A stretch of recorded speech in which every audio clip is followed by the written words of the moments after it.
Hello, hello, hello, everyone. Welcome back to the Team Jack podcast. I am your host, Remy McNeil, and joining me, as always, is the wonderful Twilight Guardian, Hello.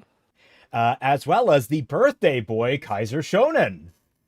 Hey, how y'all people doing? Glad to be here as always. And we are joined by guests, Periodic Pete and I Know Nothing. Knock knock internet. Yes, today we are covering an interesting topic on requests of Kaiser, which is one that I think is going to spur some interesting discussion, if not potentially discord. We'll see. It can be a contentious topic in some writing fandoms, but we're going to be talking about the aspect of fridging today. We'll get into that in a little bit. Just a little bit of a pre-game to let people kind of good or bad Discord? What? Good or bad Discord? They're asking if it's good or bad discourse. Yes. Oh, right. So I was the one who picked this video because I always thought this one was interesting. I know a couple other people have covered it before. But I believe at the time there were parts that I agree about it and parts I disagreed about it. And it's been in the back of my head since then. So I thought this would be a good one to just try to celebrate things with. Especially in comparison to like one of the previous years where I was barely able to be there for the whole stream because my fucking internet crashed out. Yeah. I mean, he wants to talk up. You first. Huh? Oh, sorry, I was going to say Celestial Warlock, a member for 15 months now. Happy birthday, Kaiser. Also, I just became an uncle. Congratulations, Celestial Hey, Warlock. congrats, man. Yo, we're both unks now. Hell yeah. Pass that status. congrats onto your sister / brother, whoever it is. I guess whoever is like the blood relative, and then whoever is the in-law. Yeah. There we go. Yeah, thanks a lot, buddy. Tonight on Team Jack, the group celebrates Kaiser's birthday and find the best and worst fridges on the market. Scuff semblance on Ice, Celtic Phoenix as the director, and Twilight freezes a Digimon egg. Why are we freezing the poor Digimon egg? I was actually going to ask, Save it can for you even later, do that? duh. Can you even freeze a Digimon egg? Could you eat a Digimon egg? Probably. Well, I would have. What kind of omelet could you make from a Digimon? I would very much like to know that. I honestly don't know because I don't think that there's like technically anything inside of them except for data. So What's like Agumon's baby form? What's that called? The little black one, the yellow Bodemon? eyes. Bodemon. You just like crack an egg, the Bodemon slips out onto a pan and it starts sizzling. It starts going like that, like eating Pokemon, where like they have like the animated videos of like cutting up Pokemon. Yeah, like cutting up the Chikorita. Yeah. Oh yeah. like at least eating Pokemon is canon as much as they don't really focus on it. I don't think that you can really eat a Digimon because like depending on what media that you see, like the V-Tamer 1 manga, you just look inside of a Digimon, there's only ones and zeros inside. Well, I'll eat the I ones. suppose, but don't they like eat in the digital world? I was gonna ask. Yeah, like, they eat in the digital world like food, but all the food is data. And sometimes depending on the universe that you're in, they can also eat each other as well. But it is just accumulating data. It's all Right. data. So it's not like physical food like how we have it. Because I remember in Tamers, like that was a whole big plot point Yeah, where I was they about went to say that was. they went into the digital how world like armed to the teeth with like food and such. They lost it all and were Yeah. like terrified of starving, but then they realized, oh, we don't get hungry here and we don't even need to actually like breathe. We can just walk underwater, which is like a really neat idea. Yeah. As opposed to Digimon Adventure, where they do get hungry and they need to sleep and all that because they have been digitized themselves. So Tamers operated under the idea that a physical person cannot become digitized, so they just enter a digital space and then just kind of get frozen in time. Whereas in the Yeah. digital world, because the digital space is this sort of place that is so close to Earth, it operates under pseudo Earth rules, but it is still a digital enough space that while everything is digitized, um, it still is not quite Earth-like. Isa Yeah. says, my general thoughts is that fridging can be an issue, but it's also a specific circumstance. As for OSP themselves, I like them and think they have good points, but I guess they have a slip up or two. Well, again, remember, we don't just cover things that we think are bad. We don't really typically know what, like, we sometimes say we have an idea of going in, and I've seen this video a long time ago, so I have some vague idea what to expect, in which case OSP generally has pretty good takes when it comes down to writing. I remember Sure. some of their takes in here being off target, if that makes any sense. Mhm. And like I'm more like OSP has so far been a pretty good font of information. She's not like, I mean, everyone has a chance to become like extra credits who goes completely off the fucking rails at some point. Yeah.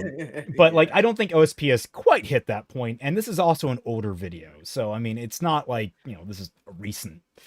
It's been a while since I've seen OSP's videos. I remember I remember when Blue was a lot more prominent on the channel, uh Red. more than just how it is just Red now. But Mm. for for what this is, like, what I remember of a lot of Red's content is very basic information. Like, it's very factual, but it doesn't get into the details. I don't really want to say basic bitch, because that's kind of that does hold a little bit insulting connotations, but it's very surface level in that sense. Like, I was going won't go to into any. make the comparison. Yeah, go ahead. No, it's just like surface level stuff. Yeah, so it's going to be mostly inoffensive, and yeah, we'll probably have like a couple of things that we might agree on and disagree on, and it's not going to be like a lot of the videos where we end up having a whole lot of disagreements, but we can still expand upon the ideas that are being presented in here and Yeah. maybe Sure. argue for and against a lot of them. Yeah, and I mean, like, one of the big elements is that. Oh, you go, sorry. Yeah. Pete, what are your thoughts on this so far? I mean, pretty much just the same that like you guys have been saying. I don't really. I'm interested to because I remember hearing like a lot of I remember hearing some talk about it. I can't remember when. But this one always kind of stood out to me because it was one of those kinds of videos that I remembered having or hearing more of a negative reaction from, but never really watched it myself. But I mean, I don't really have anything else to say about it right now because I don't. Yeah.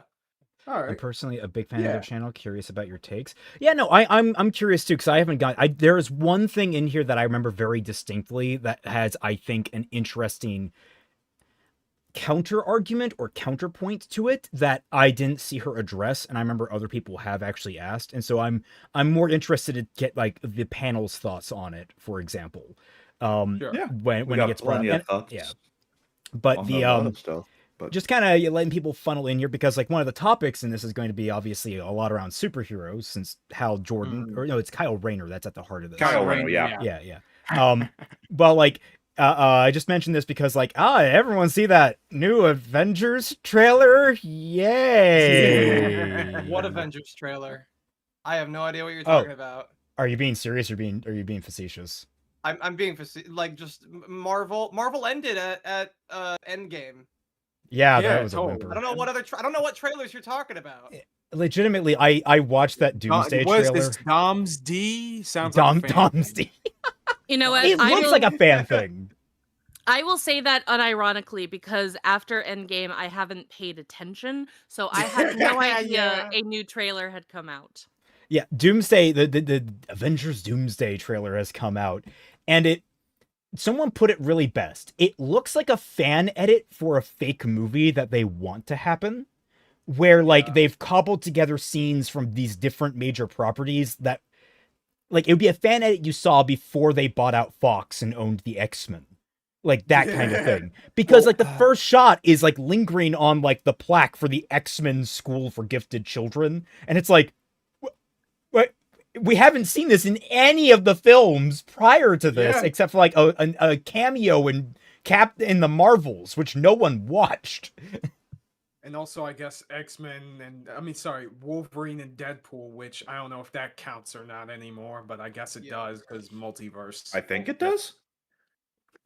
Like, But I like, don't know anymore. I'm actually with Azure Phoenix. We are killing off Charles Xavier for the 6th time. We've become extremely efficient at it. Oh, yeah. Didn't all those actors say that they were going to retire Logan, Magneto, and Xavier? So I'm gonna point this out to you, Pete. RDJ, Robert Downey Jr., was given $100 million to come back. I'm pretty sure they threw the purse at everybody. Yeah. What the hell are they even doing with all of that money? I don't They're know. throwing it in the fucking trash, apparently, because like with most of these kinds of films, they barely break even because they're spending so much on the Promotion. Like, and the CGI. The best Well, the, faith interpretation is that they're using this as a loss leader. Like they don't plan to make money on Oh, Avengers definitely. Endgame. They're just trying to get like people back Endgame? into fucking Doomsday. To try and get people back into seats and get them coming back to Marvel films and excited for the next generation of it. But like, my God, like it's just someone point out, it's just everyone standing around looking dramatic. It's like Basically, yeah. There's a particular God. scene in the trailer where they're all standing around, Thor's talking to everybody, and you know that the VFX aren't finished / they definitely were in the same room because the lighting is different on each of the actors. Yeah, I was. Oh, looking at wow, that, I was didn't like, notice is that. Yeah, it was. Oh, If you pause it, it looks pretty bad. Sketchy Sam says that my volume is down a little bit. Can you guys hear me a little bit better? I was a little bit further away from the mic. I don't know how Oh, I I sound to can you hear you guys. Oh, fine. a minute. Why do I have Okay. you down? I have you down like 17%. Why did I Wait, have did I you? have you down? Why do you have me at 17%? No, I had you at like 83. I had you down by Oh, okay. 17%, which I don't know Okay, why. gotcha. Do I have anyone else set weirdly? Who No, knows? Swy is fine. I don't Kai is know. fine. I know I have boosted to like 140. I got Oh, 420. I'm not watching Doomsday because Spider-Man's not in it. I didn't even realize. Well, Wow, they're not no, bringing anything. we that's don't in know What? about that. We don't know Well- about that at all right now. That's not Okay. confirmed. The big thing that I have with Avengers Doomsday is guess what also comes out the exact same day? Oh, Oh, what? Dune. Dune 3 comes out the same Oh. the same day. Okay, Alright. now to be fair, I have heard very little about Dune 3. So, like, I would worry about Dune 3 a little bit because even though Avengers is a dying property, this will be the Yeah. last gasp for them to get people in the seats. Like this is Yes. What do you mean Dune? Yes, I mean Dune's Doomsday. Doomsday. Oh, Yeah. ew. Doomsday. Dune? Yeah. Dune? What do you Dune? mean? What do you mean, Dune? Don't you mean dunk?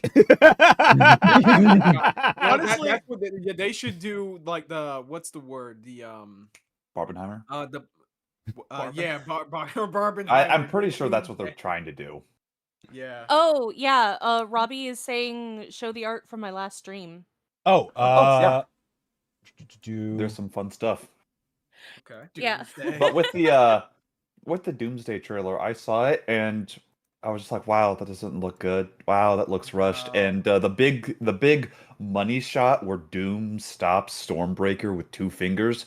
Wow, that looked limp dick as a hit. It did. Like, just restart, just reboot, like, just end it, start I mean, over. that's what they're gonna do with Secret Wars and everything. That's what I assume they're doing because in Battle World, that's what they effectively did overall in For the those comics. for those wondering where these memes are coming from, Twice streamed last Thursday. Is that correct, or was it last? Yes. Yeah. I'm It was pretty fun. sure it was last Thursday, yeah.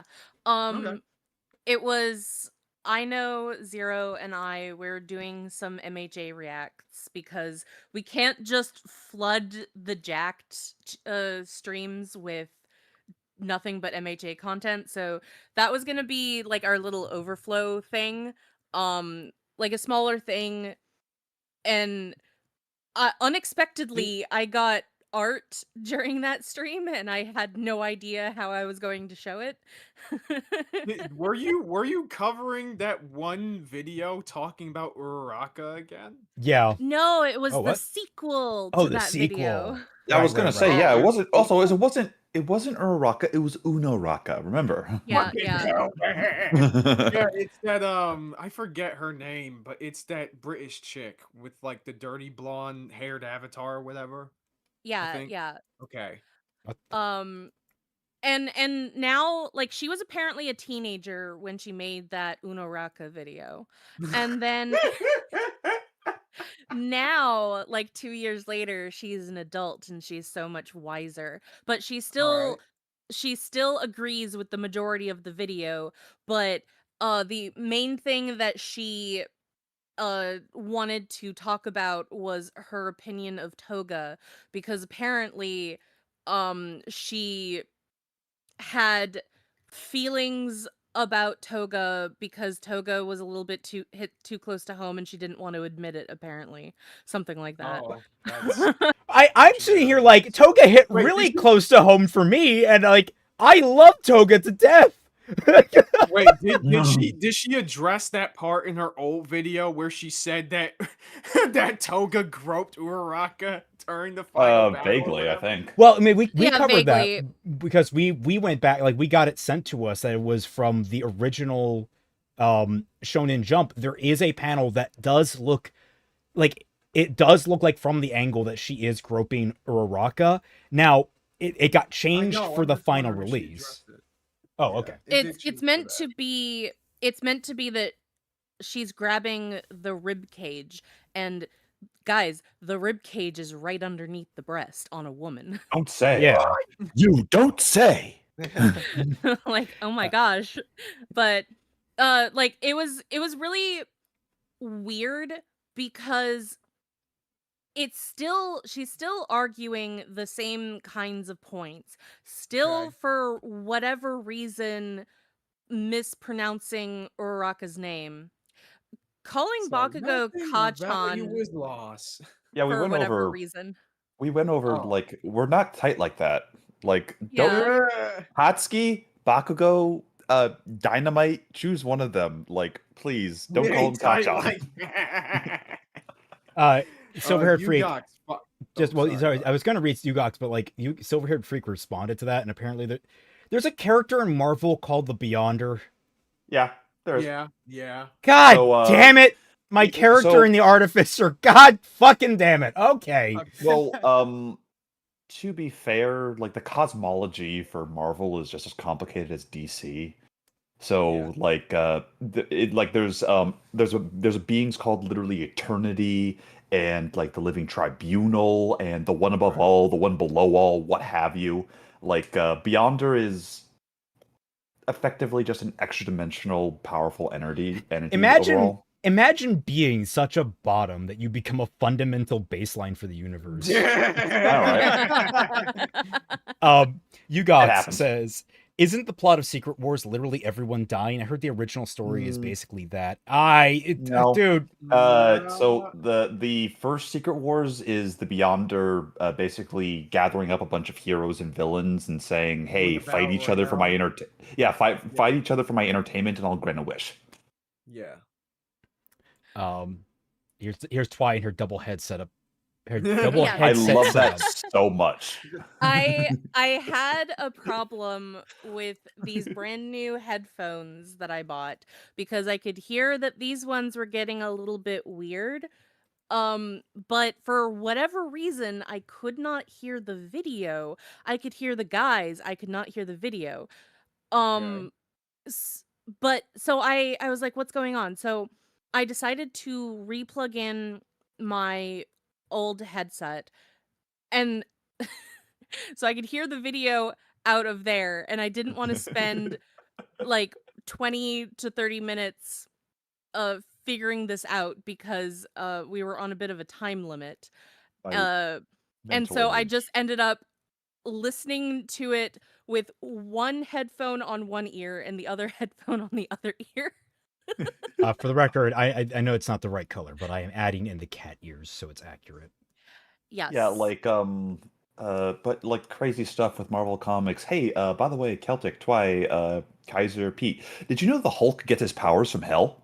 Yeah, I learned about Oh. that from his death battle with Godzilla, apparently. Yeah. So there's this thing called like the green door that Yep. apparently gamma rays like function as an entryway to or something like that, which just leads to He's- hell. He's directly connected to the one below all, which is basically the devil character of all of Marvel. I thought That's so Mephisto was the fucking devil character of all of Marvel. He is one of the devil characters of all of Marvel. Ah! Spectacular. When you get into the history of Christianity and how Christianity relates to everything, you realize everything is either God or the devil. There is no in between. Look, man, I Oh. can't say that this is stupid. I'm a fan of DC, and that's far worse. I see. Esminsky, the Beyonder is in the main Marvel Comics canon is a cosmic cube that came to life, if I remember correctly. I could not tell you. I'm much more Wow. of a DC head than a Marvel head. So Marvel's Beyonder is literally a square. Probably, yeah. Well, I mean, my Miles Morales fed him a cheeseburger from his ass, and he saved the multiverse that way. I don't even want to. I'm gonna read some of the chats. I was gonna say the same thing. Yeah. Actually, wait. No, that was Molecule Man. My apologies. Okay. Holy shit! Ripoff Productions LC for. I'll get to that one because there were a few that I missed. I wanted to hit first. Okay. Alex Setakai, member for 10 months. Hello, everybody. I have Nuggies. Happy B-Day, Kaiser. Hey, thanks a lot, buddy. And then Robert Glending, thank you so much for the 10 gifted memberships. Congratulations to everyone that got caught in that blast. I hope you all enjoy your access to all the custom emojis that are available here in YouTube, as well as access to the the Tundra Discord server. As long as you have your Discord linked to your YouTube, you get access to it, where all of us regularly hang out and have a good chill old time. And you can join us for Bad Fanfiction Night, which will be happening Friday, as normal, Friday at 10 p.m. Eastern Standard Time. Okay, now we can read Ripoff Productions LLC. Why does this look like this when I'm on my phone? Look like what?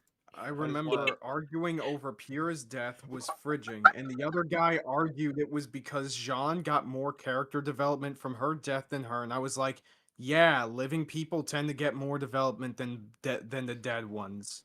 Okay, here's the thing though.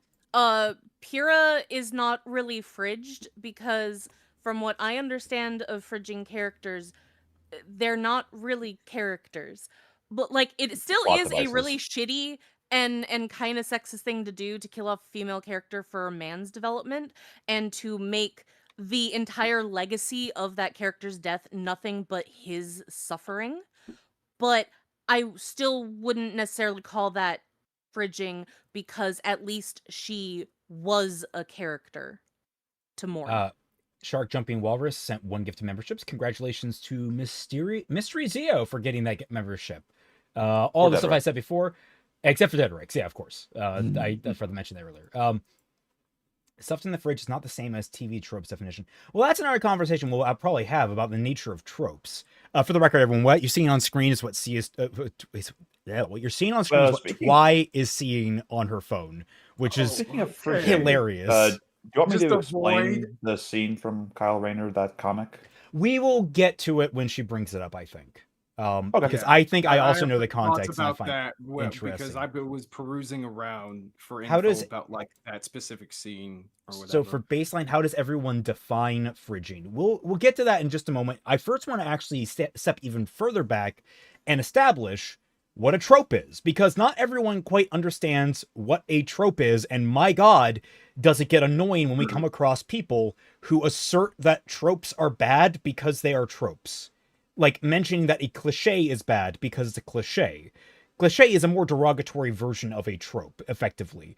But the idea simply is it is a pattern of, it is how to phrase it. It's basically a pattern that It's a- occurs in multiple different stories that can be basically quantified in some very microcosmic way. It's basically isolating Look, a sequence of events. if you have any kind of story material, you are going to have a trope inside of it because humans are not infinitely creative, and whether intentional or not, you are going to have repeated patterns and repeated themes and repeated aspects to the story that people will take note of, and then when they put a name to that, that is referred to as a trope. So Like, if you have something where a young man realizes that there is something that he has to do and then goes on a journey, we have put a name to that. That is called a hero's journey. Yeah. And that can be a trope in and of itself. It's really Yeah. not that big of a deal to have a trope in your story in and of itself. It is what you do with it and how often that trope wears itself out in common pop culture that Uh, that will transform it into a cliche. Silverhaired I was gonna freak. say, Oh, you first, please. Like I was saying, Silverhaired freak trope. Literally anything that happens or exists in a story. That actually puts it rather bluntly. Yes. Honestly, Kind of, yeah, yeah. because Because I had a professor that went off like, look, guys, we've been rehashing the Iliad and the Odyssey and all of the other mythologies for like thousands of years. yeah. I mean, technically, Except for Christopher Nolan. Here's the Well, thing, yeah, too, if is he that- actually bothered making an adaptation of the Odyssey, yeah, we could put Nolan on that list, but he didn't make an adaptation of the Odyssey, did he? Here's Nope. the thing too, is that like even if you could somehow impossibly write a story that is comprised, well, that does not have any known tropes in it, as impossible as that is, like people are eventually going, if it's good or even bad enough, people will still find ways to categorize anything in your story as a trope, and then it'll start being used in other stories. Yes. Mhm. So saying that Hmm. tropes are bad is as asinine and stupid as saying breathing is bad. Well, I To was be gonna fair, say, I don't think anyone said that yet. We're just defining our yeah. terms We're right well, now. I was gonna say, Yeah, no, we're talking about like anyone that we have come across in the past, and there have been people that I've come across who have said that. So like we're just talking about that in Yeah, specific. I was like I was going to point out that I saw a lot of people referring to tropes as tools in here. You got to stop thinking of tropes as tools. no, Tropes don't. are categorization. That's all they are. It's literally yeah. you write your story. It's not like, "Oh, I see this trope and I'm going to use it." It's just you write a story and tropes will emerge It's just just naturally naturally. gonna happen. It's Yeah. sort of 'Cause- like see it as I see tropes the same way. Like it's sort of it's weird. I keep harking back to local script man, but when he didn't lose his mind. He put it very well that a lot of things in stories and tropes we see in stories and even certain narrative devices that people use in writing um are extensions or applications of what occurs in real life. So the way I see tropes is sort of like kind of like nature, right? Wait, all right, when enough condensation happens, rain falls from the sky, and you have the rivals trope. Okay, that's just how it works. Would I refer to The tropes as methods rather than tools? No. Actually, Twi, it's more like No, a phylogeny. yes, it is. So the way that I was going to very quickly describe it is a hammer is a tool.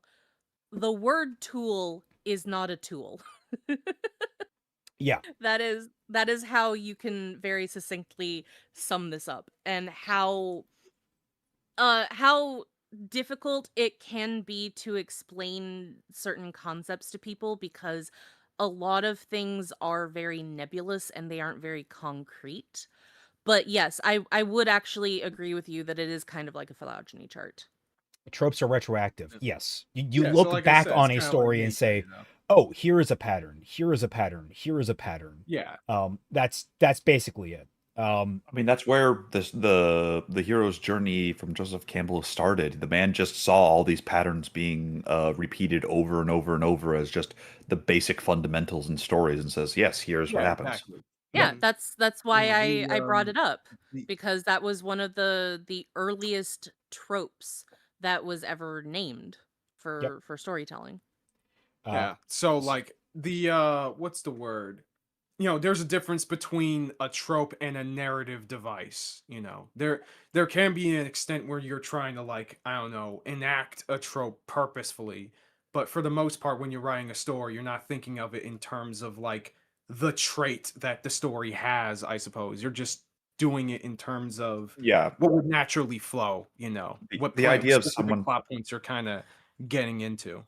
the In idea of fact, someone when saying, a "Yes, I I'm got you." I'm sorry, I know. It's just that in fact, a lot of issues with writing nowadays, I feel, tends to come from a lot of people trying to chase a specific trope instead of naturally having that occur within the story the way it should. It Trying to they force it do, out. and it's so fucking annoying. And Yeah, it's like forcing nature, you know? I have come across so many stories that are specifically like, here's the list of tropes that are in my story. Just Oh, like God. I'm writing on fucking AO3. Except I'm publishing a book for I was money. about to say it's like tags on Pornhub. It's like, okay. Yeah.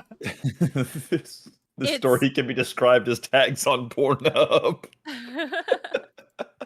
Tropes are like porn. I just know it when I see it. Exactly. Unironically, kind of, So but like, personally, I don't know if anyone else thinks it, but just for my own writing, the four pillars of story overall is character, theme, world, and plot. And yes. of them, character is king, in that the actions of the characters basically throughout them just being characters creates the tropes that we see today. sure. Mm. Yeah. Also, So did you guys know that there is a trend in the book space where um only dialogue is important in a story? I think we Because excuse the talked. fuck out of dialogue, me? I yes. think we talked about Oh. this before when we were What? talking about the Milo Winter stuff. A Wait, little wait, bit, Mhm, yeah. mhm. so wait, what about stories without dialogue? Won't be reading them because dialogue is the only important thing for characters. Therefore, the only thing that's important in a story is dialogue. These Well, So what if skip the anything characters that don't is not speak? What? th- What? these people would have a fucking stroke if they tried to read The Road. I haven't even read it, but I know its big gimmick is that dialogue doesn't have quotation marks. Yes. Also, there is another trend that has been making the rounds in the book space, and that is complaining to authors that they use complicated words and that they need to make their books out of simpler words to be more available to the general audience. I So would look at them as if I wanted normies reading my shit, I would write for children. yeah, I was about to say the education's another proof I that the mean, I got education a, system is I had a failing. review someone sent to me. Just literally, my brother looks for reviews of my book just on different site, and he found one person really angry that I based it off Arthuriana and like how that was like really bad because it was like an English mythology and that was like super evil and something. I looked at it and was just like, damn. Did buy the book though? That it's so wild that they would consider a mythology of a specific country to be evil. Well, it's because the British are evil, which they did fail. They did fail during the World Cup, so yes, they do have that sin. I was I did they beat France though? I can't remember, or did they I lose? think they did. Okay, I didn't watch so that game. it's not all bad. It's not all bad. Yeah. Like I remember, like when Ireland and America were both knocked out, my family and I were sitting there. It's like, all right, like who we're gonna vote for, who we're gonna root for. I'm not really invested in this, but like I mean, it's just like we root for England. It's like, but they're the English. I'm like, yes, but if France is still in the game, we root for the English. Holy shit, so based. Look, I never thought I'd fight side by side with an Englishman. What if I side by side with someone who hates France? I couldn't. Hi Noel, God how's it damn. going? Hey, Noel. Really bad connection on the train. Oh well, I mean, you can just get on. No, I guess the problem is you can't get on a different train. Boom. Oh my gosh. Well. But yes, so we've defined. We have gone over now. I think everyone is now well educated on what a trope is. Now we can get down to the topic of fridging, or more accurately known as, I believe, stuffed in the fridge. In terms of, we'll get to the origins of it later, but it's the act of killing specifically a female character. For the so I was looking at the TV tropes page for the accurate definition. Yeah. Okay. And it's specified a female character in the act I of. thought it kind of got expanded to, like, just killing off like characters in Well, general that for the we'll sake get of into it. a hot topic about that. I Yeah. imagine. I have an So, example actually that I want to bring up that'll the- spark conversation, I'm sure. The way that I describe fridging is less so, again, because it has been expanded, but primarily female characters who specifically do not have characters of their own within the story for the specific purpose of advancing a male character's suffering or story. Okay. Right. Okay, so like the necessary element is that, not only are they it's not that just that they are killed for the sake of another character's development, it's that they were underdeveloped themselves and then they were killed for the sake of that. The only purpose of their entire story is to die and fuel someone else's development. It is Well- a literal trope of objectification. You are objectifying this character because they are not people in the eyes of the reader, because you have not given them character to mourn over in their own right. I have a couple questions, and maybe this will Mars, be let's answered not quickly. make that equivalent right now. I get it, but like that feels like it's Sorry, in what? bad taste. That's not just what I would make a that's mods definitely joke, but I feel like that's not. Actually, Erico Man is asking the first question I was already going to ask. Are there stories where male characters get fridged? That's a point that I want to bring up. That's going to be an interesting conversation on that one, because there's a very famous example of it.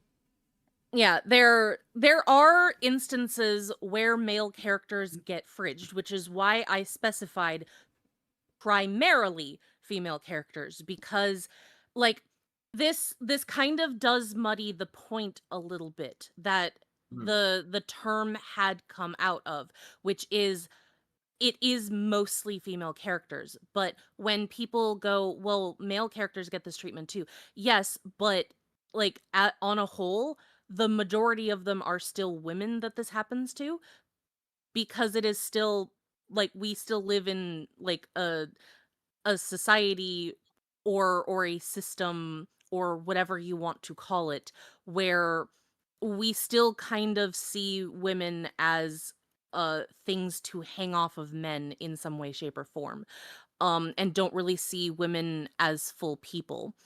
And sometimes this can be due to various things, whether or not it is sexism or you have this purely utilitarian outlook on how to write stories where all characters are just tools, in which case you don't really see them as people. And pairing that with a little bit of unconscious sexism, or maybe even conscious sexism, who knows, it depends on the individual person, you will probably mostly go to a female character who is weak and needs protection, and you can kill them off for primarily a male character's suffering, or for them to be emo or whatever for the rest of the story. Yugok says, "Do people not know what mostly means?" I'm mean, going to be- raise this. I'm going to raise this Yeah, now because I'm go on. looking right now at stuffed into the fridge on TV tropes. The exact quotation here is, when a female character is hurt, killed, maimed, assaulted, or otherwise traumatized in order to motivate a male character or move their plot forward. There is no wiggle room in that definition.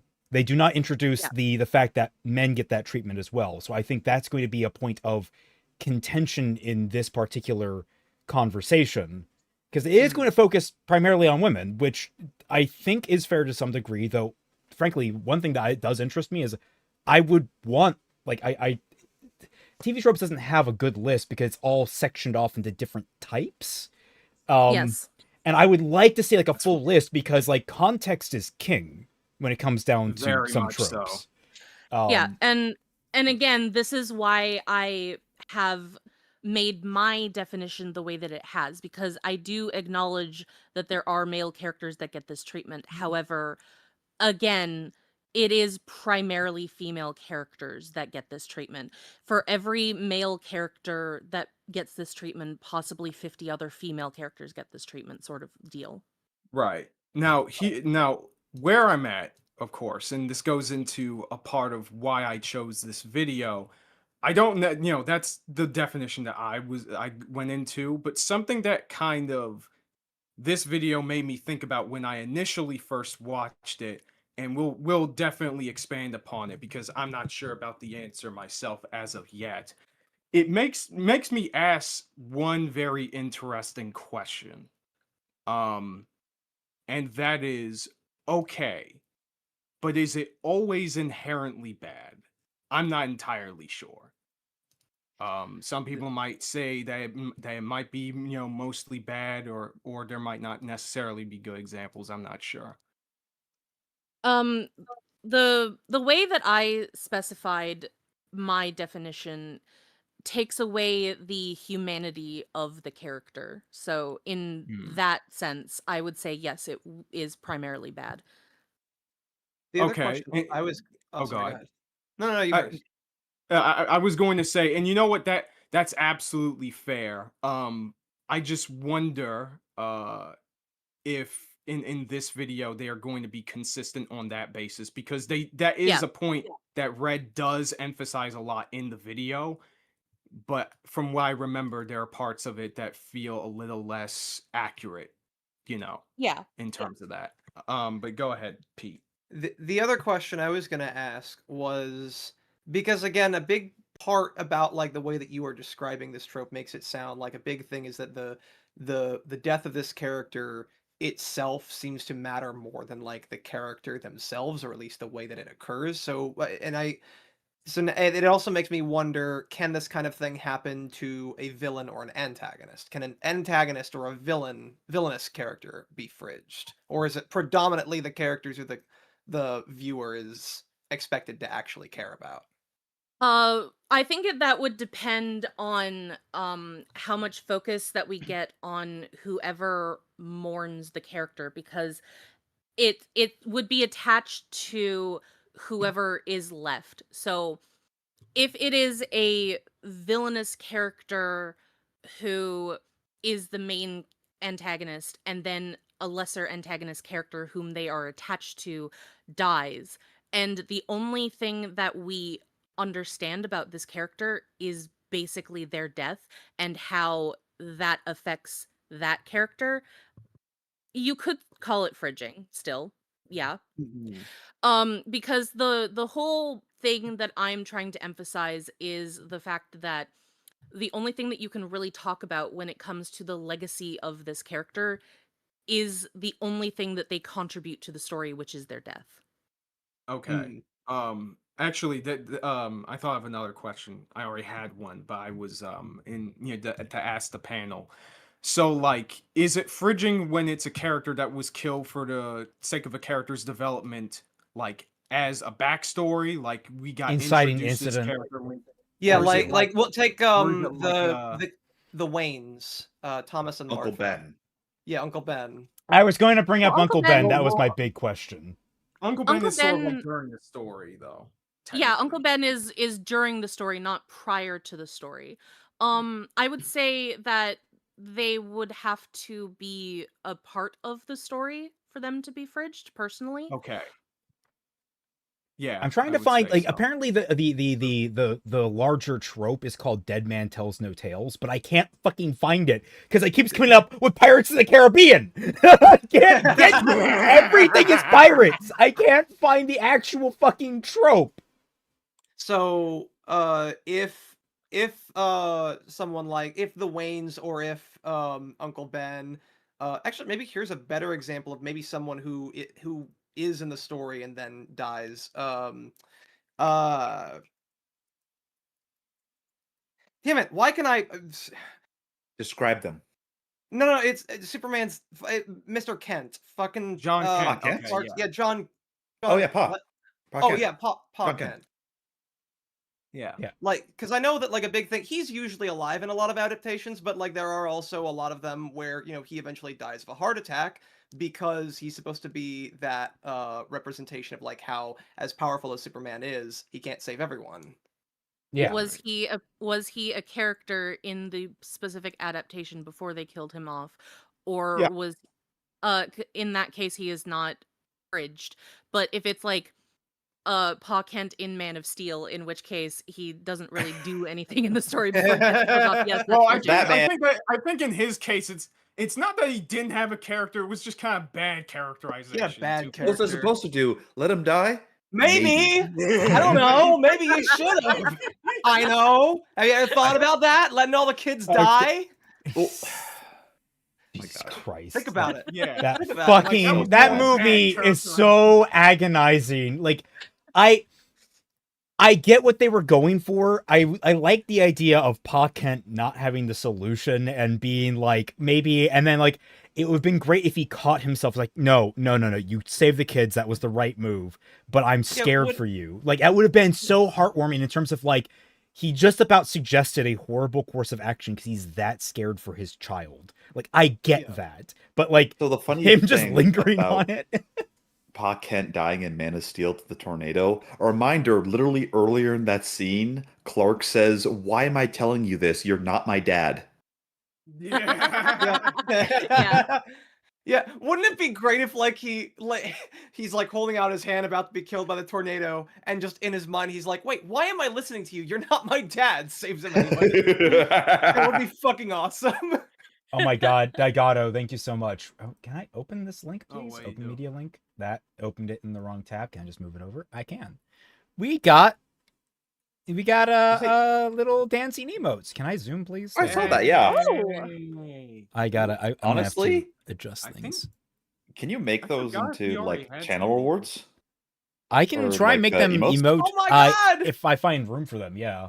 Because like we're currently stocked up. Look at this absolute unit doing great dance moves. I love them. Just cue the Peanuts theme. Da, da, da, da, da, da. And copyright strike. Come Oh, fuck. on. God, I love Ino just jumping up and down. it's the googly eyes that get me every time, and I love it. They rattle around. I can hear them. I can hear this image. There's nothing. So There's good. nothing in that So book. good. There's nothing. This I is love these. going in the collection. Oh yeah, I'm saving this. Alright, Yeah, let me- absolutely. Let me readjust everything back to where it was. Okay. And also, we have some memes that Kaiser, Omega you- Rob is sharing. Yeah. Oh, thank you. Thank you so much for bringing back the Power Rangers conversation. I'm so Yeah, happy. exactly. When are you like? Come on, Thank man. you. When are you finishing Power We, Rangers? look. You know what? Now we just finished the Bound arc. Maybe we'll treat ourselves next Tuesday and we'll watch that instead. Yes. Oh my God, there I was telling everybody last night just about the Bound arc and the absolute roller coaster that we had going through that arc. It had like it started okay. Well, not okay. It started like a 4 out of 10. It was like, okay, this is bearable. Or it had like peaks to 5 out of 10. There were some interesting things. Uryu got a Dami Mommy that he was really infatuated with and this raised a lot of questions. And then she dies, and it is the weirdest. Like, you want to talk about fridging. Like, I don't know if it qualifies because she is actually a character, quote unquote, but like, my God, does it just completely go off the rails? you can I- tell Kubo did not help with this particular filler arc, but he Yes. definitely helped with the next one. Oh my gosh, like it's so interesting because I would almost like we could probably have a very long discussion about this because yes, she is a character, but then at the same time, the only reason why she existed in the first place was specifically to die, to fulfill the rest of the plot. Like her death kickstarts the rest of the plot, not in a good way. Like she is Okay. literally transformed into bugs that the antagonists Oh, right. use in Mm. order to hurt other people and fulfill their goals. I've, She well, like- I've been Then maybe Well- in that case, I guess it would just be like a poorly done character death and not necessarily fridge. Yeah, and also the purpose of her death was to make Uryu sad. well, it would Right. make the Uryu So sad. she And fulfilled then there was one half of the also criteria. then there was also the fact that like I want to make it clear. I don't mind themes about motherhood and children and giving birth and that sort of thing, but like Okay. they suddenly made her entire arc about giving birth in like the last 2 episodes that she appeared in Yeah. before she died, and like her whole arc was to give birth to these insects that drain life energy so they can come back and become like fantasy magic reishi cocaine for the villains so they What? get power up. Yes. And it wasn't ultimately even fucking necessary because what they really needed was for Uryu to shoot a portal to open a gate into the Soul Society, which just let him walk in the Soul Society and charge. It's like, literally, her What? death had no purpose. Her death Look, had zero Kaiser? purpose. Kaiser, I'm just going What? to point this out that, again, Kubo really did not care about this filler arc. He was he was writing the Winter War when that was airing. So he was like, I have to finish this first. You guys can do what you want. And he later, I believe, said, I do regret not having oversight. Yeah, he was like, "Yo, we're not cooking." Oh, so, okay, unfortunately, it's like, one thing that we always complain about is why didn't they consult Kubo? Apparently he was just too busy for them, which kind of sucks. Because like now it's Well, like, that's the thing with a lot of mangaka, specifically how it usually goes down is that the assistants and the editors are the ones that help the anime studios make the filler arcs because they have basically a lot more time. Because it was a huge post a few years ago. I believe it was quote unquote leaked by Oda. And again, all the salt in the world, so all the grains. Basically, it's just like, here's the weekday schedule. 3 days are just purely drawing. 2 days are with the editor. 1 day is for finalization. 1 day is for publication and talking to everybody. And 1 day a week you have off. Yeah. Right. Also, unless you're crazy. even then, I would say that they did not do their jobs to consult anybody because I have seen a lot of evidence that they either ignored whenever Kubo tried to give them advice or tried to give them things to work with, or they just did not consult anyone on anything whatsoever at all. Yeah, because also among that bit with Kubo, again, take that from me with a lot of grain of salt because I did get that secondhand. I don't have any proper sources from that. The only source that I have specifically that Kubo had a huge hand in was actually the It was the Hell movie. Yes. For that was hugely influenced by Kubo. Mhm. Yeah, but Kubo is the writer and creator of Bleach, Ryan. Yes. So Okay. I figured I should answer. yeah. From like I'm not sure, but like the idea of him not liking the movie or only liking the beginning part of the movie, the part where it's the movie quality animated fight between Ichigo and Ukiura. Apparently that was like the only part that he liked because there is going around the idea that they took all of Kubo's ideas that he gave for what hell is and how it operates, and they just did nothing with it. That there's several sources of him hating it, him liking it, him having a huge hand in it, him having not a huge hand in it. The only thing that I trust is that he had a good chunk of his ideas in the movie, and he's currently expanding on them in the Hell arc We right now. will, yeah, we will figure that out whether or not it's true or not once he does start to expand on it, and whether or not anything that made it into that movie is in the the new manga that's coming out now. All right. Yeah, it's Anyways, though, yeah. Anyway, we could go off on Bleach forever. we should probably get to the. Don't worry, fucking- don't Oh, worry. right, yeah, We'll get it out in like the 4 streams we'll do following the conclusion of the 1,000-year Blood War. Yeah. Anyway, Oh, yes, let I us have let so us many things. get into the trope talk about fridging. Everyone ready? I'm here. Yeah. As will ever be. This video was Alright, sponsored by sweet. World Anvil, 100% guaranteed to not do terrible things to supporting characters. I don't Okay. We believe talked you. about this before in its own trope talk, but character deaths are a big deal. They're momentous occasions both in story and out, because not only is the character dead, which is obviously a bummer on its own, but it also means the total loss of all future potential for a given character. Already Let's bring him I'm already having an issue here because sometimes a character death, like even intentionally, isn't really that big of a deal. Like it can be a big deal, but at the same time, like minor characters die all the time, and it's like not like raised as a big flag. It just Right. a good example Depends is like on like the way it's framed and what is and what it emphasizes. If you Yeah. just see like a side character get shot in the head in like a dystopian story, and there isn't like a whole lot of sad music going around, like, oh, you're supposed to feel super super super bad for this person you've never met. Then like yeah, the story isn't trying to make it like a huge deal overall. It's sort of Take just this- there for atmosphere. take this as a immediate disagreement by degree. Like it's like immediately setting the tone of like absolute, and it's like I would would say the main problem that I have with this is that there is a growing movement of people who agree with this sentiment, but they use it as the excuse of why you shouldn't kill off characters at all for any Mm. reason. No.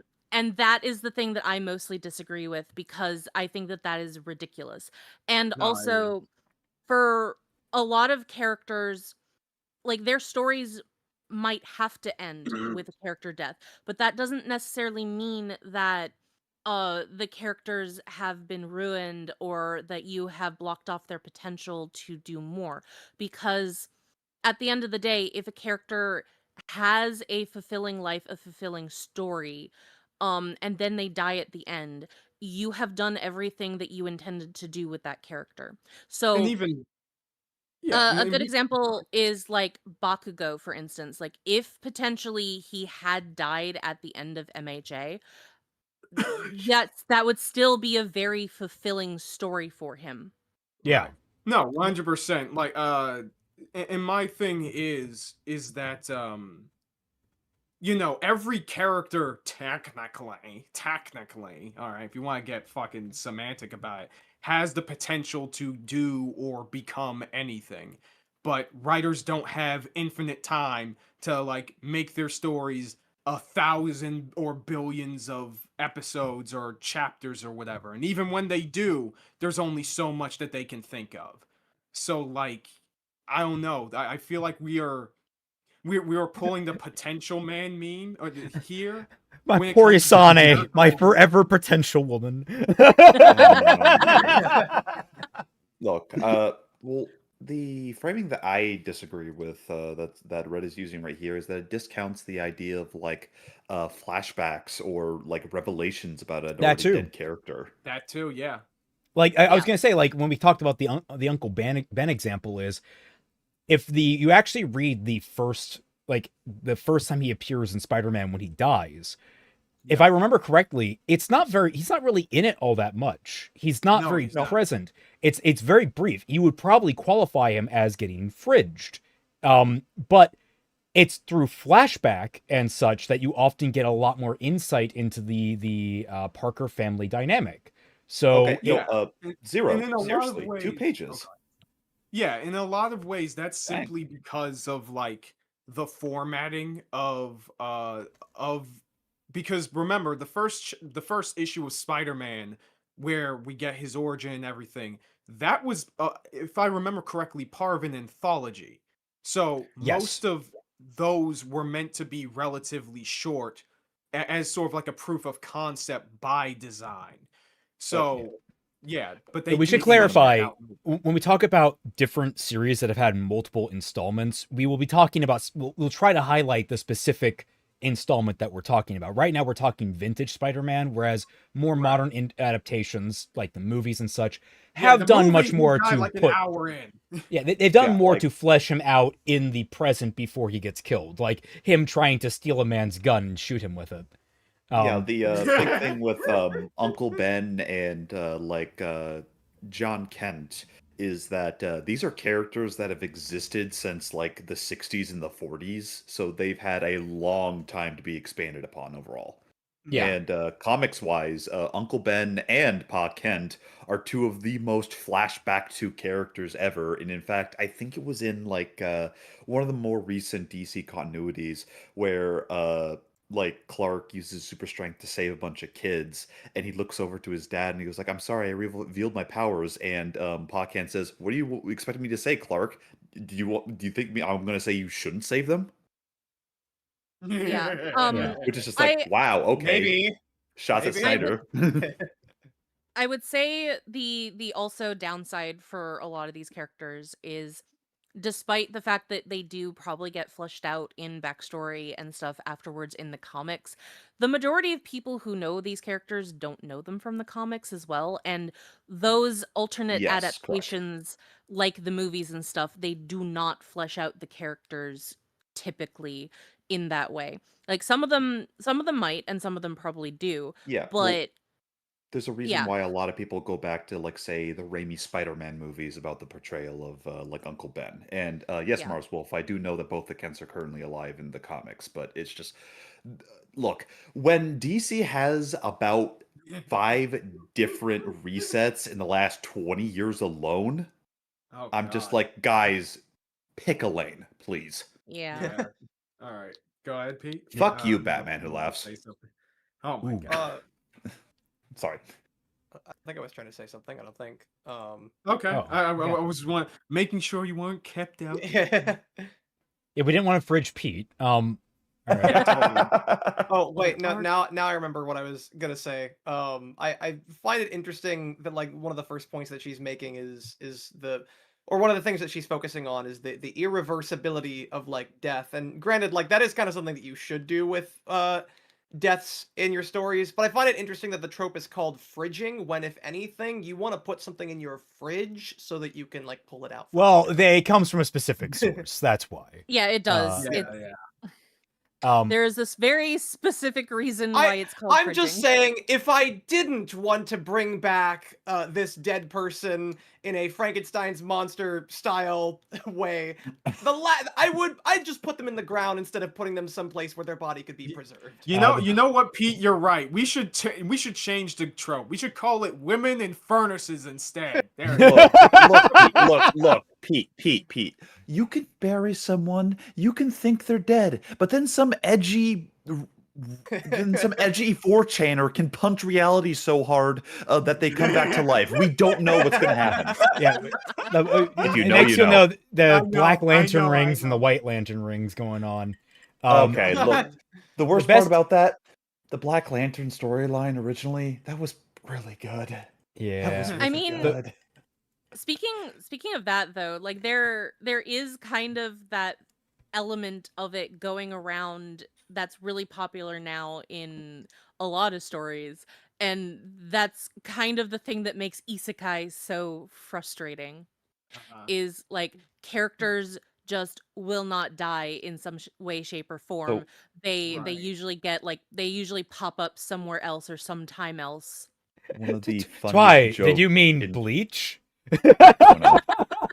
And one of the funniest jokes in recent comics is that Superboy Prime has come back and like Superman says like you killed a bunch of people and he just says like, well that was like 2 reboots ago. So did I actually kill them? No, I saw that in the death battle. I was like fucking laughing. He has this catchphrase now. He says Prime time. It's prime time. Like, Oh, he's Also- had that for years. Zero. Really? The best depiction of Uncle Ben in terms of fleshing him out is Spectacular Spider-Man. Rami is okay. Tasm is far better, but Spectacular is the best. One, I can Tasm agree with is Zero. I Tasm has problems, but Spectacular. I keep having this fucking show hyped up to me, man. I'm gonna watch it one day, and if it is not as good as God coming down from heaven to descend to fucking to present to me a spider on a plate, I am not gonna be happy. That was oh wait, go ahead. literally my reaction to watching Cowboy Bebop for the first time. But I will Oh, say love it. though that like I will push back on this specific point.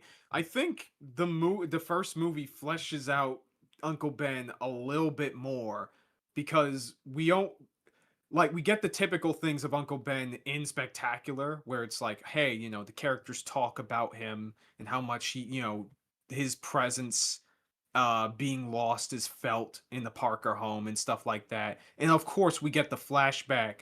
I don't remember them doing a whole lot more than that. I feel like they do a relative amount of fleshing out, really. Mr. between, Gio, that in the Raimi movie. Mr. Gio, it isn't good, Raymond. It's Spectacular. Okay, all right, you Get fair. You get a cookie, okay? Now let's move on. Okay. Let's actually try and see what Red is saying now instead of stopping her on her first point. Dynamics, relationships, everything, all lost in exchange for a one-shot gut punch. Now, most authors recognize that this is a hefty loss for their story, so they make Oh, all in exchange for a hefty one-shot gut punch. No, like the idea of a character's death can linger. Fuck. John and Pyrrha, as much as I hate that how they just keep wheeling Pyrrha's corpse out, like it gives you an example that you can keep basically that a character's death Milking can have that milking that cow. A character's death can have long-lasting repercussions Raymond. throughout the narrative. Exactly. Raymond, It we doesn't have even a necessarily- good example. We have Himmel from Freerun. Yes. Oh, Himmel's Yeah. an excellent example. Honestly, yeah. Yes. Like it doesn't Uh, even necessarily have to just be for like the emotional impact. If there's guess- been one at I all, which guess- is partially. Red means when it's fridging. She hasn't even touched on fridging yet. We're only 29 seconds in. 29 minutes. Yeah, Jesus like Christ. there is a difference, I think, and I think that it's mostly due to like what kind of remembrance that we're talking about. So it can be a good death for a character to be mourned and then occasionally remembered, both for the good and the bad. So you can Mhm. celebrate a character's death and all of the things that the character had taught the other characters, or the good times that they had, and to keep them on track and stuff like that. It shouldn't just be the character is only remembered for how sad it makes you that they are no longer around. She does actually talk about Himmel in a future video and haunting the narrative. Yes, but that's the thing is like it's the framing of the conversation from the get-go that I'm taking issue with right now, in that she's saying, okay, a character's death automatically does this for the story. And because of this, it's this temporary bonus that then cuts off any future potential. And it's like, that feels Which very... we know that's not true. That's Because not other true, and it stories feels... aside from Freerun have done this before. It feels disingenuous. Or should I say, not disingenuous because that implies a level of malice. It feels misleading by accident. Yeah. And because it is an older video, we should probably mostly stick to older content. Yeah. Right. We're arguing with Just the keep it red fair. of the we're arguing with the red of the then, not the red of the now. And I imagine that if we were to sit down and talk with her, that we would have a pretty good productive talk. I get yeah. the feeling Oh, she easily. seems pretty reasonable. Probably. Um, Not like say Bob. Yeah. Yeah. Missing Couldn't even that's get Bob on this show, dude. Oh God! But if we did, we'd just be asking. Okay, so is this super chat 9/11? Mystic Master. It seems like this is kind of a part 2 to another trope talk of Reds about character death. That might be on the spoke in the future. That'd be interesting. That might be on the spook, but at the same time, my man, the fact that she's framing it right now is what we're taking issue with. Like, you Yeah. can frame it in a different way to not have these issues. Yes. Yeah, 100%. Yeah. And also, like, I don't think that she made it clear that she is bouncing these off of her previous point, because, like, for one thing, she never really said anything. She's kind of just she's just going right out of the gate about these things, and it's like, whoa, where's a lot of this coming from, you know? So if you hadn't told me that she is bouncing ideas from a previous video, I wouldn't have known that. Yeah, I have Yeah. no idea. At this Yeah, point, you guys are it's kind of really beating a bad dead mode. horse. If you're going over an old video, she probably no longer thinks is valid. One, I have no We've idea what her covered opinion older of this. videos before. Yeah, we have no idea what her opinion of this video is. I know there was mild controversy. I know she did respond to it, but I do not know what she said. Two, just because we are responding to an old video does not mean that we cannot get positive conversation and ideas out of it. Like, that's kind of we're not here to yell at someone necessarily. Like, we can end up doing that, and I know I have a friend that takes issue with it, and I'm very sorry for him that, like, we sometimes get I particularly get very combative at times. But, like, we're not in the business of, like, tearing people down unless we have found evidence that proves that they probably deserve to be torn down, like, you know, Otterly Noah being a piece of shit. Right. But, like, in the circumstance here is, like, this is someone who is a peer of ours, you know, someone else on this platform that discusses tropes and storytelling techniques and writing techniques, and we're criticizing their work, and through criticism we all grow. Like, it's all about starting discussion and really trying to And figure number out what we're all three, talking for the about. most part, again, we've covered older videos from creators before, and we kept it contextual to that. I don't know why you would be surprised, unless you're a newer viewer. I don't know who said Also- it. in chat or It's not, Titan. It's but- Titan. He's been around for a while. Also, like, Oh, Titan, never mind. I really hate this idea of, if a video is X amount of years old, that you should no longer be able to commentate on it, as though ideas like this aren't perpetuated outside of this one individual that we happen to be discussing. Guys, there's this Especially little since film. they never. Oh, excuse me. Especially since they, you know, as far as we know, they've never made like a huge follow-up, a dedicated follow-up to this video, or have made statements indicating that they changed their mind about it. Yeah. So for all we know, she could still be wrong from this video today. So Also, I don't know. more importantly, ultimately, Kaiser asked us to talk about this video because he thinks we'll have a lot of good conversations. So, Yeah. So it's yeah. my fault, huh? It's my I- fault. No, you. Oh my gosh, man. Bouncing off of Twi pointing out, like, older video, just I'm like, guys, there's this movie from, like, the 1930s called Citizen Kane, and people Okay, here we really go. like still talking about it. I don't know what to tell you, but, like, old content. I mean, we're still talking about things like the Count of Monte Cristo and the Three Musketeers. It's almost as if old content can still have value. We still It's talk about like, the here's the thing, Odyssey. Yeah, the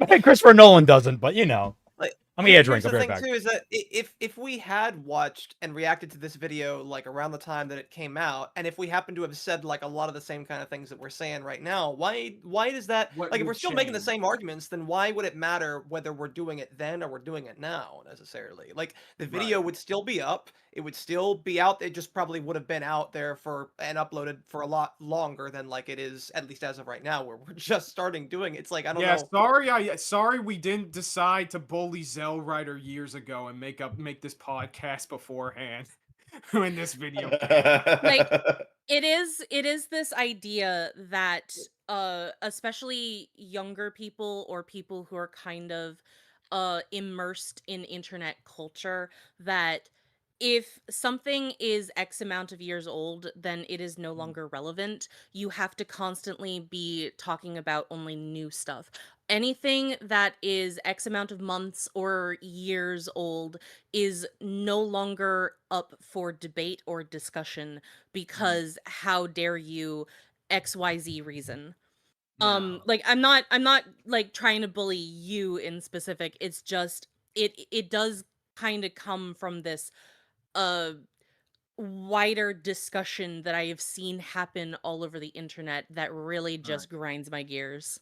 And Yeah, it's certain people, I'm not going to name names, have used that as a defense in recent times, and yeah, it can get very unproductive. well, Oh my it's god, also I just got a frustrating. comment. Sorry, Ooh, Pete. I'm sorry. I just no, got go a ahead. comment like that the other day where on my Lily Orchard video, it's like, "Well, you just no, it wasn't the other day. It was like a month or so ago." And it's like, "Why would you reply to this 2-year-old video? Like, how dare you?" And it's like, "Well, you just replied to a 1-year-old video. Like, Well, isn't that the exact same uh, thing?" can I give the nuclear example? Yeah. Yeah, go ahead. Well, you see, Hitler's ideology was 80 Oh years my, old, I so why are fucking we knew responding to it? Oh, Jesus Christ! Oh no! That's the nuclear example. Congratulations, this thing is XYZ years old. You just still should call it out for I being stupid Okay. and bad. I Yeah, thought I I thought agree. the nuclear option was going the nuclear example was going to be so Hiroshima. There's a little bit of lingering radiation, not a big deal. I, Yeah, look, you I guys knew aren't it was allowed gonna to be be. World War II. I'm God. sorry. Look, Please, Pete, go ahead with your point. I'm so sorry, Um, Pete. no, it's fine. I think that's also what's like frustrating about it is that like it's almost always ever said against responses made in a negative connotation, but like you were saying earlier, Raymond, you never hear someone saying that like I just watched like a episode breakdown of like a popular episode of Better Call Saul the other day, and it came out like only a week ago, and I don't hear anyone saying, "What the fuck are you? Why are you talking about Better Call Saul and Breaking Bad? Spider-Man's coming out." Yeah. um, I think nobody The says, brown table would have that take, but you know. and it's like I feel like I'm losing that battle. I'm so sorry. No, Titan. You're like you No, no, brought no, up no, a no, no, point no, that no. some people might be feeling. Like that's yeah, the Yeah, truth. Is like we're if not necessarily responding to you wholesale when it came to this. We're just responding and, to like Titan, and here's don't the thing feel too. stupid for starting this. You started a conversation, which is a lot more than a lot of people can say. So congrats, remember, man. we're Like, good And here's job. the responding to thing the you too. from 10 minutes ago. Here's the other thing too, is that like it's an understandable, albeit somewhat flawed, but an understandable perspective to kind of come from. Coming from somebody who has uploaded his fair share of videos that he is no longer proud of and does not agree with anymore. It can be kind of it can be disheartening when you see like a creator who you like and who you know has put out good content, having Oh dear. He a died. badly been Oh, covered in that okay. I regard. thought that Oh was no, just Kind me. of. Oh, hello? you I think you roboted broke Hello? out hard. a little bit.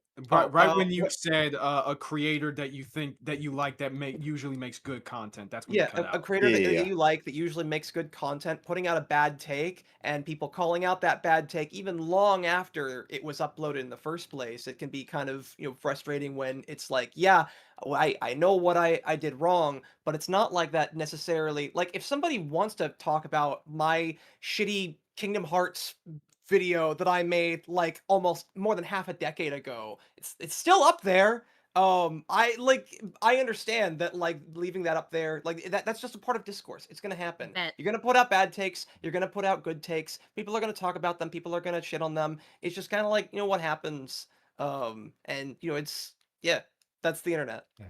You know, Uh, with some people, like, I think it was Bizkits or Bloody Biscuits, it's one of those two.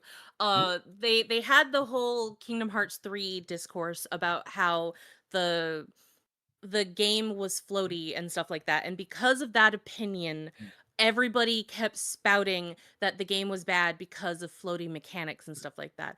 Not mm, probably not because they themselves actually understood what that meant or how it felt, but because they heard it from a very prominent Kingdom Hearts Let's Player. Well, it's Um And The, also he went back a couple of years ago. I'm sorry, I will finish my point and You're let you fine. talk. He went back a couple of years later to pick apart his own review, and he shit on his own review. He does like, for the most part, he does not hold to the same opinions that he had when he first made that video. There were some things that he agreed with in that video, but on a whole, he did not agree with that old video. When you make Okay. when you're critical and make a video, it will wind up being both a medal on your chest and a scar on your skin. You got to wear both proudly.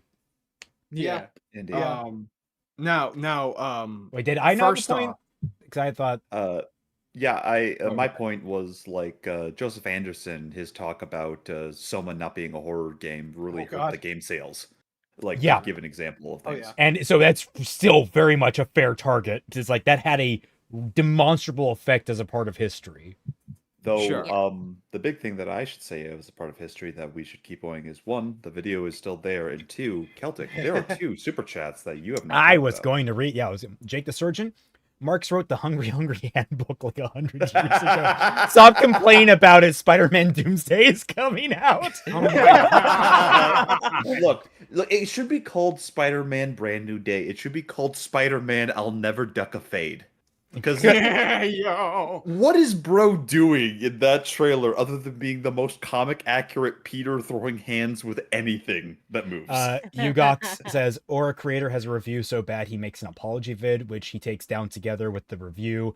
That happened around Obsession. Oh yeah, Alex Ooh, Meyer. yeah, I used to watch mm. that guy a while ago. Ooh. That I was- watched that was both bad. his Obsession review and his I have. I've explanation seen review. people's Wow. reactions to Just it. It's say like, bro, what the wow. I've not Okay. seen Obsession, but I don't know. Like, Yeah, me is this something that would be worth it? So, If you've seen Maybe. Obsession, yes, it is entirely worth it.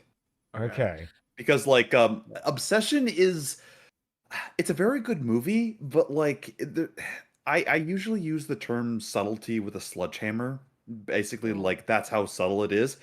Obsession is subtlety with a sledgehammer, but done really well. And even Alex didn't get the sledgehammer. It's No, 100%. Oh. From what I've seen of people's Yeah. reactions. Oh, is he one of those people that think that Bear is the good guy? he Well, didn't consider Well, Bear the villain. He tried. He tried to okay, justify Raymond, Bear.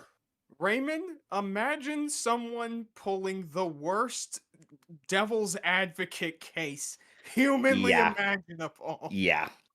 Okay, That's you my say that, opinion. but like, motherfucker, I remind you, family legal profession. I have seen some bad fucking arguments, fair enough. dude. Yeah, just Fair enough. apply me to this then. My uncle is a appeals lawyer for defense attorney, and he has defended some awful fucking people. Is what happened to Alex Mayer considered cancel culture? No, not at all. He had a horrible take people- on a movie. Yeah, My gosh. from what I'm able to understand, there might have been people calling him like a rape apologist or something like that, which is crazy. I don't think That's uncalled for. I think that's uncalled for. That would be cancel culture. But the people simply criticizing him for having a bad take, it's not. We should Yeah, move no. on though. And I he- want okay. I Zero Huh? Zero makes 2 comments. Clicks on Alex Meyer's vid, smells like internalized misogyny, and he defended Bear under the guise of nuance and good faith. Yeah, like no. look, there's a whole conversation about that. Yeah. Guys, okay. I know it's us, okay? But I think we need to reel it in we're because and get what, to a 14 minute seconds into the in? video. Yeah, We yeah, need to I get a minute into the video. agree. And shot gut punch. All right. Now, most authors recognize that this is a hefty loss for their story, so they make damn sure the impact is worth the price. True, non-fake out main character deaths are often heroic sacrifices, protracted tragedies, or carefully woven resolutions to their arcs after all the loose ends have been tied up. They're usually given time and narrative weight to reflect this cost. The surviving characters will process their grief, reflect on what the loss means to them, and are often fundamentally changed by the experience, maybe carrying on their legacy, setting off on a lengthy quest for vengeance, or viewing their layered and complex life as a personal inspiration to guide their way forward. On the whole? Yeah, not bad. Yeah, Okay. it's so. Yeah, I not would too- say not I would too also add in there. It's not just the interpersonal that suffers. Like you can definitely have a Right. character's death be effective on a on much grander scales. Like But- to give an example, like if All Might died during the Camino incident, that would be Yes. like societal Yes. as well as internal Mm. for the character. Chet Manley, yes. I mean, actually, better Star and Stripe. Star and Stripe is a great example because she died, and like there was no personal connections beyond her like group of the pilots. So when she goes away, the effect that we feel is that it has a massive cooling effect on anyone trying to help Japan from the outside, which is massive. Yeah. Chet And I do Manley. remember a lot of people complained about her death because they wanted her to interact with and have a relationship with Deku, for instance. They wanted to see Deku and Star and Stripe fighting Shigaraki together and all that kind of stuff. And Yeah. how dare you kill this character off before they realize their full potential as characters and all that kind of stuff that we discussed before. It's telling that Horikoshi made a character that has existed for like what 10 chapters, and you get her whole shtick. Yeah. You, people wanted more for her. Like that's horrid. Like I am. You like, want more. I yeah. Just That my biggest complaint with MHA is just I wanted more, man. I wanted so much more. It was so good. Also, let's point it out. A battle on jets in the stratosphere. What a great setup. Yes. I love that so much.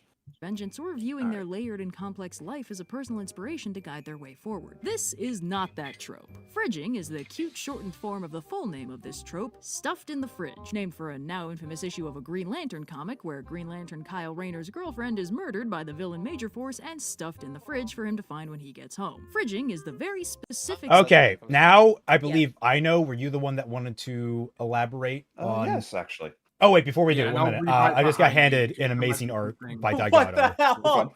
Oh my what? gosh. So I guess I'm I'm watching Spectacular Spider-Man. Spectacular! God comes down with a spider in his hand, and he's just like, "Here you go, Killstick." My God. Quite literally, my God. Why are you doing this and literally nothing else? I work in mysterious How ways. he's He in the retreats fighting into... pose of the Marvel vs. Capcom. I was about to say. games, too. Are Also, we by the sure way- that he wants you to watch Spectacular Spider-Man, or he just wants you to play Marvel vs. Capcom? If you're going to play Marvel vs. Capcom, tell me. I will teach you the ways of the reset of Kaiba. Oh my god. But yes, I know. Please elaborate for us on the incident involving Kyle Rayner, his girlfriend, and the circumstances around that. So, to truncate it entirely, the basic story structure of it is that Major Force is, in this particular story arc, effectively a government-sanctioned supervillain. He is there to do the dirty deeds, as it were, and he is basically tasked to reveal Kyle Rayner's identity and also get the Green Lantern ring. So, what he does is that he goes to their house while Kyle Rayner is, I believe he's in Los Angeles, and like his house is in a completely different city. Major Force comes in, pretends to be a delivery guy, and the girlfriend, I believe it's Alexis or Alex, yes, is the evil counterpart of Captain Atom, if you know that character. That's Major Force. Yeah, basically. He's Timu Captain Atom, yeah. Pretty much, yes. And in that bit, before it's not a completely big thing of like Kyle comes back, sees the note, opens the fridge. Actually, we see Major Force go to the house, we see her choke her out. pretend to be a delivery guy. She tries to fight back, and then he chokes her out, and then makes the note specifically to push Kyle to effectively berserker out so he could get the Green Lantern ring. Major Force, I mean. Like the big moment is, yes, the girlfriend of Kyle Rayner, Alex, does get put in the fridge, but it's specifically for a plot. It's not but it's only remembered for that death in particular. Was she a character prior to this, or was she had a personality, and background character? The closest thing that I can liken her to is a Timu Gwen Stacy is the best way to describe it. Like she didn't have a lot of characterization, but she wasn't like base characterization. She was there for a while. Like that is something that like a lot of conversations surrounding this issue kind of that I've noticed kind of got like scrubbed is that Alex had at least a bit of a character before she died. Yeah, And as Mars and I can confirm, she had a good like 4 or 5 issues of characterization beforehand. Her relationship with Kyle was pretty well fleshed out overall. It was simple, but at the same time, Kyle had just recently gone through a lot, so like him basically settling down and having a simpler relationship, especially in the superhero age of the time, was like kind of refreshing overall. So, like Zero and I had talked about this last night actually, and Zero's pointing it out in the chat that we had used Gwen Stacy as another example of fridging a character because prior to a lot of what happened with her, she didn't really have all that much of a character. She was a very yeah, cliched, Ah, okay.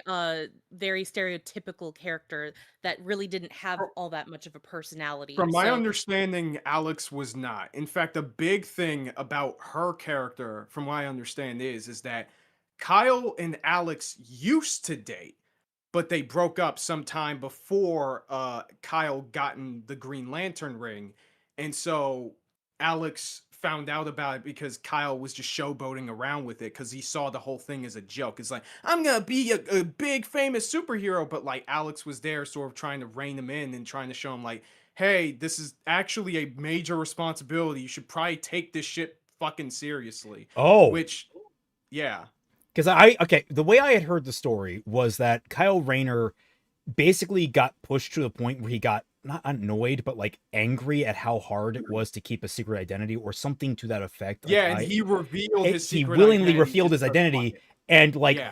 her death was a domino effect as a result of him being a completely Correct. like he was directly Yeah. responsible for her death because of his immaturity. Is that yeah? Well, Um that's the whole thing with Kyle's character is that he started off, he became a Green Lantern specifically because he was a result of the Parallax story. So basically, Hal Jordan goes Hal Jordan went crazy, crazy.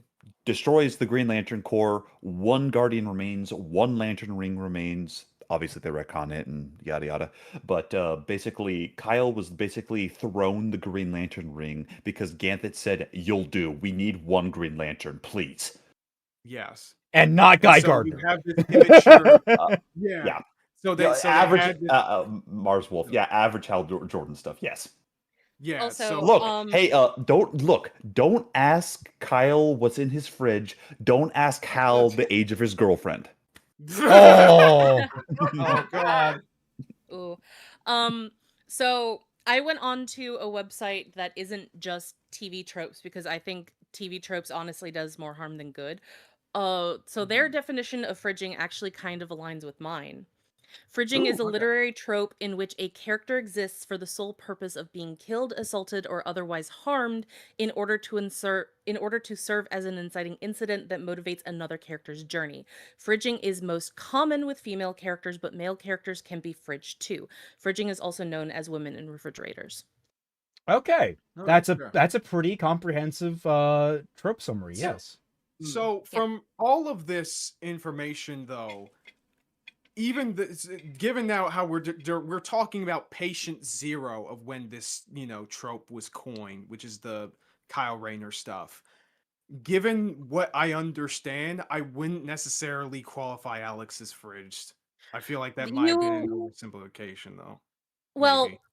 also, you have to remember at the time that it was coined, things have changed and expanded and become more nuanced since then. yeah. When Alex, when if I could give an example, like yeah, yeah. Alex was patient zero, but she is the first of many. Yes. The thing about it is like this was meant to be coined as a discussion for how female characters are treated in comics, but also as stories as a whole. Because prior to a lot of movements where people have started to push back against how female characters are treated in a lot of stories, a the majority of a lot of female characters were treated fairly poorly. They were not treated as characters at all. They were treated as props for male characters. Or if they were allowed to be their own characters, they were assigned a set of maybe like 5 to 10 very woman-specific tropes, and we're not The allowed Right, to go and outside of the them. classic the action hero for the 80s, like Sylvester Stallone or Schwarzenegger, my wife died, I'm gonna commit revenge type shit. Yes. yeah, no, and I totally understand that. I get the I get that this came from a context where like, hey, this shit was like super common, and by this point, everybody was like the people that were really pushing against this were like, for like a better term, kind of bulls in a china shop a little bit. I will say though, I'm just saying in retrospect, I wouldn't say that this was accurate given like the purpose or whatever. Yeah, and to be fair, like there are other terms and other things that I have heard of that kind of fall under the same thing as well.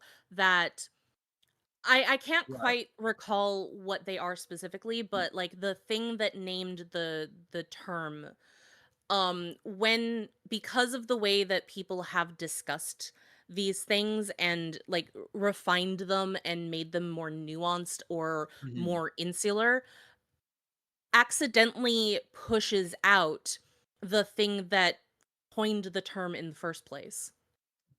Yeah, and like big issue is that this specific scene where the trope was coined, it feels like we never got that reevaluation of it. It feels like people just kind of still accept that, like, yeah, this is like a example of women in refrigerators, like wholesale, no nuance whatsoever, and I think that sucks if everything if all is true, really.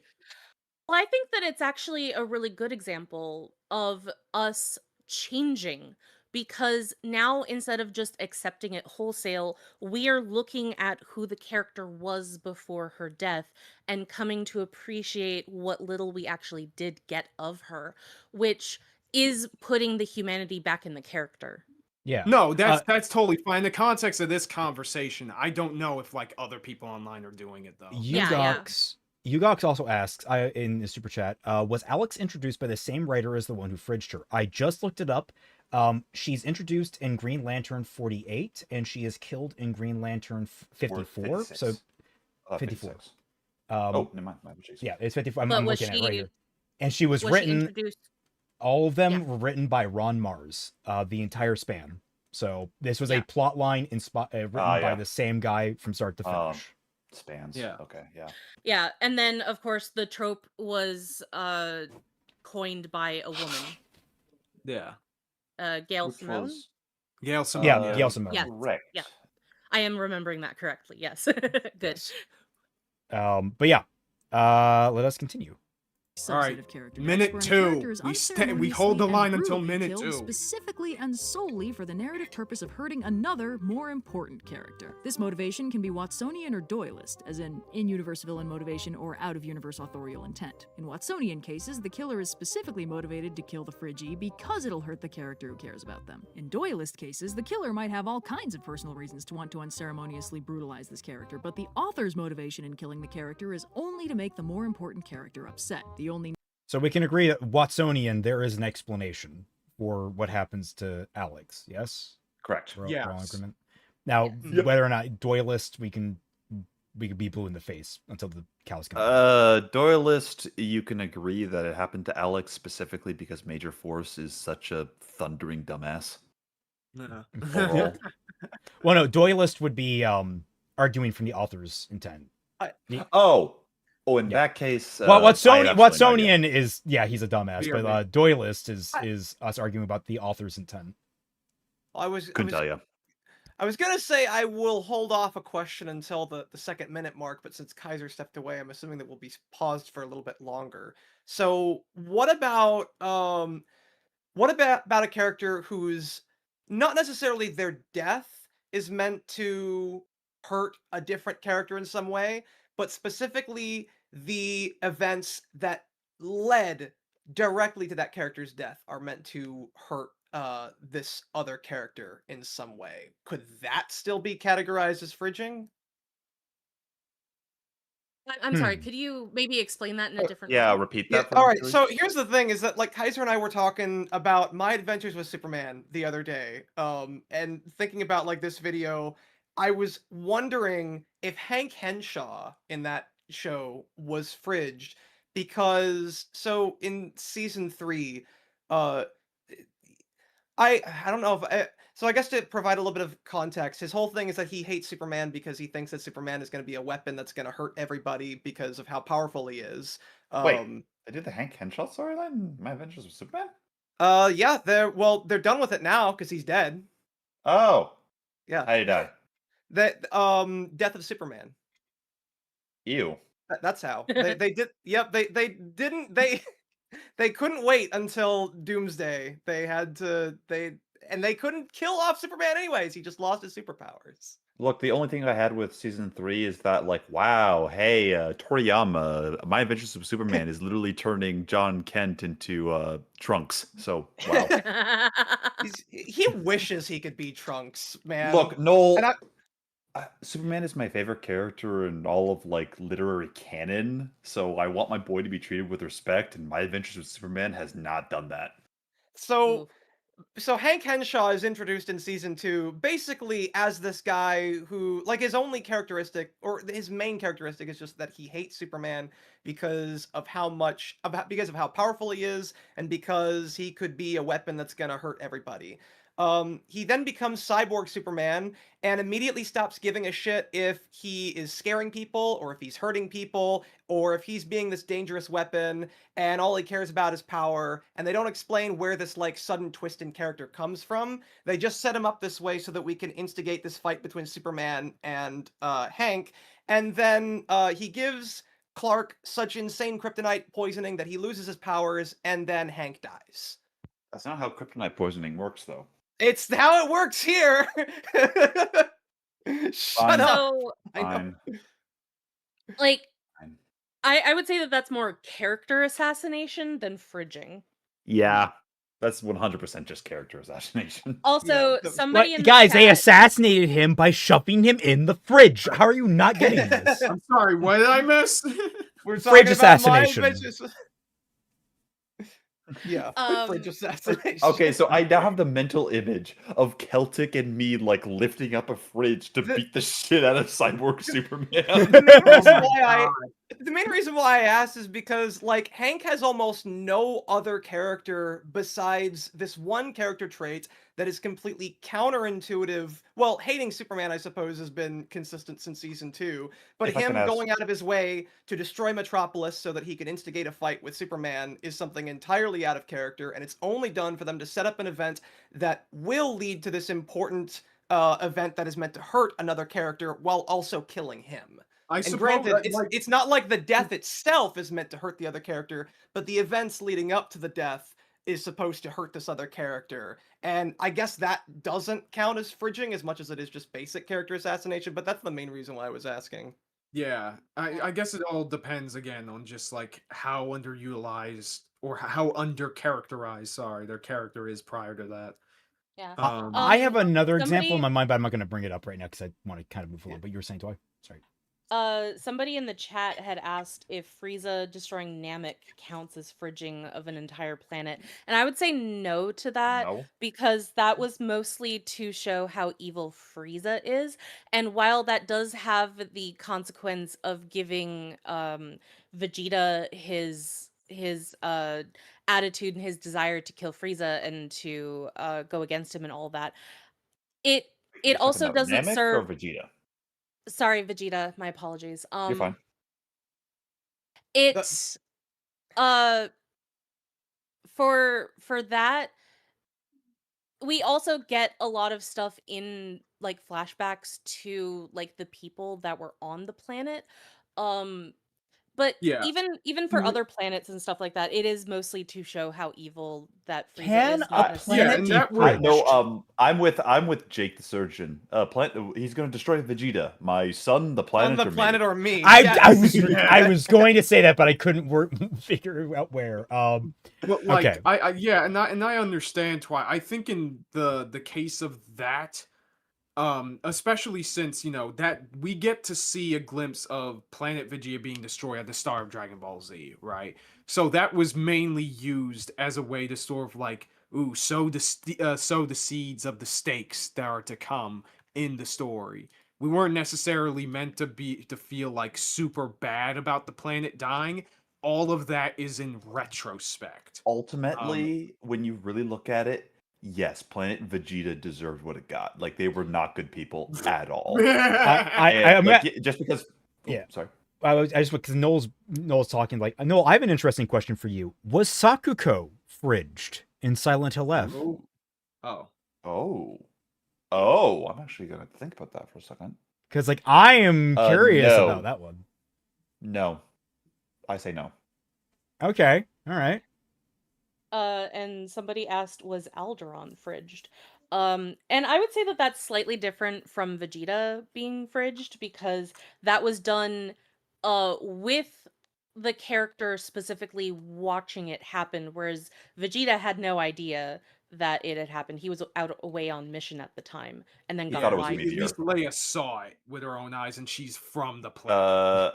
It was expanded upon in the anime and some of the data books. Yes, Vegeta was given the information that, it was destroyed by a meteor. He then learned it was directly Frieza. Oh. Yes.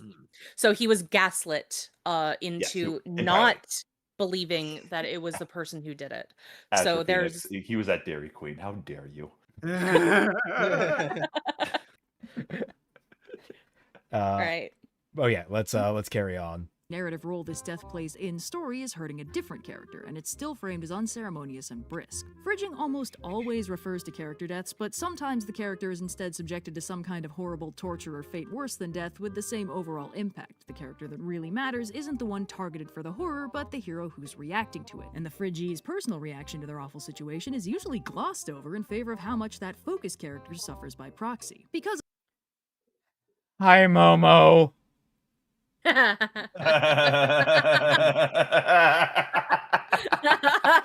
caught me off guard. No, Sorry. it's something that that Raymond has been complaining about a lot in Bleach. I want my girl's moment. Well, I forgot who's Momo again in Bleach. she's a seated member. Aizen's favorite actually- pincushion. It's actually funny. It's Oh, funny right. that you explained that, because I figured out who it was you were talking about, but when you first said that, when everyone was quiet, all I could think of was Momo from Avatar, and I was like, "What the hell are you talking about?" Oh. Raymond? I mean, the other one I would have gone to is Momo from MHA, but like, Hey, Yeah. Twi, don't look at chat. Random Fandom says Bleach is trash, so I don't care. Okay, let's not, Random let's not- fandom. Random Mods? fandom is uncultured. We can move mods, send that man to Hueco Mundo. No. of reasons, fridging disproportionately affects But, female like, characters, often barely sorry. developed mons or love I fine. will say I don't necessarily disagree with the variant that she is positing here in this part. I will say though, in the previous part where she is just outlining like their definition, it also, another thing about it is that it kind of discounts the possibility of like deaths that were meant to be unceremonious in a way involving major characters. Like, for example, a lot of Tarantino movies tend to do that, like Pulp Fiction, right? One of the main characters that we have been following the entire film, he just pops out in the middle of a shootout and he gets shot in the shitter. And there wasn't really a whole lot of like fanfare after that. It was sort of just meant to showcase like, hey, this is the gangster life, that shit like this just happens. For lack of a better term. So, Mew Girl Z says, in a true fridge move, I will describe Momo by her association with the men around her, like Aizen and Hitsugaya. Yes, exactly. Yeah. Well, Hitsugaya is an incredibly frustrating character because of Momo. Like, Look. oh lord. also because he Hitsugaya keeps exists. fucking losing. Look, Hitsugaya exists to be, he's the most talented person ever. But then I'm reminded, wait, no, Gin is actually way more talented and better than him. So, get fucked, Yes. get fucked, Dragon Boy. God damn, dog. Well, like his I thing like is Gin. mostly I like Gin, man. his thing is mostly supposed to be that he is a young prodigy who is now thrust into these impossible situations at such a young age, and possibly due to the fact that he is considered a He's prodigy, given a lot more to do than what any other character he's the would mirror probably of do. Ichigo in Yeah. that Yes. he's the like young prodigy that's being forced into situations. Yes. And so the warp effect, no, Iza. Hitsugaya is not the most warped character in Bleach. Why are we talking about Renji? Yeah. You, oh my god. No. You can that because the Wharf effect requires you establishing that the person is like legitimately strong consistently before you bring him down. Renji got like one win and then got his ass handed the rest of this fucking series. Like, I will go. Kenpachi is the one that probably gets warped the most He loses one fight in the entire series. What are you talking about? because he often gets removed from fights because he's too powerful. If that makes any sense. That's It's not that he warping loses. someone, Yeah, though. that's different from the Wharf effect. That's not warping What- someone. Being removed from the situation forcibly, typally, like blown Oh my away or God. something like that. No. Anyway. What is? Oh no. Someone Gundam- says, Gundam marching. Sorry, go ahead, Twilight. sorry. I would destroy that robot. And yet Ichigo does so much more than Hitsugaya does overall. Yeah, that's because Ichigo's the main character. Yeah. Well, Hitsugaya yeah, is look, we'll talk about that later, I'm sure. But also, thought like, Zangetsu- Oh my Ichigo is- god. like, Ichigo is the potential man of the series. Ichigo is the third strongest character in the entirety of the Bleach canon. I don't know what you're talking about. I thought Zangetsu was a mirror Ichigo. That's Lol. shut up. Take care of yourself. Mods, Noel. bind that man You're with a moving on. Hado. I don't actually punish him. That was a joke. When I say that, Hado when Knight. unless Excuse you, sir. You are not using it correctly. Hado 30. Hado is the attack version of the spells, Keto, not the keto. binding spell. Sorry. Yeah. But Fuck it, no. Hado number 90. Oh that's Jesus Dragon. Christ, no! Unironically, that Kono is one Hitsugi. of, Korohitsugi. Boom. Also, reaction yes. to their awful situation is usually glossed over in favor of how much that focus character suffers by proxy. Because of reasons, fridging disproportionately affects female characters, often barely developed mons or love interests whose only salient character traits are the hero likes them. So when they're brutalized or murdered, often off-screen, their more nuanced male hero fam/love interests can become deeply unhappy about it. In fact, that's a very easy litmus test to help determine if a character death constitutes fridging or not. If it could happen entirely off-screen and have just as much impact on the story, especially if it does happen off-screen, it's probably fridging. Its only narrative impact is how it bums out. Don't necessarily agree with Weirdly that. I don't agree enough, with that either. That does discount Alex because we Yeah. see her death on Yeah, screen. we see her She's- death on screen. Now, She's admittedly, choked out this is by a hard and Hypnoforce. fast rule for her, but it's not. Well, that's also- not. Yeah. Also, she specified often, not always. Yes, which is what I was going to yeah. get into. Random fandom says I got fridged. Although I'm not- I'm sorry, man. That wasn't intentional. Damn. Okay, so you're admitting that you don't have a personality. Okay. Oh no! Oh no.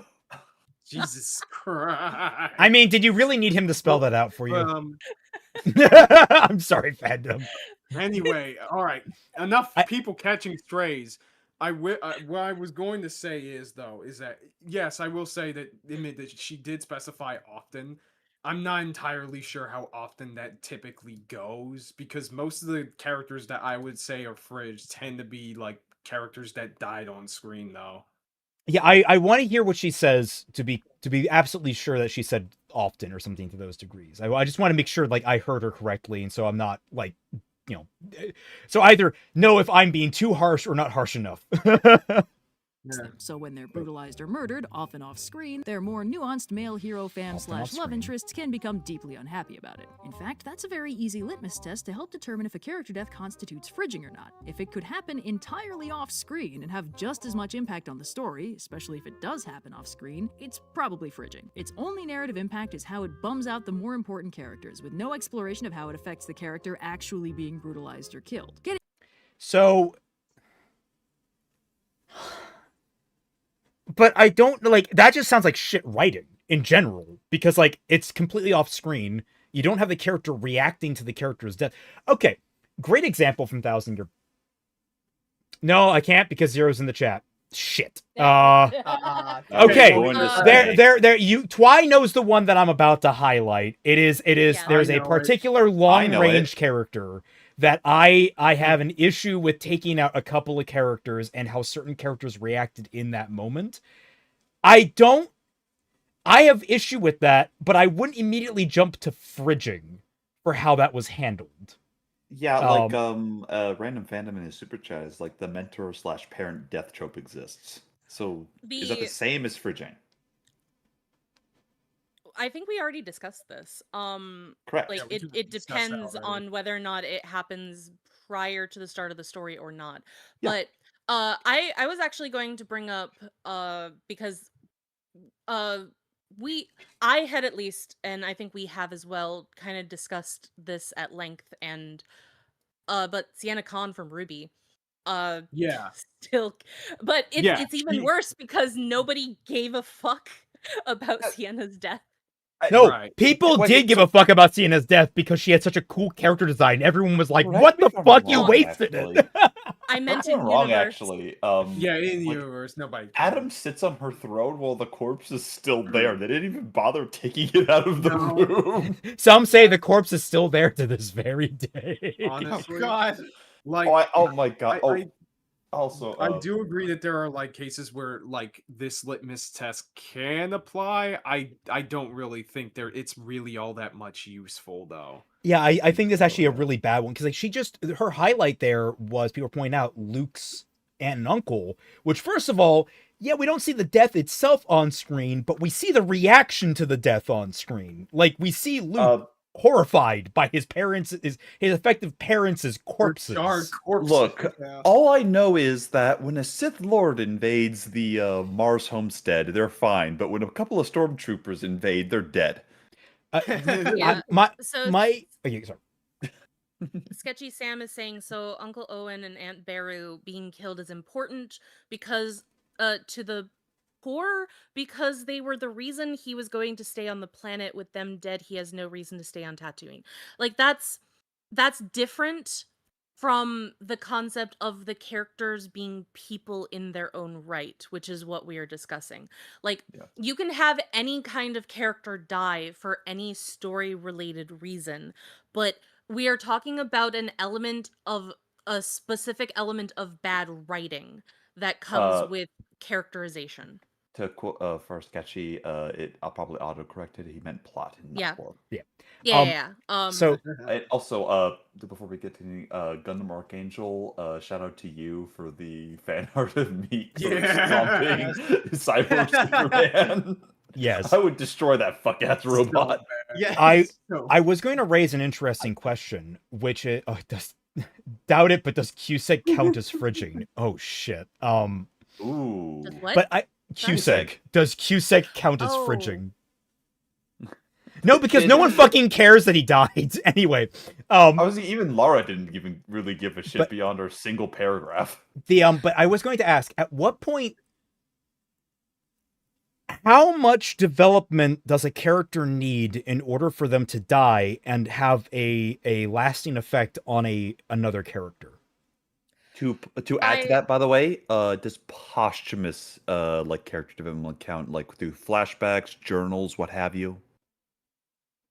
I would imagine that posthumous character development would count to fleshing them out. Like I think when we're talking about specifically fridging a character, the main purpose is to make the more fleshed out or main character sad in some way, shape, or form, or to have them suffer for the plot. We are objectifying a character's death in order to service somebody else and their feelings. So when we are talking about like things like a character dying off screen and nobody gives a shit, that isn't necessarily fridging.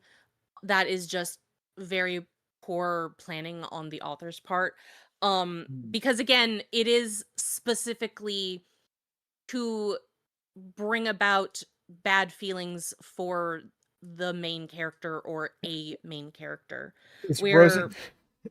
Sorry, I just thought of another. Is Rosencrantz and Guildenstern fridging? No. We're not going to start this. We had this entire thing of like, could X character beat Ruby? We had the entire thing my God, with you're the power right. scaling earlier. God, We're going to got get stuck on sucked down that into for that so rabbit long. hole. I We loved need it to stay so much. focused. Yeah. Yes, we must stay Yeah. focused, brothers. we do have to remember the main description of what fridging is. So to go off and say things like, does QSIG count as fridging when nobody gives a shit, doesn't count specifically because a character is required to suffer the death by objectifying them for their purposes. The reason why I ask, though, is because I'm actually starting to struggle the more that we are discussing this to find a clean example of fridging necessarily. And like that's where I'm kind of drawing the problem with the trope itself, is it feels like the definition by Gail Simone, it's like a hammer in want of a nail. Well, yeah, but again, you have to remember this was a term coined in the 90s, where we're more talking about a lot more recent stuff, barring a couple of examples Nope. from DC and Marvel. To give more Marvel? context, if I could actually, the big thing about it is that with fridging is that Kyle was the second one that broke the camel's back. The first one was Supergirl during Crisis on Infinite Earths. She died. Barry Allen's Flash got remembered, but it was talked about a lot in the circles that Barry was like talked about a lot. Supergirl, however, she kind of got like pushed to the side, really, in terms of the mourning period. Ooh, Yeah. that's bad. I know that. Now, so if anything, Supergirl is an example of fridging, but she is one of the biggest. Like, dude, guys, please give more respect. Well, wait, but I thought, okay, so does it matter how fleshed out a character is before their death?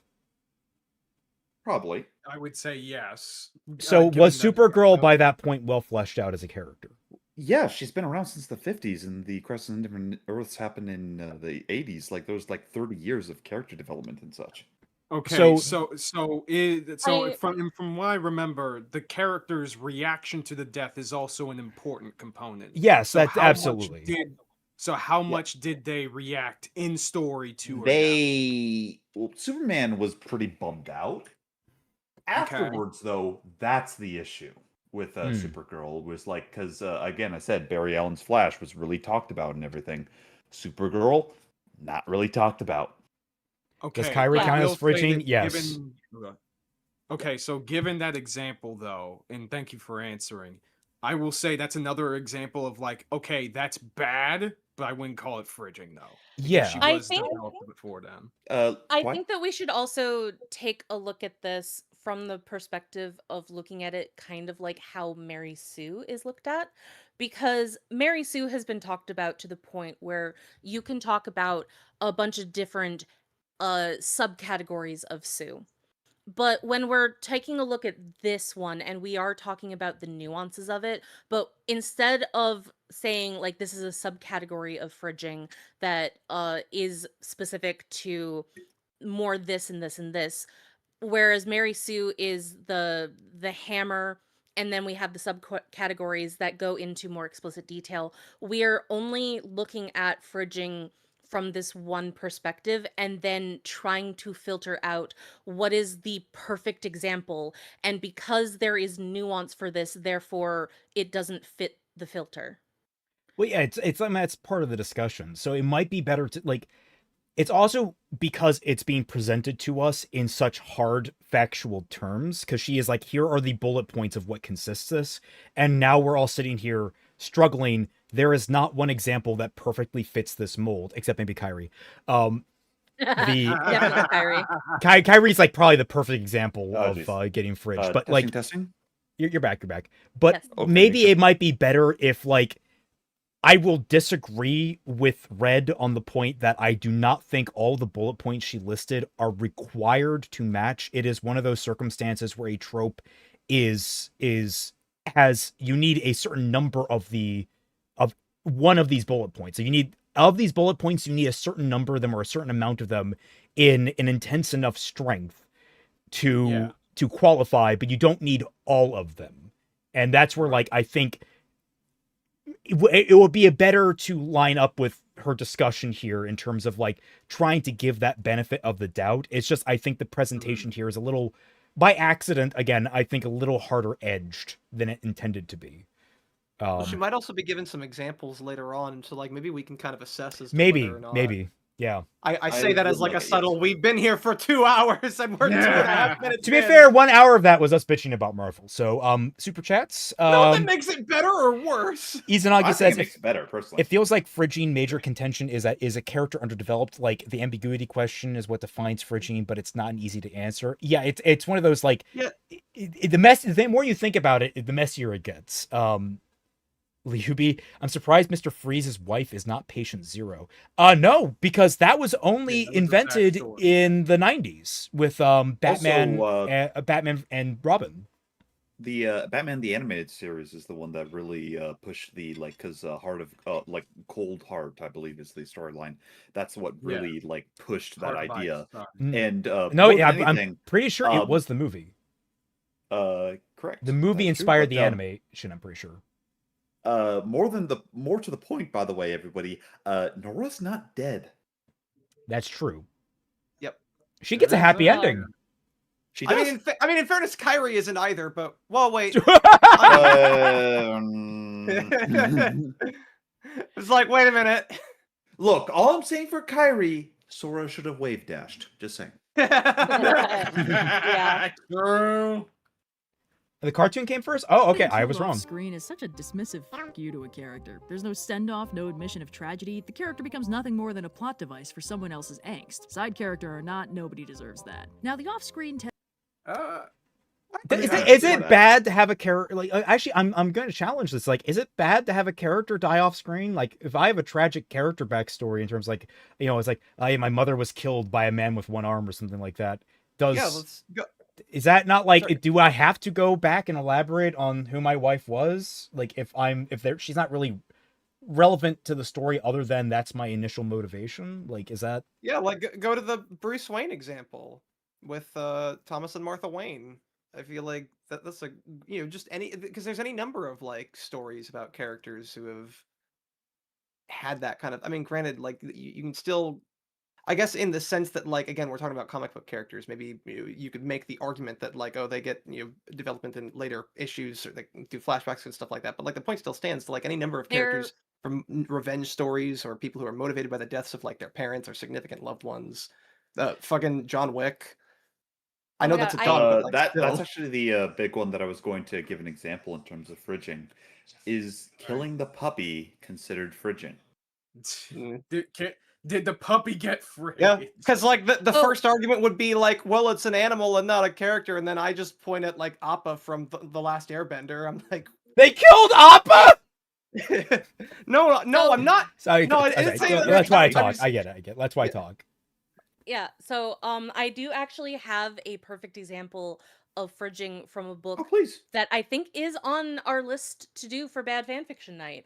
Ooh, For Jenna Moressi's The Savior's Champion, the main character has a best friend who also gets into the tournament, and then immediately before the first challenge gets killed off. And the only thing that we ever learn about this character is that he's a funny man and that he kind of had a crush on the main character's sister. And then the only thing that we ever hear about him again is how much the main character is a sad boy for the fact that his best friend is dead. He gets no other And- acknowledgement other than that. Real sad boy hours, apparently. Yes. So yeah, I was gonna say, like, because you could probably make an argument that John Wick's wife is fridged because the inciting incident is her death, and then it's her having prearranged the puppy to be sent to him, and that it's like the emotional weight of that puppy being sent to him to get him back on his feet, and then it dying is the real motivating factor. Ultimately, is because like killing the puppy was effectively killing the last shred of his wife. So then it goes back Correct. to the question of, is the wife dying as an inciting incident and not being all that well fleshed out as a character, is that fridging? I'm going to say yes, because I'm going to be honest with you, as somebody who knew nothing about these stories other than hearing about people talk about the John Wick series. I didn't even know he had a wife.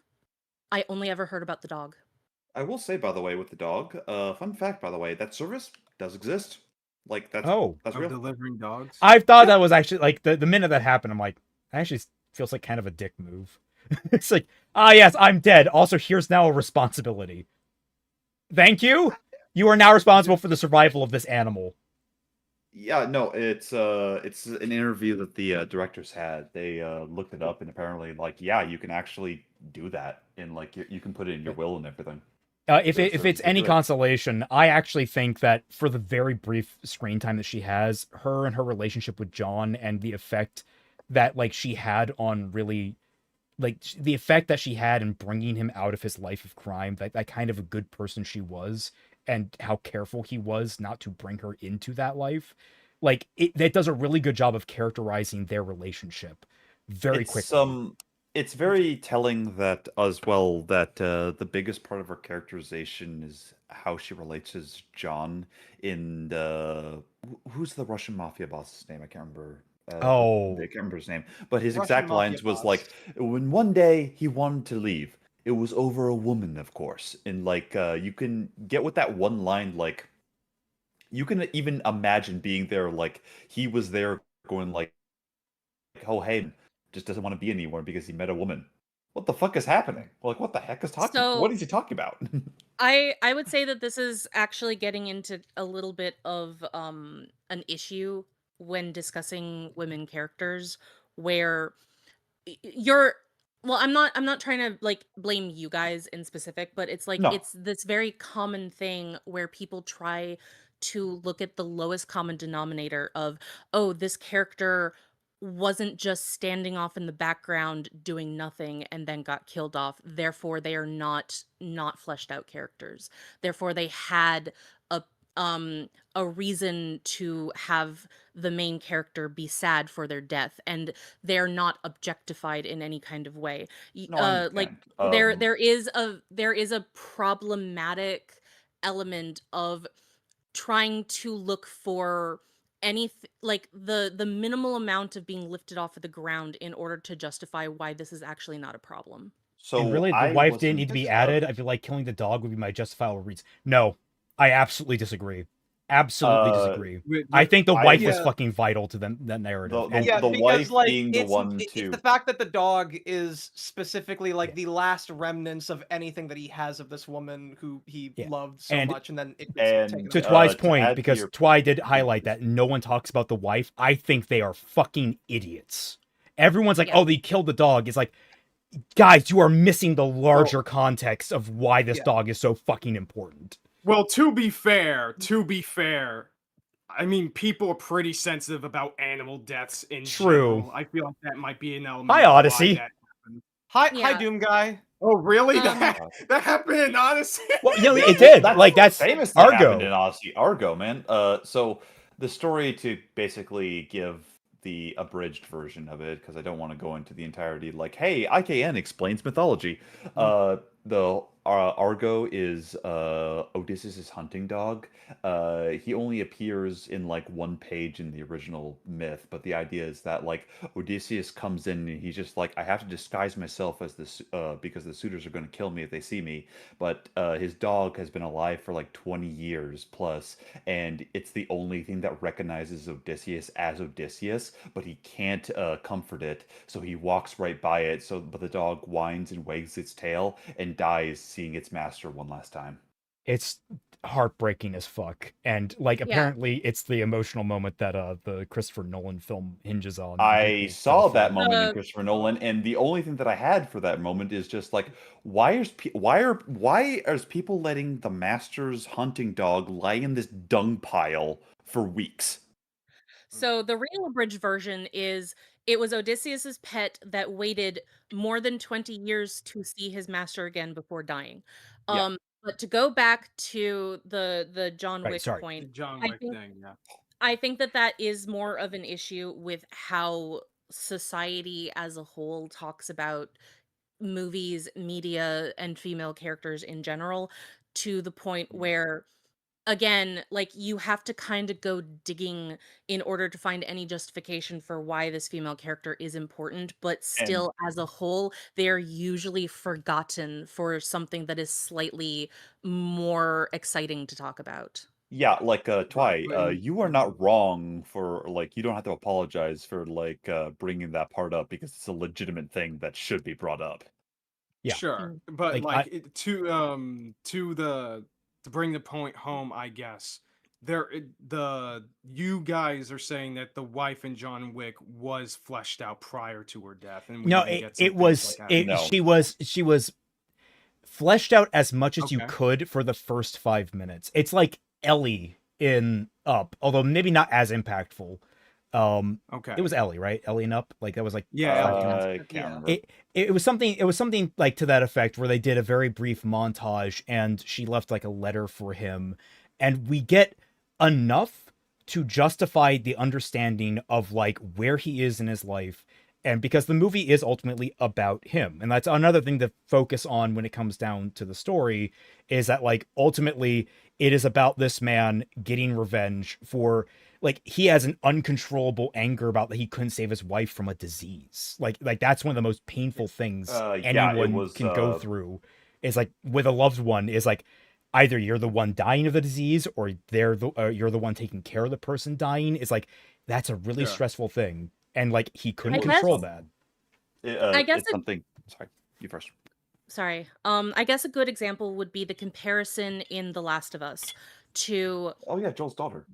yeah, Joel's daughter versus Joel himself. So Joel's daughter could be considered fridging because she's not really a character in her own right. But Joel dying in The Last of Us 2 is not considered fridging because we had an entire game to um have Flesh out his him character and flesh out his characterize character him and stuff. and to characterize him. Yes, yes, yes. So like I think that those are good examples. Like Joel's daughter, nobody really talks about Joel's daughter. Nobody really gives a shit about Joel's daughter. Her name is She Zoe, was by the just way. I did not Mm. know that. Um Now you know. yeah, now I know. Yeah, I guess I will I guess this goes back to the question of what I guess is now we know it's obvious that the story probably would be better if if the game had fleshed out Zoe as a character even in retrospect, right? Well, you can Obvious like tell later on. why they But didn't overall. okay. Yeah, like here's the thing is that I feel like Is it sorry, go ahead, go. Kaiser.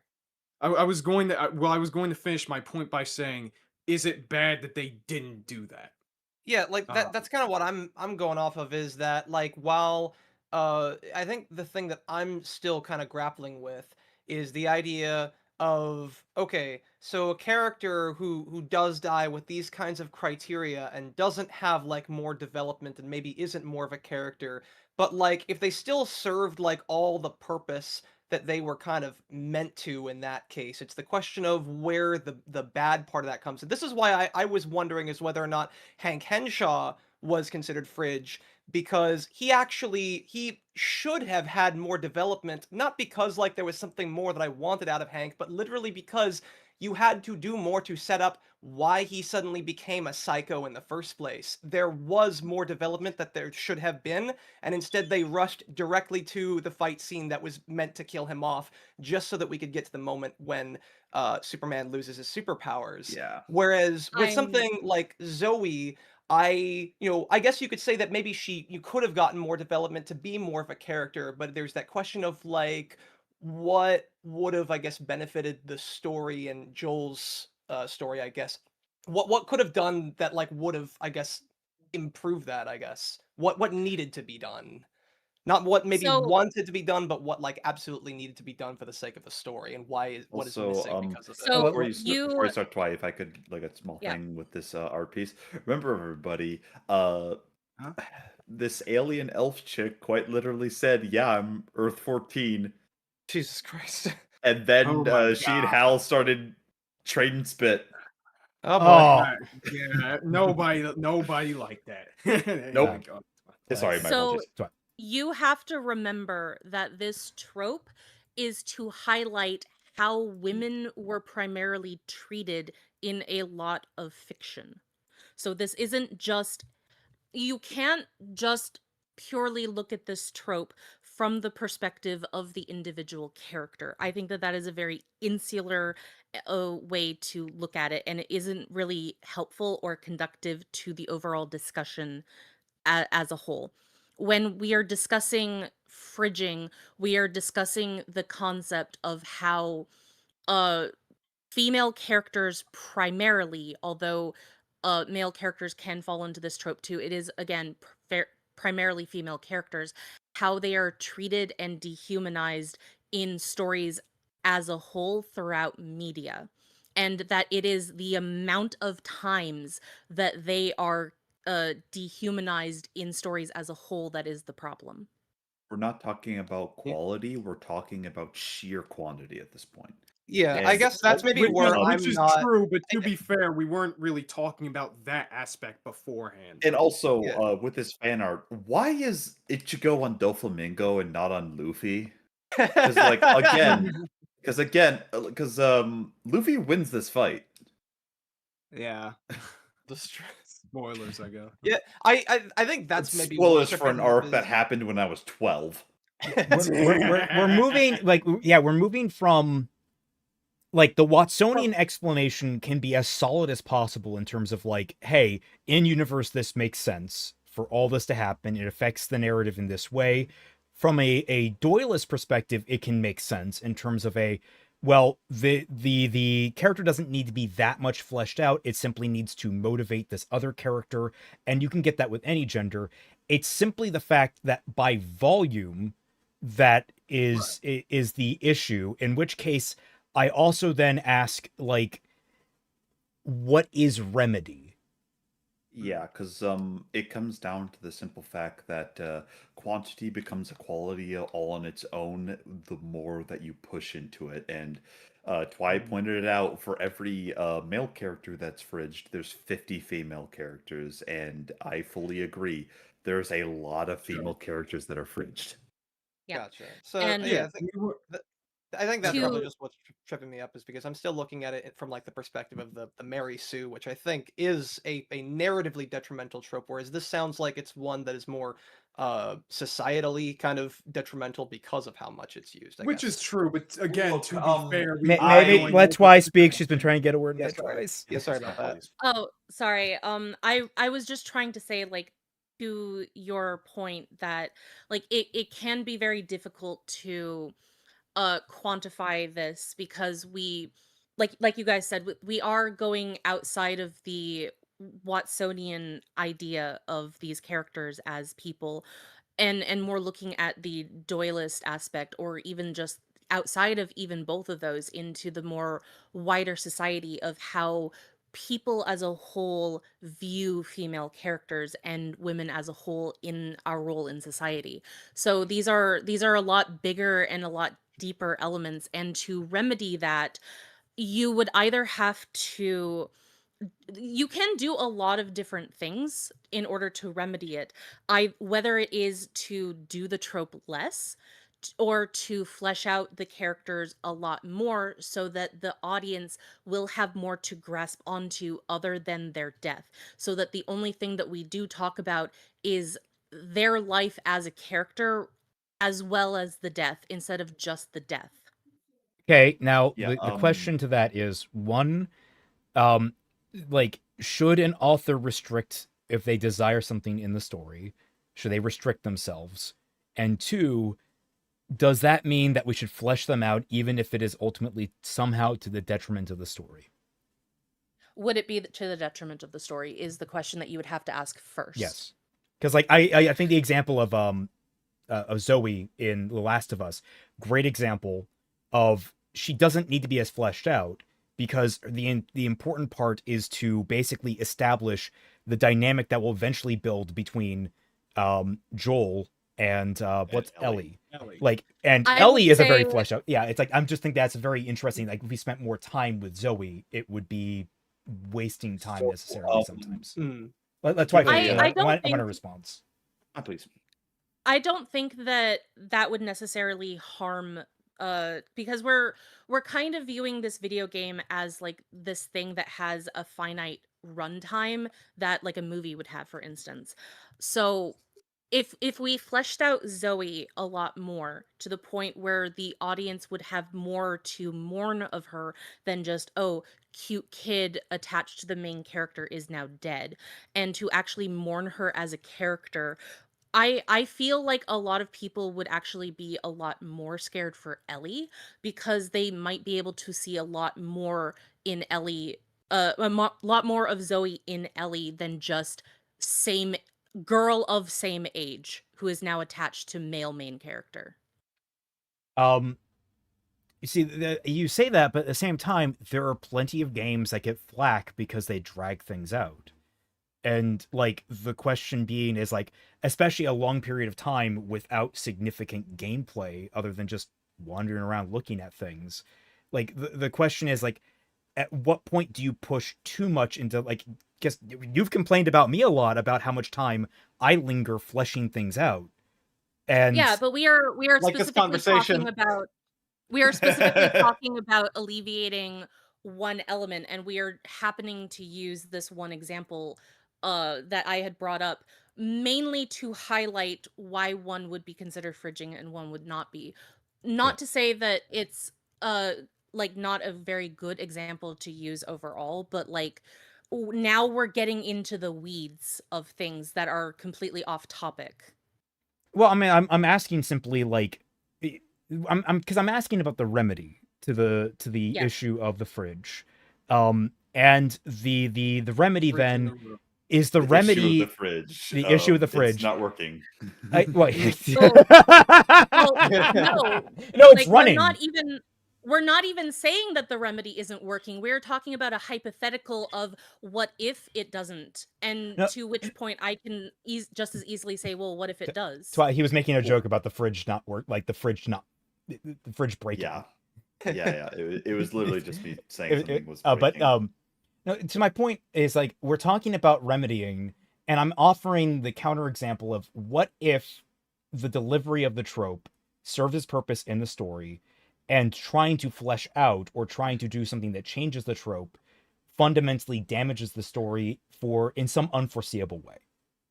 You can't know that until you unfortunately put it out there. But again, Yeah, that's a hindsight 2020 argument. yeah, that's kind of not really something that we can quantify until you actually put it out there. But the unfortunate thing is that this has been tried so often that people have noticed a very worrying issue with how often it is used for a very specific demographic of people. And now you're arguing like, well, why do we have to stop doing the harmful thing in the first place if this specific example might be harmed by it, which is kind of an issue in the first place, because we are talking about like potentially fixing an issue of that is a more broadband issue, and then we're looking at more tiny pinprick issues of like very specific examples. The reason why I think it's getting to that point is that it goes back to the fact that we can't pinpoint any one particular fitting member of this, except Kyrie. Kyrie and Savior's Oh, yeah, there Champion was a dude. character in a book, right? Yeah. Like there are examples out there. Just because we can't think of them at the moment does not mean that they don't exist. But the No fact one's that we're saying they don't exist. yeah, He's my just finding it hard to find them. it's finding it hard. And my point to it, my ultimate point to it, is that it's one of those.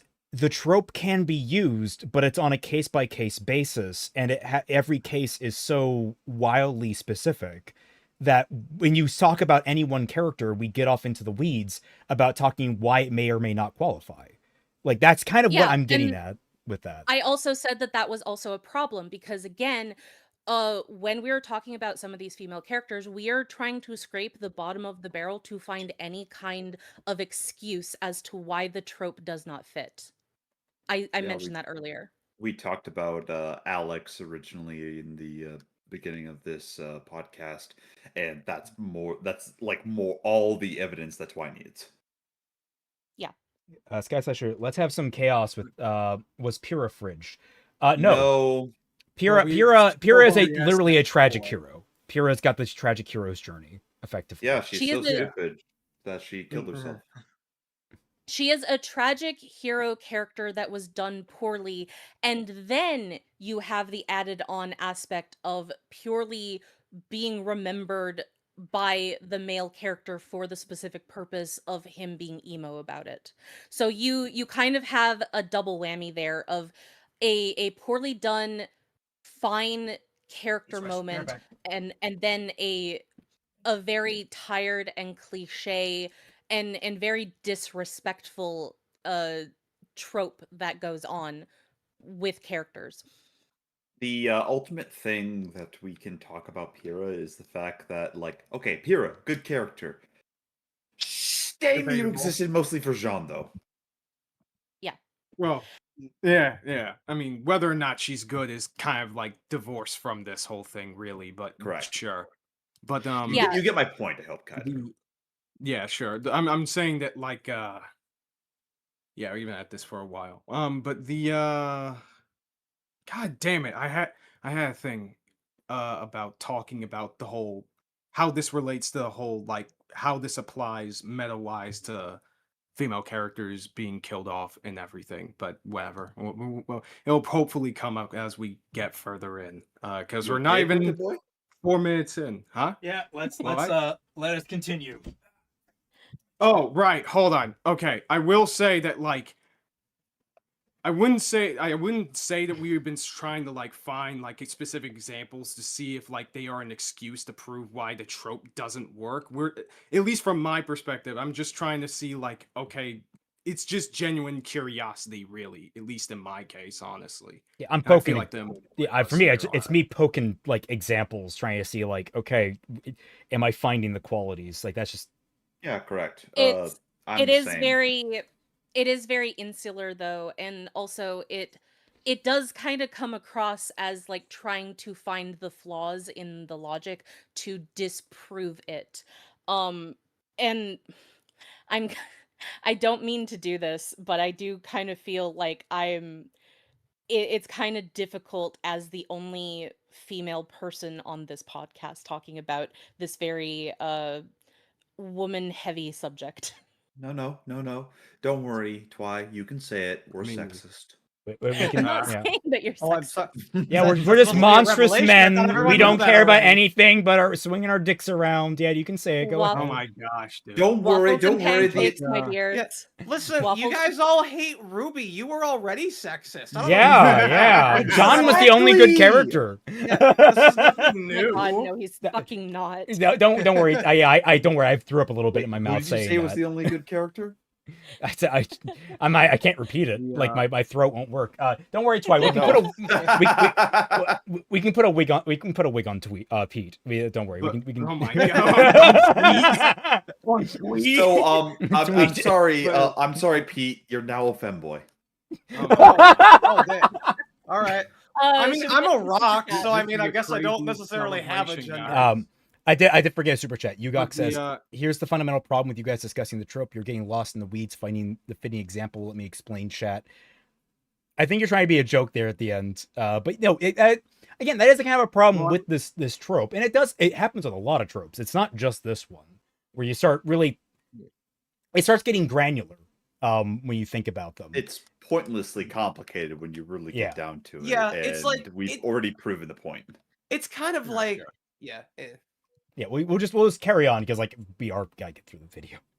test isn't quite enough to say if a death is fridging or not. See, while fridging is intended solely to upset another character, well-written character deaths almost always upset the other characters too. And since the character themselves is usually too dead to care, most of the lingering ramifications of their death only affect the other characters, typically by upsetting them. So the distinction between a fridging death and a non-fridging death isn't immediately obvious from just this definition. The key difference is a fridging usually makes the other characters upset briefly and shallowly, while a solid character death makes the other characters grieve. Frequently, fridged characters are never spoken of again after the arc they died in is resolved, or even before it's resolved. Try and convince me that Luke Skywalker was still bummed about Uncle Owen and Aunt Beru 10 minutes later. So as a second fridging... I would agree. Honestly, after my first watch through of Star Wars, I honestly forgot that they existed as characters. I could see it. Yeah, Yeah, I no, think I I'm able to agree on this one. Yeah, I think that's an easy one. You guys know that was not a joke. What? Okay. Sorry, I forget. I don't remember where the thing was. Because I just don't understand. He was a super chat. I was like, I just don't understand what you were like. Explain, Here's chat. the Trope was fundamental described problem bad with when you guys written and discussing this recorded trope. with You are getting lost in the weeds, finding the fitting example. Let me explain, chat. Was there supposed to be like a comma there or something? Or oh yeah, it said Phoenix, the trope was describing a bad writing trend that Twilight described, but it was named after a moment that didn't fit as perfectly as other examples that might have happened. we got I think into the that, main, yeah. the main no. issue that was being discussed was like the purity test that we were kind of falling into, and that I and some of us had kind of pointed out was that we are purity testing this trope. Well, the reason why, I think the reason why is that we weren't even really, I wouldn't even say we're purely testing the trope itself, because we agree that that is a problem, and that broadly speaking, like, in terms of the meta and even the Doyleist perspective, that, yeah, it is, like, an issue. We're just mainly curious about whether or not these things even apply. Not even to really break the trope, just to, like, I don't know, test it, I guess. Well, that's why... That's why I had mentioned the Mary Sue example, because we had subcategories of it where we weren't doing that with the fridging trope. We were just having the blanket thing and trying to purity test various examples on whether or not it perfectly aligned with this very broad brush example. I think part of that, though, the reason why that's the case might be because the Mary Sue trope, comparatively speaking, is a lot more straightforward. Yeah. I think so we actually do have separate categorizations on TV tropes itself. So if I can list those off quickly, we have body. I will screen cap them actually and put them on screen for everyone.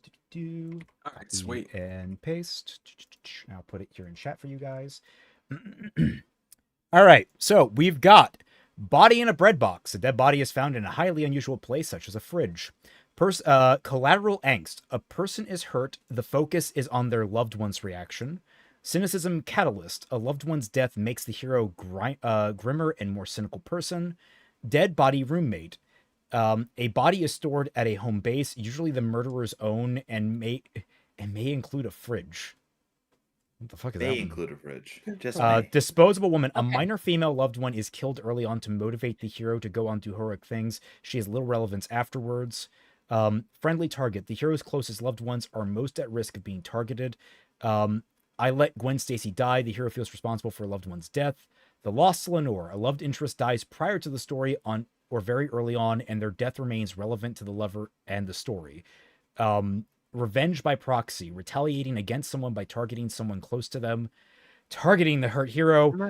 That one's pretty straightforward. You killed my father. Family members that are killed. I have killed many fathers. Can you please be more specific? What? Sorry, I left to go get a drink. What are we doing? I'm going. You talked about like how you talked about how we subcategorize a lot of Mary Sue's. There are subcategories listed on TV tropes for this trope. So I'm basically posting them to list them off. Okay, cool.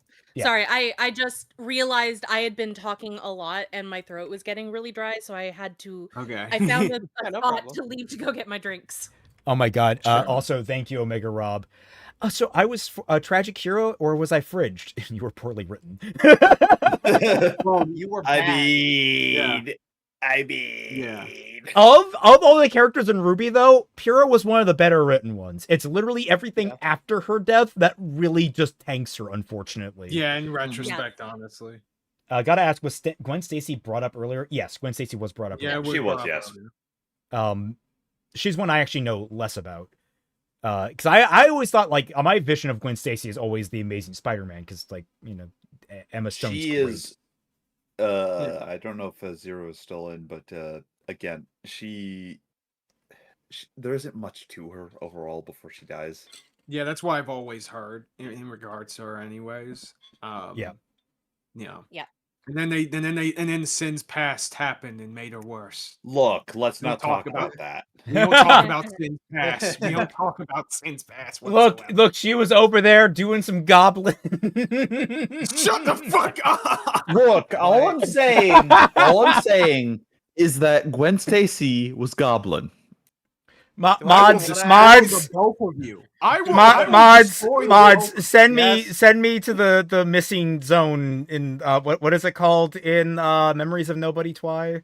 Oh gosh, I don't remember at the top of my head. Anyway, mods, Send me there. white out all of I know's pages. Oh no! Wait. What if All right, they're already the blank? void.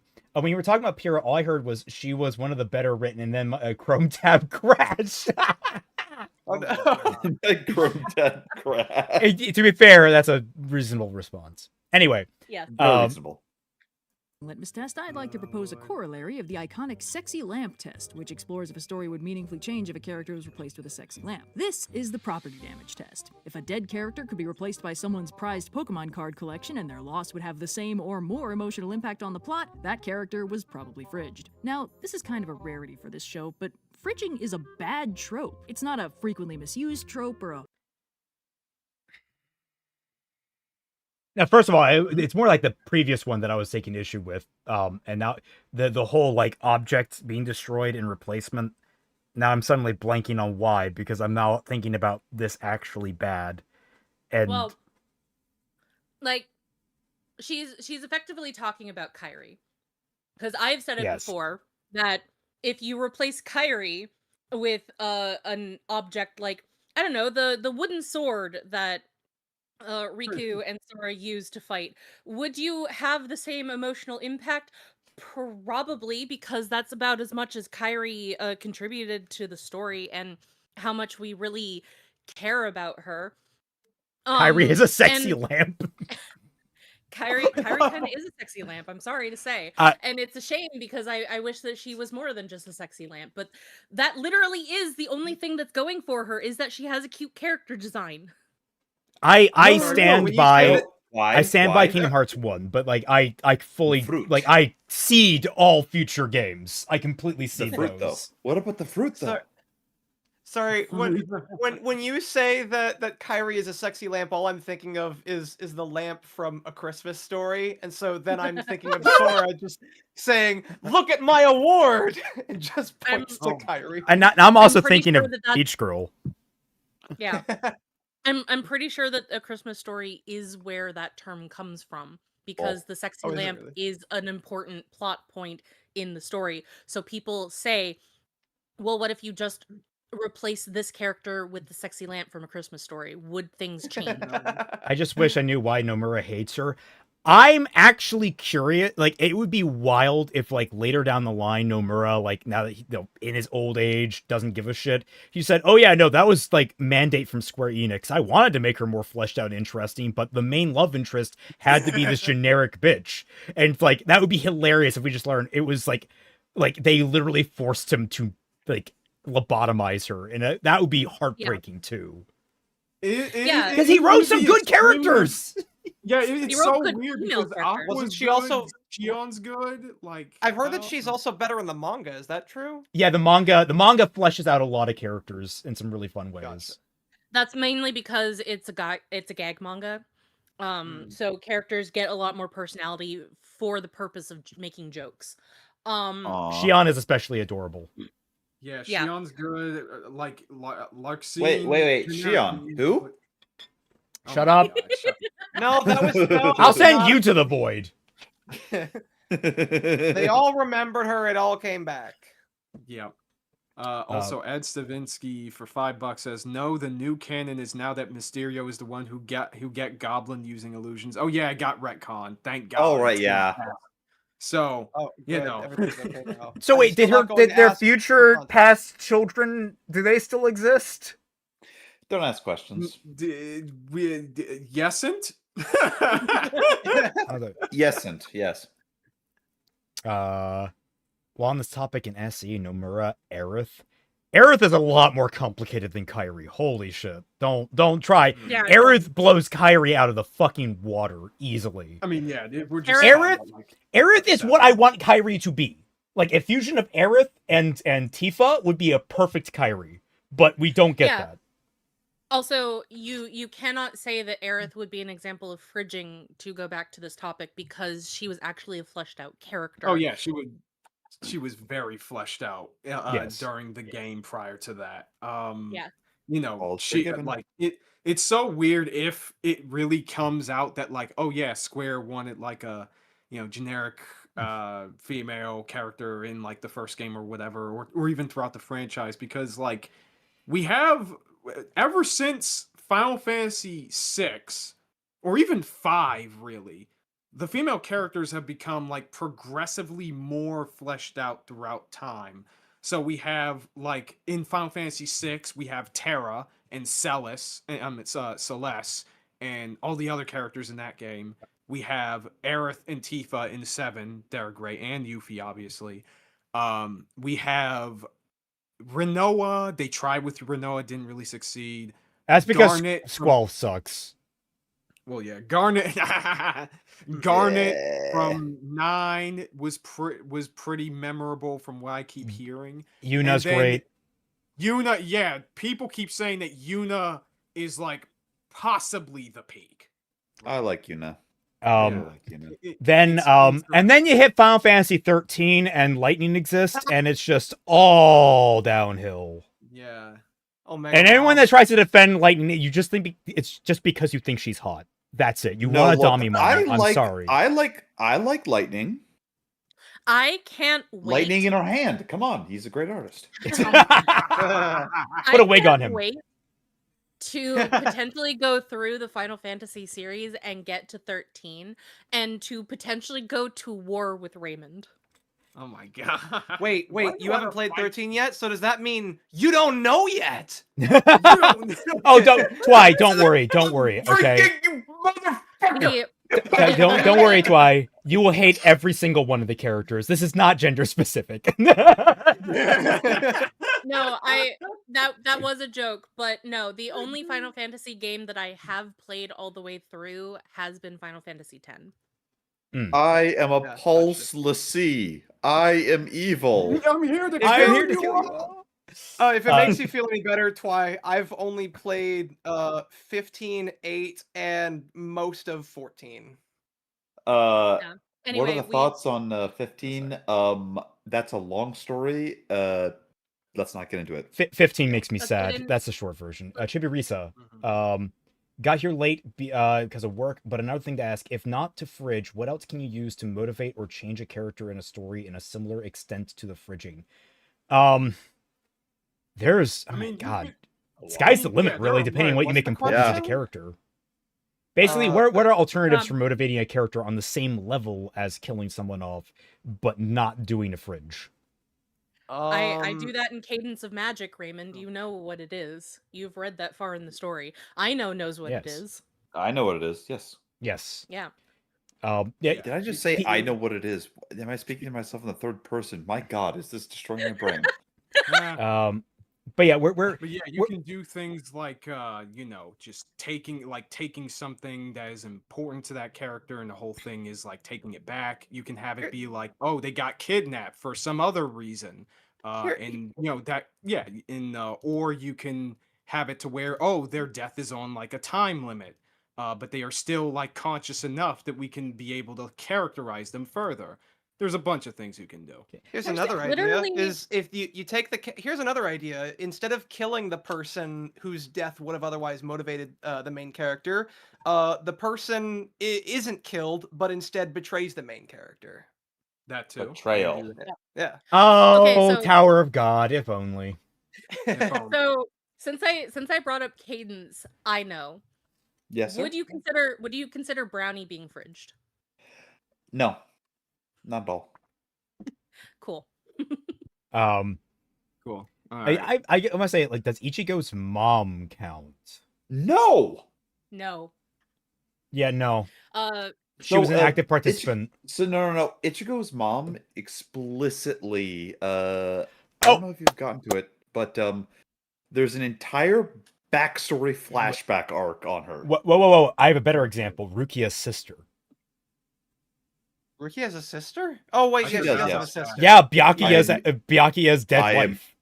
I Yeah. immediately adopted you into the Kuchiki family. Yes, but that is the effect it had on the man. So I mean, Yes, she gets her own arc, and unfortunately, she like many women that I know falls for the fucking himbo. Holy shit, is Ishin a himbo? Jesus Christ, dude. No. Ishin is an alpha himbo. Holy fuck.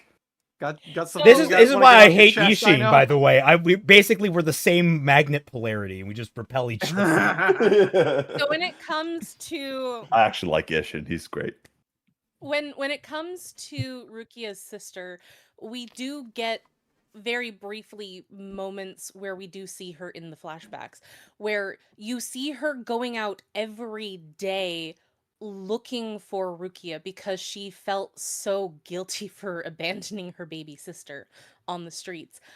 So we don't get a whole lot of her, but I do still it's one of those writing moments where it's It's so the much in example- so little. It's the example that you gave of like all the effort put into not making it a fridge moment, because ultimately it's not a fridge moment. Would that? I wonder. I'm curious as to whether or not it still would, though. I guess to play devil's advocate. I because, would be like, interested to see someone that like would- CD Cal, like, because Oh my no doubt they would call it out as fridging. Yeah. Well, the thing about her is that, like, if you squint, yeah, you can consider it fridging, but ultimately it's so minor on the fridging scale that it doesn't really matter, I guess. Parents, mentors, death is Okay. on a different trope. However, Red just used Luke Skywalker's parents dying effectively. Yeah, that They was were- Well, was- aunt and uncle. Aunt and We uncle. did establish that it's not fridging if they die prior to the event of the story, whereas they were alive during the story and they die when he takes a walk. Right. Yeah, like, in our definition, that wouldn't be fridging, but in Like, her definition, it would, because I think she did say earlier that And we all even agreed. the characters, that Yeah, was it's a lack of fridging. repercussion. That was the thing that she framed. Is it's the lack of lingering repercussion of that death, other than the immediate effect on the plot or the character. So, like, the argument is that, like, Luke never, like, reflects upon their death ever again, which I think is a fair Mhm. criticism. Yeah, And- like and we have- Yeah. We have talked about that too. ultimately, Aunt Beru and Uncle Owen should have been there during the like Obi-Wan, Anakin, Yoda, Force Ghost thing, seeing the people that really pushed Luke forward. He should have saw Aunt Owen and Aunt Beru.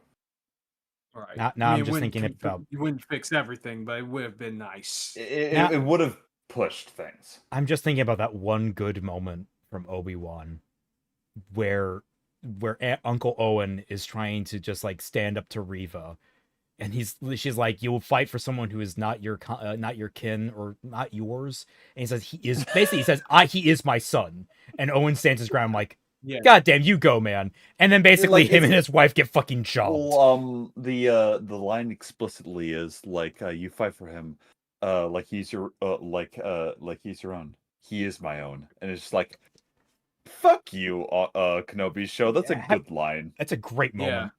Anyway, And it's also Yeah. the my apologies. Continue on from it, but Luby, how dare you put that in the Bleach abridged for memes of just like I have a sister. Yeah, I was married to your sister. She died. Sorry about that.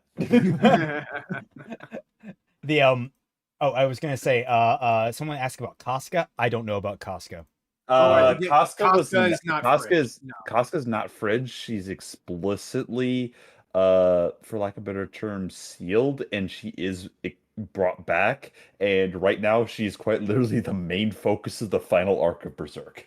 Also, And wait, how also, can even Casca be prior to fridged? that- How can Casca be fridged when like she's had like an entire arc to like flesh out her character and relationship with Guts? Yes. Yeah, I think that's In don't know ways much that about make sense Berserk, but I know Casca is fucking beloved by that fandom. Yeah, Like, she yeah, is. She's just great. Good for damn good reason. Yeah, not just in ways that, directly relate to Guts and her relationship as well. She has other attributes to Look, her I that were fleshed out. when she explicitly was just like, you know what, Guts, you're the main character. I'm gonna stab you. Yeah. All right. all right, let's move on. First, Hard Omega to Rob, handle thank trope, you. it's bad writing. Character deaths are not bad trope-wise, but fridging specifically indicates a lack of respect for the fridged character and their narrative potential. Fridging weighs a character's potential worth to the story and concludes that all their future potential and growth and dynamics in the narrative are worth less than another character feeling kinda bad for a little while. This is reflected both outside of the story and in the story, since this character's killer, be it the character who kills them or the author who makes the call, demonstrably couldn't give a shit about them in their own right, instead choosing to focus entirely on how ending this character's life will make another character upset for an arc or two. Their own life and death isn't as important or deserving of focus as hurting the hero by proxy. Okay, I need to take contention with her own definition now because it lingers only for an arc or two. Completely different language than what was being used about Luke and his uncle and aunt. Because that Yeah, was 'cause, like what? that was a motivating factor that got him on the path to the hero's journey. Basically, refusal of the call has now been shoved back in his face. But that's all it served. Like, and that's a fair Yeah. example, I think. But this is now Yeah. like, oh, this is a lingering effect now. It's like, wait a minute. No, she's talking about how it doesn't really linger all that much and that it still isn't all that important in the story. Like you're taking issue with the fact that she was talking about a very specific example versus her broad brushing it for all of the other examples so that she doesn't have to go through each and every single example individually. The I would roll it back, but we're already so far along. It is the double-edged sword. Is like I want to analyze this more closely because I feel like she was a little more hard-edged there. But I will cede on this argument. You might make a fair point. Yeah.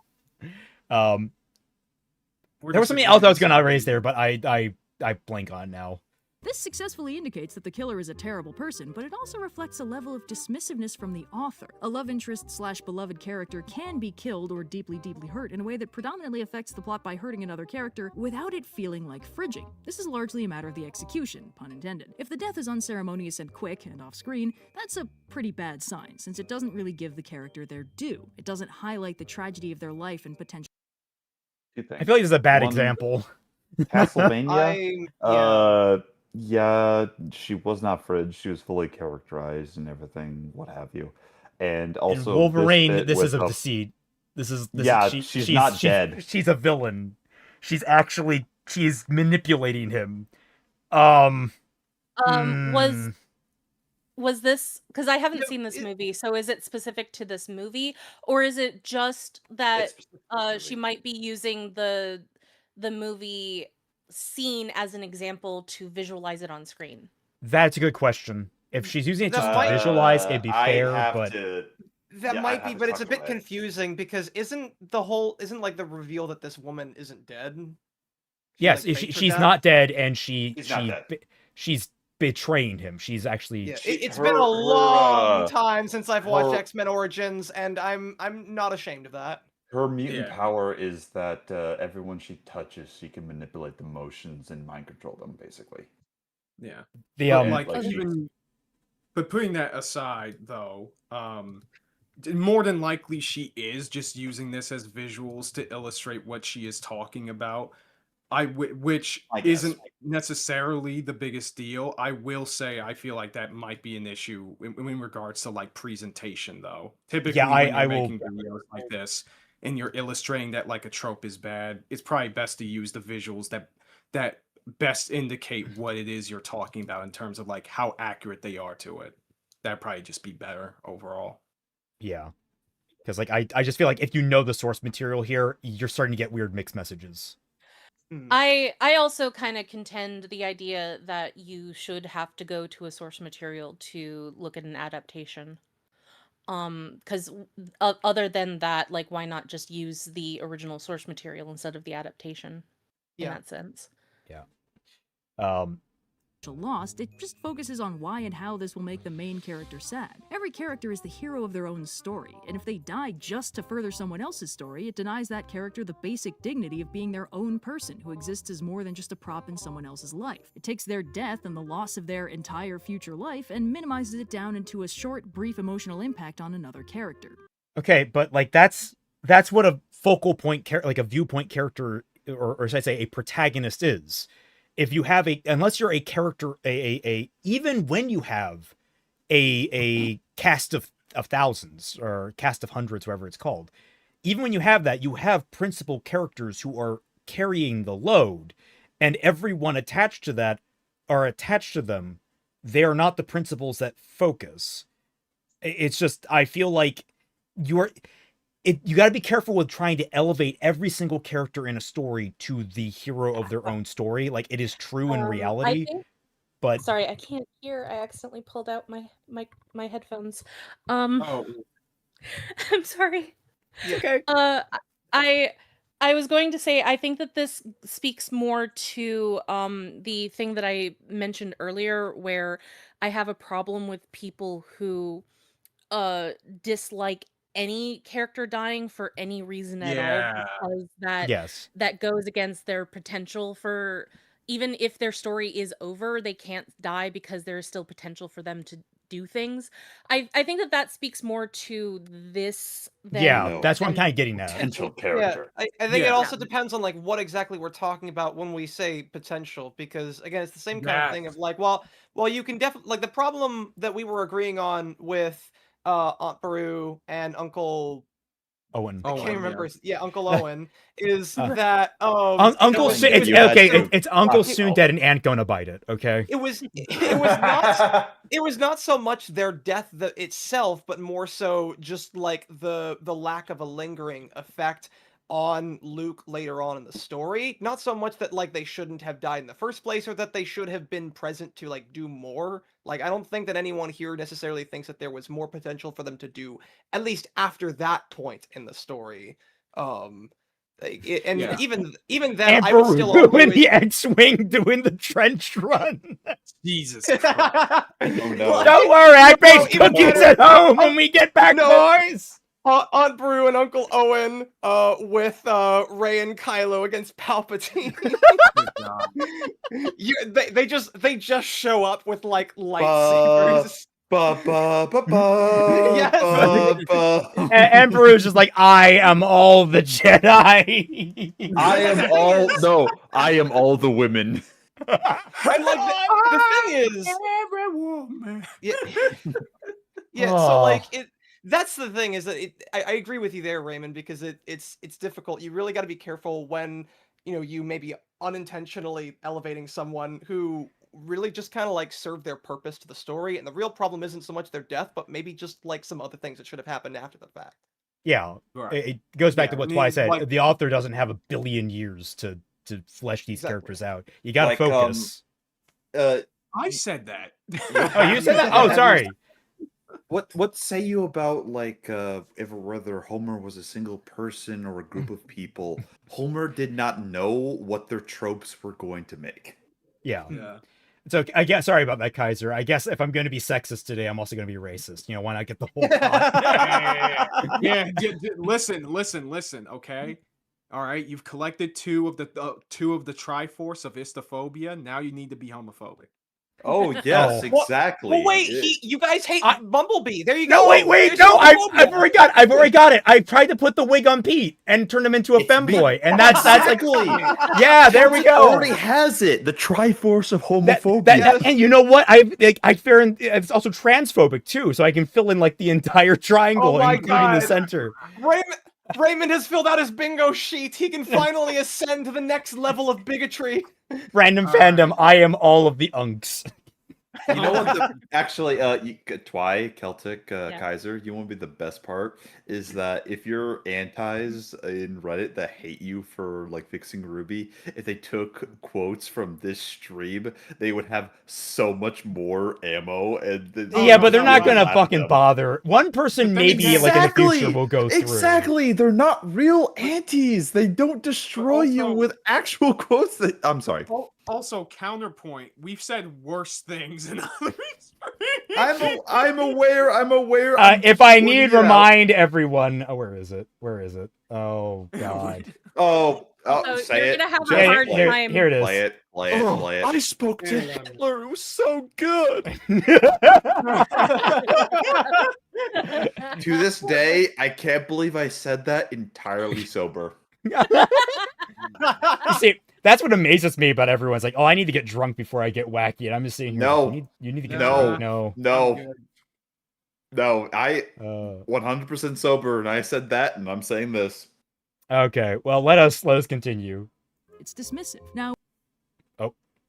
it's dismissive. Uh-oh. Now, we're about to enter the spicy take zone because, you know, the MCU is my old favorite punching Oh, bag. But this is the personally, part this is I how I really felt No. about most of the major character permadeaths in Infinity War and Endgame, especially Gamora and Black Widow. Loki and Vision do die fairly quickly and unceremoniously, primarily What? to hurt the characters invested in them, Hold but it. they're given narrative weight and some Well, no, let's let her finish her point because we're going to have words on this one possibly. Yes. Yeah, I was Yeah. going to So let's say. let's Go let her for it. finish. dignity in Go the for it. process. It feels unfair and tragic in universe that they couldn't be saved, rather than feeling like bad writing. But Gamora, well, it's actually kind of fascinating. In the 2 movies she'd been in, her entire arc had centered on escaping Thanos and his deeply fucked up abusive parenting situation, healing and growing as a person, and learning to trust and even love her new friends. Her dynamic with Nebula was following that same track, realizing they weren't enemies but victims of the same terrible situation and the same manipulative, tortuous narcissist. Thanos' shadow looms large over Gamora's arc as the root cause of all the pain and suffering in her life, and the thing that scares her most that she's constantly fighting to escape. In Infinity War, Thanos is told by Red Skull that in order to get the Soul Stone, he has to sacrifice something he loves. So he kills Gamora, like permanently, she's dead. Now that's bad enough. It's worse that it works. Gamora believes that Thanos is incapable of love, and quite frankly, It's worse because it works? Because like this gets down to the nature of Thanos's quote unquote love. The thing that is being asked is for him to sacrifice the thing that is most dear to him. Sorry. You meant like the actual sacrifice in universe work. I thought she was saying that like narratively it works. Like for the No. plot. I think she's talking Watsonian here. Yeah. in She is talking about how Gamora's death works and he gets the Infinity Stone, whereas she's saying it shouldn't because he shouldn't love her in that genuine kind of a way. But like that's the thing that's like That's the thing I- about Thanos, though, that he does Yeah. love Gamora. It's one of the few things that Well, he does. I will truly even love. say, like, it's more complicated than that. Like, that's the thing about love. Love, guys, we like playing up that love is a purely altruistic and good thing. It can be horribly toxic. Like, anything in the wrong dosage and the wrong balance can be horribly bad. And Thanos does love Gamora. He is thoroughly convinced of it. But he doesn't realize that he doesn't. Like that's the tragedy of this, is that he genuinely believes he loves her. This is the thing that is most precious to him, and he keeps on hurting her again Yeah. and again. Well, He is the my- worst kind of abuser because he thinks he's doing right, but he's always doing wrong. Yeah. To quote one of my favorite stories ever, love. There has never So- been a more perfect and addicting drug. So the thing that I find really interesting about this is that she's focusing so much on Gamora, who is a fully fleshed out character in and of herself. Sure, the majority of her characterization is focused around the men in her life, and Nebula's contribution to her character and her characterization is kind of a side thing to that. To make it so that her characterization isn't just a sausage fest. But I'm finding it interesting that she's focusing so much on Gamora when Black Widow is right there. Well, there's Yeah, Black Widow is actually wouldn't even- one of the few good plot points in Endgame. Well, no, it's a simple fact that to add to what Twi's getting at, Black Widow explicitly sacrifices herself for a man's family and his storyline. Yeah. And also we didn't really get a whole lot of her That's prior reductive, by to the way. this. Yeah. Right. Yeah. I would say that like Black Widow is absolutely closer to frigging. I wouldn't necessarily Yeah. say, at least by like, you know, our I- definition. I wouldn't I- say that she was. because I but, think she like, will I bring can up at Black least Widow. Understand. Yeah, which I can at least understand that, even if I don't fully agree. Also, but fucking Gamora? What are you Yeah. talking about? Gamora's By the way- tragic as fuck. We might like go on with this, and she could be talking about this as an example of like a non-example of the trope, and then go into Black Widow as Yeah. a more accurate example. Like we would have to continue watching the video to see. Yeah. Oh my 'cause God, I was we going can't to do that. ask, to give Yeah. to give a bit more context to things. What time was this? Was this before Guardians 3? Yes, It was before yeah, Guardians. because this was Guardians 3 has alternate Gamora in it. Yes, Yeah. that's what I was getting into. Right. Frankly, by every indication, sorry. she's right. He's a raging narcissist who can't see past his own chins, and this should have been the test of character that screwed him over. And also, like, you must kill your loved ones to get this powerful MacGuffin and Oh, become no, Yu strong. Yu It's like Hakusho. baby's first obvious secret test of moral character, and it's frankly criminal that killing your loved ones was actually the only way to get the stone. That's just lazy writing. Like, No, because No. it could have been an object too if you loved it. Like, it's literally just whatever you value the most. That's the rules. And if what you value, like a lot of people do, what you value the most is a relationship between you and a person, the person that you have a relationship with, it's gonna have to be it. Like, them's the And- rules. I'm not And sure I see ulti- what's lazy about it. Ultimately, with the test of the Soul Stone is simply the fact that, congratulations, even the Mad Titan does love something, and love ultimately is universal, even to the worst people in the universe. Yeah. I think she's getting a bit off in the weeds here now. Yeah. Yeah, Just that's so what, wanna make that's what I'm. it- That's what I'm getting at. That's what I'm gonna get to, because like, ultimately, like, oh, this should be the one big thing that stops him. That's what Gamora thinks, because she ultimately believes that Thanos, in his pursuit of craziness and destruction of what have you, doesn't love everything. Doesn't love anything. My apologies. But no, he does love Gamora. That's the big Yeah, like change in everything.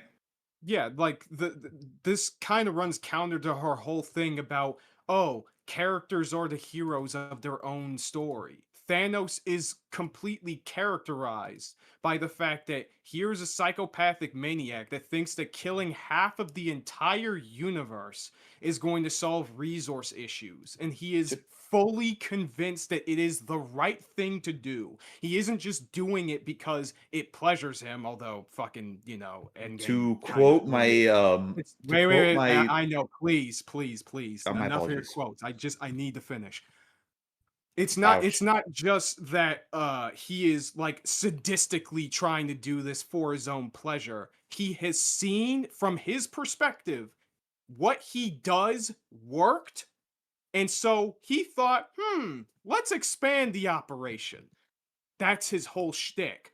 So, of course, someone who is that convinced that they are the good guy of the story and that they are doing the right thing would, of course, have an abusive version of love in their mind. Like, how is that not possible? Also, Entirely. there is a little bit of an argument going on in chat. Can you guys maybe chill a little bit?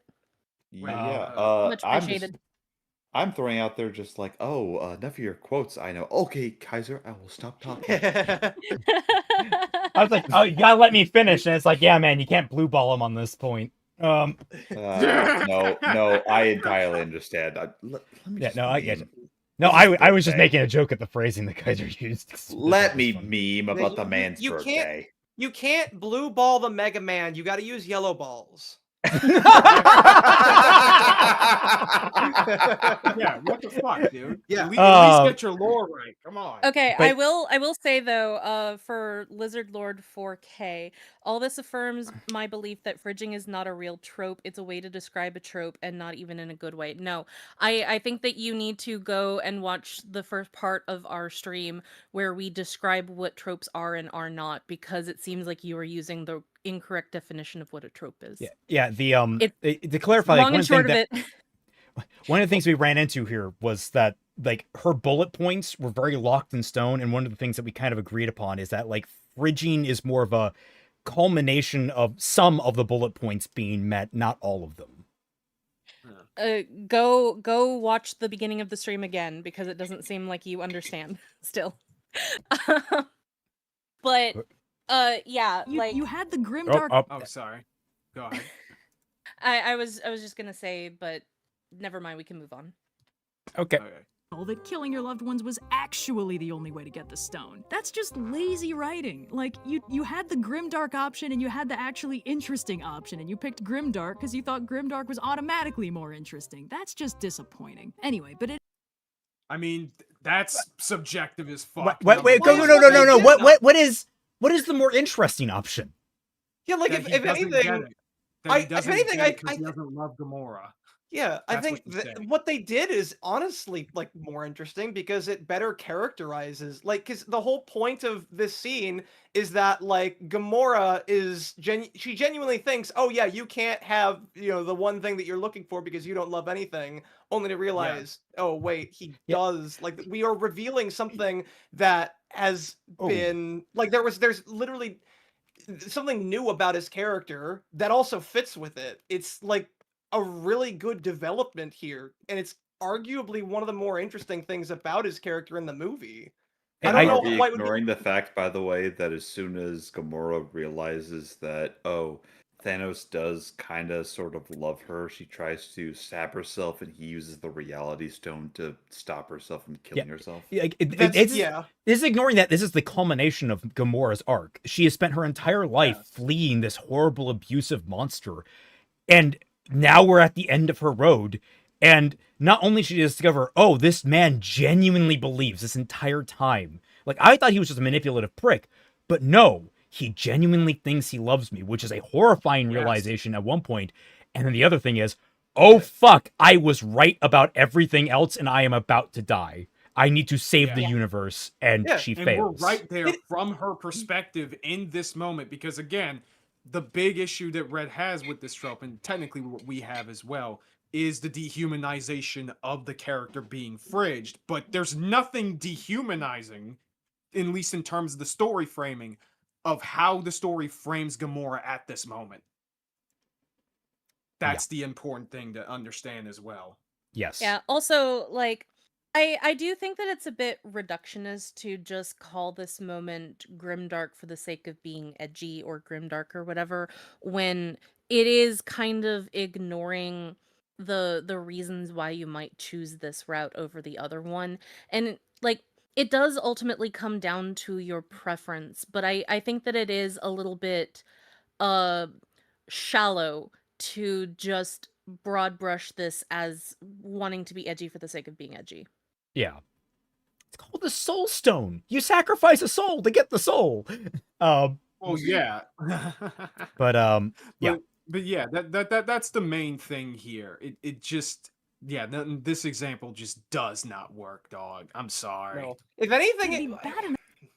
Yeah, let's continue on because like we gotta. Enough if they just undercut Gamora's whole personal arc by saying that the irredeemably evil overarching supervillain who slaughtered her people and tortured her in Nebula for decades actually truly loved her all along. It crosses the line twice by having him prove that he loved her by murdering her. Gamora's entire arc and place in the narrative is undercut and sacrificed to give Thanos a character trait that makes no sense for him and to make Star-Lord sad so he acts dumb in the finale. The only thing he Wait, loves though. more than Gamora is balancing the universe, and you quite literally cannot sacrifice a fucking motivation. It's like it. Well, that's also the other big thing about like the whole fight with Thanos in the first place is that Thanos is the one who is willing to sacrifice literally anything that he cares about to accomplish his goals. When the whole point about like all the other people losing is that they don't want to sacrifice anyone else. And then this gets And it perfectly ironically- contrasted in Endgame with Hawkeye and Natasha, who are both trying to kill themselves to save the universe because they understand that they love themselves enough to get the stone, or that one of them has to sacrifice the other because they both recognize they love each other that much. They have a fight over whether or not one of them is going to die. It is so Yeah. good. Their last lines to each other is "It's okay."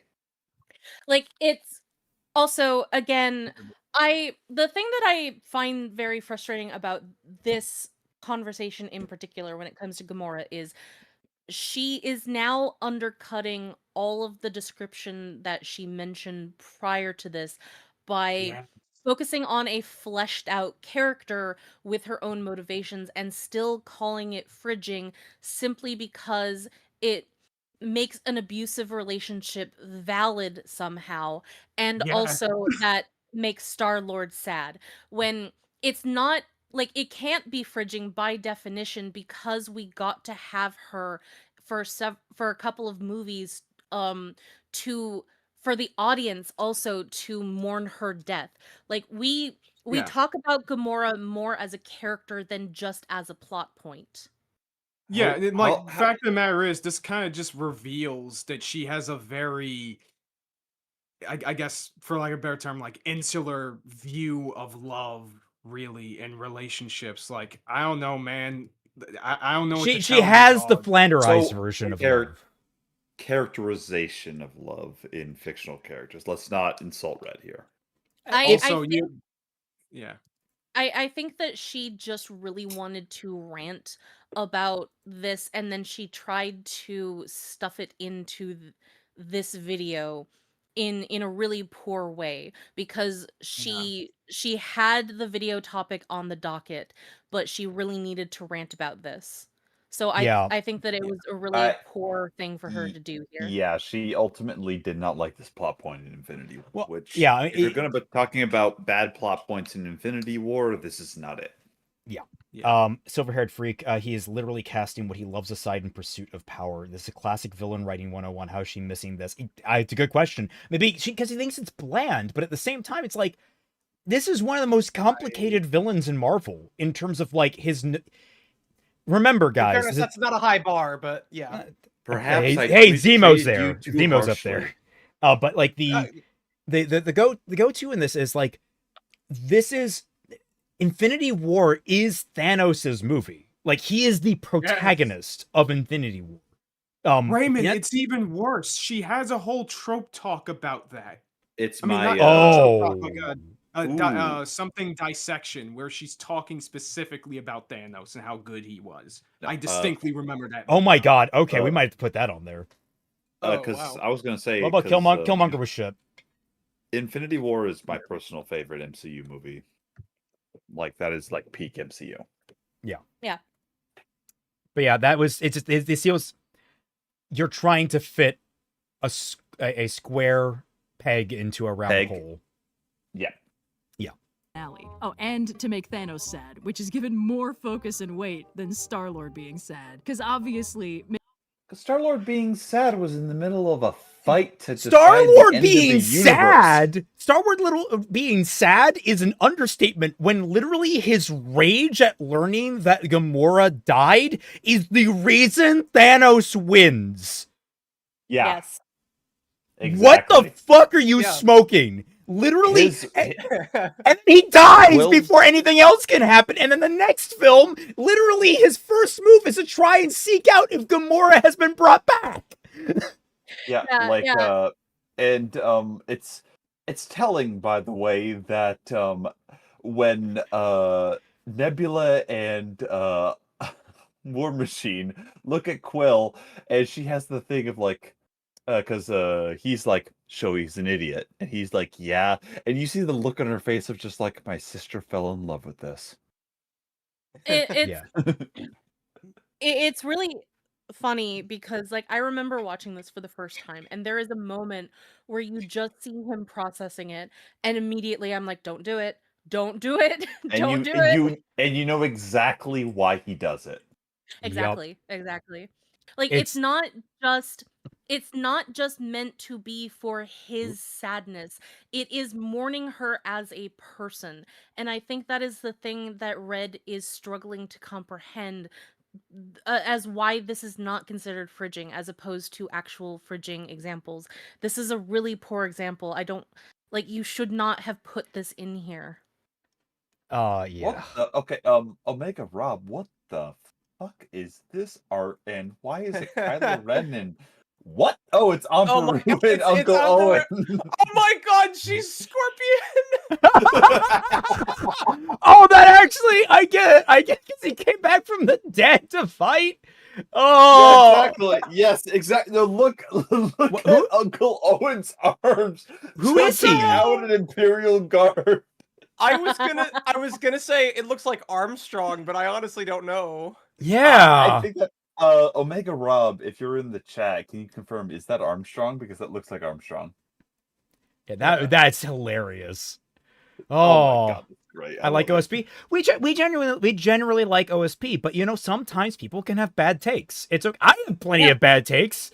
Twy will yell at me about them. Yeah. It'll make me feel bad. Like we're not ranting at OSP for like anything personal, like say Bob or anything like that. This is Yeah, just like a bad Yeah. take, and like every single one of us here personally, we've talked about like say Twy, you've talked about my bad takes about just Arthuriana, Kingdom Hearts, what have you. I've said things and you're just like, I know, you're a dumb motherfucker. And we've talked about it. And Yeah. you have looked at Celtic and said, Celtic, can your dumb bitch brain please not do this? So, yes, I happen to be very good at that. And I he's take a like, little bit of pride in it. we But yeah, Sometimes a little too much, but you know. so okay, yes, but the ultimate point is like we're just talking about the takes. All of us are just like, oh yeah, Red's great. Yeah. yeah. And like we said earlier in the stream, we don't just look at videos that we think that we're going to disagree with. Sometimes we look at videos that we think that we're going to agree with, but that we think is going to contribute to a good enough discussion to warrant a full stream on it. And sometimes we're not going to completely agree with someone even if we do ultimately agree with them. Like we are doing right now with Red. Like we ultimately And, have our disagreements with Red, but ultimately we do come down on the side of Red on this topic. and Yeah, when you get down to it, it's 3.5 hours of us talking about stuff that Red has said, and well, that's just good stuff. at the very least, we don't have to worry about Red invoking 9/11. So there's that. Oh my okay? god! No, look, no, the worst thing. The Red McDonald's challenge. What do you think that would be? Red, Like- red, wake up! They hit the Pentagon. The Red McDonald's challenge would literally just be like a number 2 on the freaking board. That'd be it. Just be like, ah, yes, it's a burger and some fries and a drink. Yeah, like probably like at Good. most quarter pounder. Yeah, it's like that. That's probably like a very reasonable adult meal for like what, $7. One of these days, I actually had something my roommate said. He goes like, because he's talked so much about the different streams and such. He goes like, you know what, the one stream that you and Twi should do, just like together, is just like you two should do the movie Bob challenge. No. Oh, I no. have that $10,000 on my Patreon, or $10,000 between Patreon and memberships. If we reach that point, I'll do it live on stream. You guys will watch me. Oh my god. But you gotta Oh my reach God. that point, and like I It will should- wait a month to make sure it stays. If Is this that goes just like $10,000 in general, or $10,000 over like a period of time? Like if you can reach In 10,000, if Patreon. I get it needs to be over the course of 1 month. okay. It needs to be Alright. my Patreon monthly $10,000 amount in a must month. hit 10,000, or like combination of that and Ultimately, memberships. Celtic is just like, I'm this is back. never going to happen, so that I am free from this curse. 10,000, yes, Yes. fandom, exactly. What? Well, it's the win-win. Either this is never going to happen and I never have to do that shit, or on the opposite end, if it does happen, at least I can laugh my way to the bank. So, or roll my way to the bank, because I'll be, Actually, the interesting thing is, I woke up this morning and I weighed myself because I was just curious.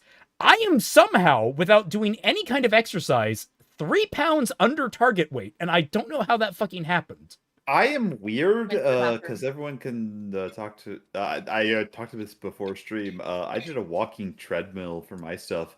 For my entire workday, I walked a marathon my entire workday. Jeez. Diet could do that, possibly. I'm weird. So we had 2 movies to justify Pete's rage. What? Oh, Star-Lord's what? rage. Yes. Peter Oh. Yeah, is Peter Quill. I wasn't sure which Pete you were talking about. I was like, wait, what? What? Excalibur I was says, gonna say, hey Pete, what's your rage, man? and then Excalibur says, since we passed the Kyle Rayner section, imagine the humiliation ritual being a Green Lantern fan and then also being a Kyle fan. Couldn't be me. Oh, I'm so sorry. So is this the part where I say, by the way, Kyle Rayner is my favorite Green Lantern? Nah, I don't Guy think I've Gardner! ever- Guy Gardner, everyone! Guy... Okay. No, Guy no, Gardner. not Guy. I In all actually... due fairness, I feel like right now is kind of a bad time to be a Green Lantern fan. What? Lanterns yeah, is 'cause coming that out, guys!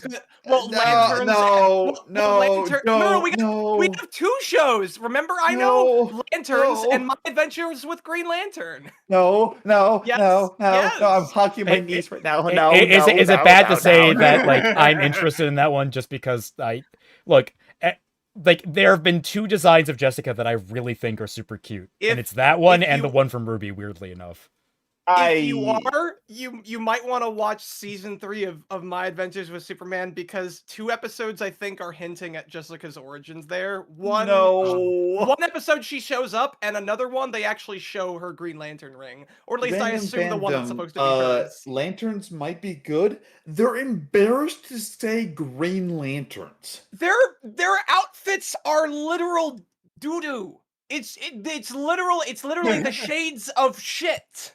It Like, looks like actual Look, poop. I'm just gonna say this: when Ryan Reynolds' Green Lantern suit looks better than the Lantern show, you know you fucked up. Yeah, that's a bad sign. That is a Kyle have- Rayner, best Green Lantern, fight me. Yeah, I He don't think is. anyone's gonna fight me. He is. I will fight this war.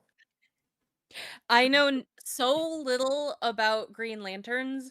The only thing that I really have to say on the topic is Jon Stewart is my Green Lantern because of Justice League. Yeah. Fair, Yeah, That Twy!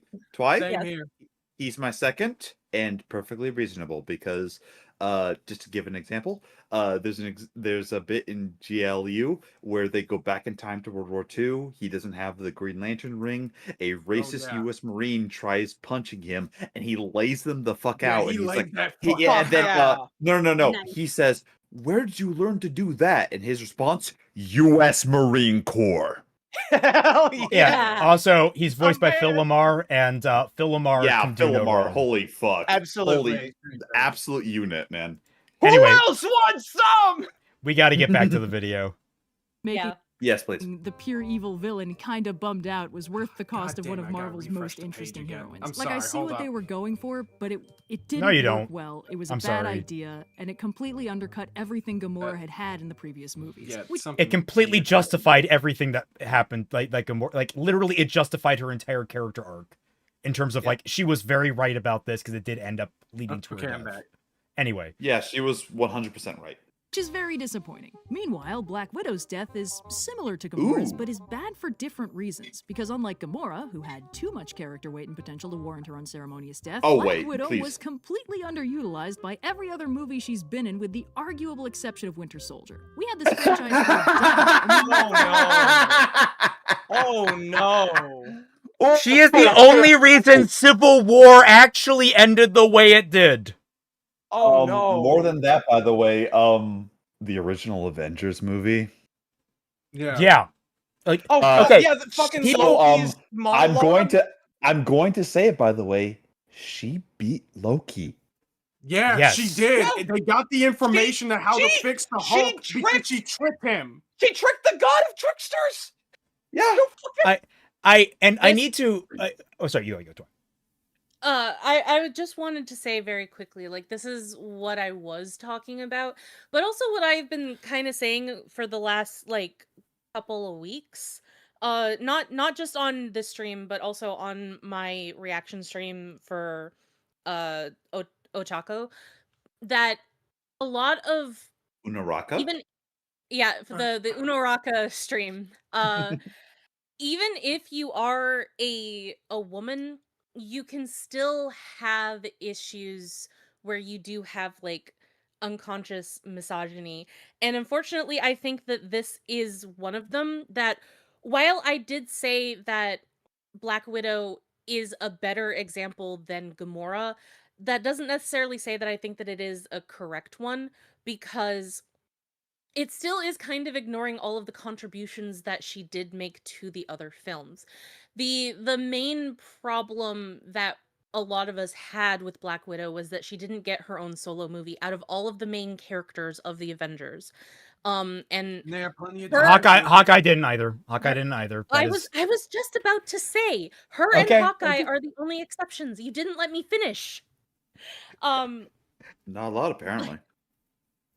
But yeah, they were the only ones who didn't get their solo movies. Even if they got one together, I still think that would have been better than Yes. just having her go out like that without her own solo movie to contribute to that. And the only thing that we got was posthumously. And that was kind of insulting on its own, that the only way that we can really celebrate her as a character is posthumously. The Yeah. That's a different That problem. is- Yeah, It is a my different biggest problem. issue with it. It is a different problem, but again, unfortunately, her death means that we overlook all of the contributions that she did have to practically everyone's movies up to that point, Wait, and right. rendering them practically non-consequential. Then there's also the factors like it's missing out again. It's completely ignoring what her arc is about.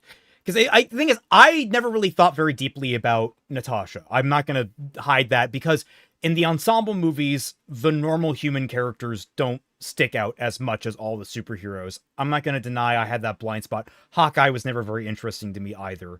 But when you actually take into the grand sum total of all of her appearances and all the storylines, Natasha's story is all about family.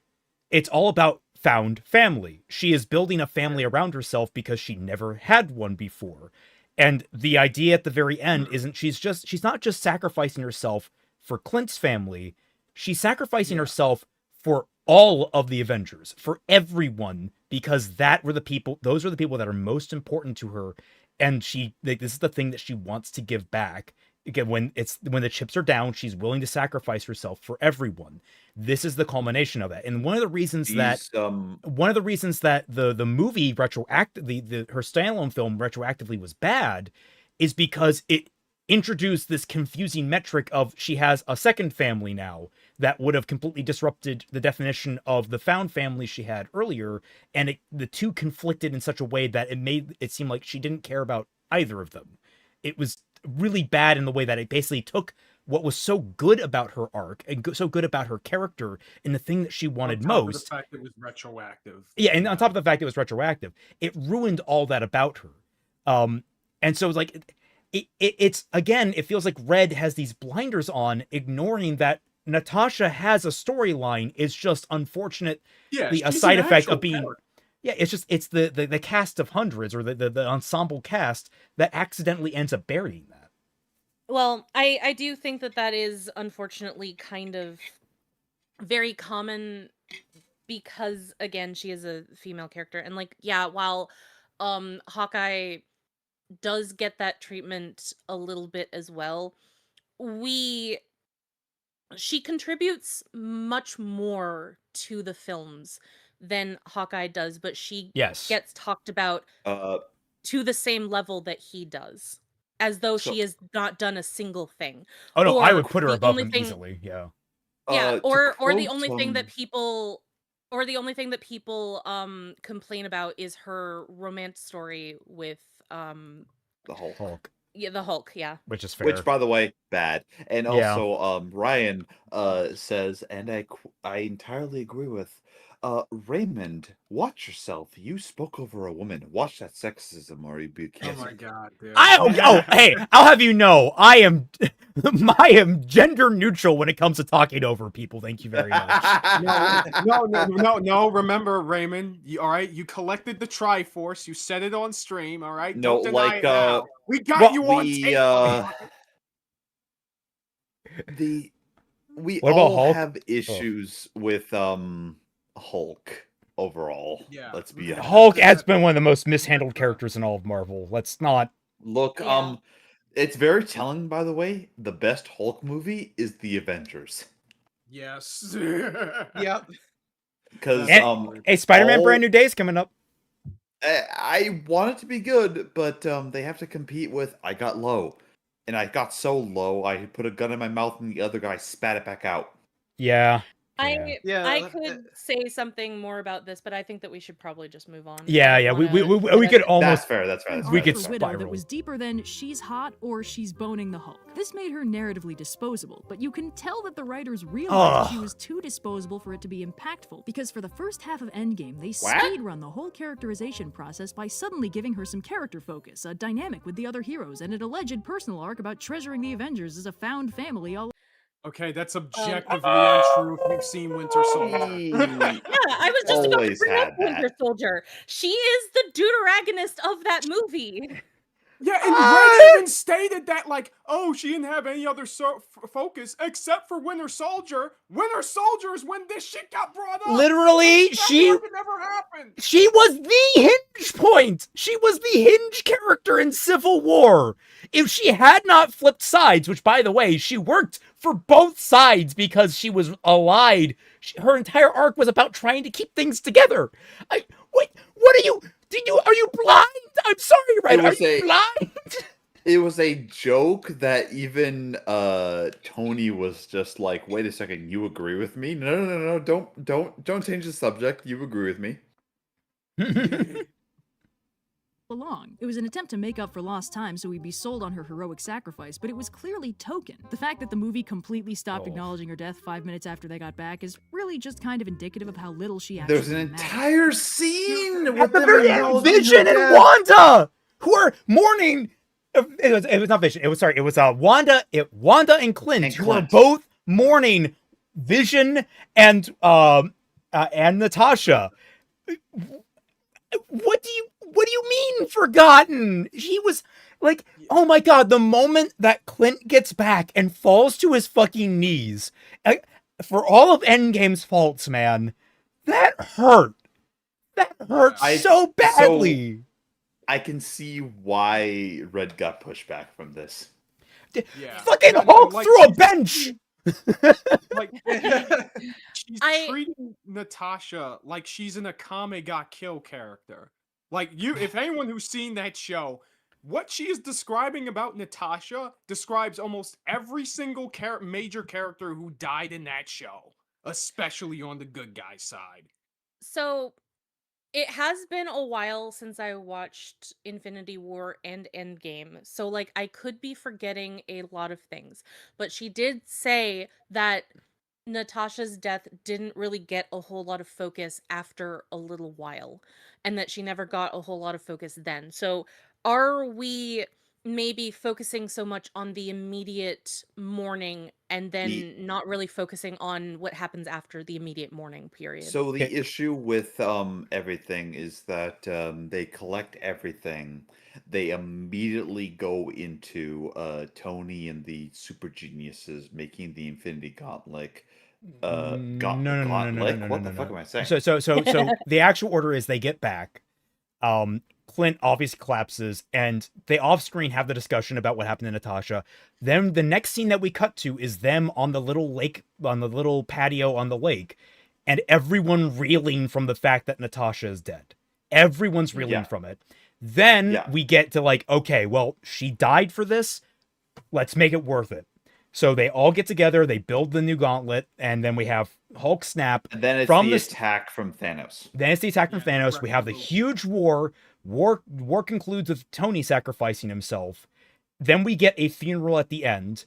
And one of the things, like, you have two different bullet points here. One is Clint and Wanda mourning their dead loved ones, which are Natasha and Vision. And I believe at some point, it might have been before or after the attack. I can't remember, but at some point, Hulk does mention, I tried to bring her back, and it failed. It's after the bit. It's during the whole thing with the funeral with Tony. Okay, because like that was a big thing. So everyone was still like mourning and reflecting upon her, and then it's all the films afterwards which may have different focuses than her. So it's like, and then there's Hawkeye the show, which I hear isn't very good, but that's I watched it, and ultimately, I'm just like, so Kingpin, you can rip half of a God. car off of its foundation. How are you We don't even losing talk to about Daredevil? Kingpin in that show. Good God. Anyway, Yeah. So yeah, so I am forgetting a lot of this, and I probably should rewatch the films then. So thank you very much for reminding me You're about. fine. Yeah, Don't worry about yeah. it. Yeah, it's why like I'm getting kind of Tony's heroic Angry. sacrifice. His heroic sacrifice got every hero in the MCU paying their respects, a protracted funeral scene, and an entire movie about how hard it is for the MCU to move on without him. Tasha got a bench in a lake and a solo movie a year and a half after she died. If we were supposed to believe she really mattered, the story should have acted like it. And it should have acted like it for longer than just like the hour-long wind-up to her dying to advance the plot. For stupid, contrived reasons. Was she just getting too expensive? Is that what the problem was? I mean, come on, guys. And it's kind of Okay, also contrived reasons they had to get the soul stone. no. She's saying that So, she's it's going back to how she thinks that entire process alone is stupid. Yeah, I think what ultimately this is a commentary on how female characters are treated in stories versus how male characters are being treated, because she, like, one of the main things that I do remember being talked about is how Natasha was treated as opposed to Tony. And like, yeah, I did mention it before that it is very disrespectful that we never got a solo movie or even a paired movie with her and Hawkeye before her death, and that we only got it retroactively, posthumously, and that everybody was upset about that. Like, I remember everybody Absolutely. being upset about that. And Yeah. that is because she isn't treated on the same level as the male character. So I think if that is what she is going for here, then yes, I do understand and I agree. No, that's perfectly fine. It's just another case of just, square peg, round hole kind of thing. Yeah. telling that the MCU has rolled back or undercut all 4 of those deaths in one way or another. Loki and Gamora have time-displaced versions with 0 character development running around to replace their more interesting dead versions. Vision got an actual proper send-off in WandaVision, and Wanda got to actually grieve, plus he's got his own not quite the same copy running around now for future appearances. And of course, Black Widow is finally getting that solo movie we were promised, which is a damn hard sell at this point now that she's already dead and thus frankly irrelevant. If the deaths had been properly impactful and narratively worth the cost, none of this rollback would have been necessary. Now, in fairness, No. No. You're conflating a lot here. The rollbacks are because they don't have confidence that they can actually like continue without these characters. Like, it's not that it's a narrative mistake, it's a marketing decision. You are conflating the two. Do not do that. That's a bad move. Like, Vision is brought back because he's popular. Gamora was brought back because she's popular. Yeah. Robert Downey Jr. and Iron Man are being brought back. So is Captain America being brought back. 100 you can- million. You're starting to see why a lot of the Marvel stuff is starting to suck even more than it already was, because they're doing what they think is popular and not necessarily what is narratively satisfying. Yeah. Yep. Would that Natasha have remained dead, and that, like, even at the sacrifice of her, like, I wish her solo movie was good, but being that it isn't, I wish it didn't exist, and instead we got, like, reflection from other characters involved. It would have been interesting in WandaVision if Wanda had talked about Natasha, because she would have been a figure that they would have gotten along. I could easily see Natasha having passed down some sort of wisdom that Natasha could have leaned on. Like, something Yeah. like that. No, It, it moves from Black Widow. Natasha moves everything to Yelena, and Yelena moves everything forward that Natasha should have done. Yeah. Yeah. The fact of the matter is that characters are not real people. Characters are parts of a Yes, story, and they exist to correct. further a narrative, and I some of agree. them really are just props in other characters' lives, and that's Yes. not a morally bad Yeah. thing. But the story probably shouldn't make you think that. Sure, we, the audience, may be able to guess that the hero's small, peaceful town and stern but fair father figure just exists to get torched by the Dark Lord in Episode 1 to set up the inciting incident and set them on the hero's journey, but the hero doesn't know that, and that's what's supposed to be important about this. To the hero, that's their whole world. Torching that town and icing that father figure off screen just tells the audience that the hero might theoretically care, but we don't have to, and the story won't really convince you that the hero does care. It What disconnects stories us from do that some- off screen though? I think going back to Huh. Luke Skywalker, I guess. I guess so, but like at the very least, like you still get to see him, like react to their, corpses and their dead. Yeah, like Glowing on Brew and It- everything. I think what is being talked about here is the quality of the execution of these tropes and scenes. Yeah. And that if there is a significant enough amount of people who are complaining about how the execution is, that there is something fundamentally flawed with how it was executed. Not necessarily that it happened at all, but that there is something that doesn't work for many, many people. And what she is trying to quantify here is that there should not be a fakeness to it, that you shouldn't be looking at a movie and seeing the underlying script on screen. Yeah, Sort you of shouldn't thing. see So- the hand of the author, which I- is a fair point. It's again, it's muddled by pretty much a lot of her previous Because examples. I was trying to I was struggling to understand what she was trying to say here. Thank you. You kind of helped clarify in terms of, like, it shouldn't feel like narratively we just did this to get the hero going on the road and never mention it again. Effectively, that's Yeah. sort of Yeah. like what she's saying. Does this mean, like, would it be more fair to say that the trope of fridging women is a problem mostly with execution? Well, Obviously, like, okay, setting aside that we do have a overabundance of female characters being killed, would it be better at the very least if execution were more, like, fleshed out, better well done, with better reverberating consequences? Would it at least soften the blow? I think that I had actually said yes to this point a lot earlier when we were having the bigger discussion of it. And Right. I do think that I did say, and if I didn't, then I apologize because I meant to say it earlier, but I was going to say, if I hadn't earlier, that fridging is an element of bad writing. So like it's not that necessarily, just like with Mary Sue again, as an element of bad writing, it's not necessarily that these individual pieces are inherently bad, but the execution of it is what makes the trope what it is.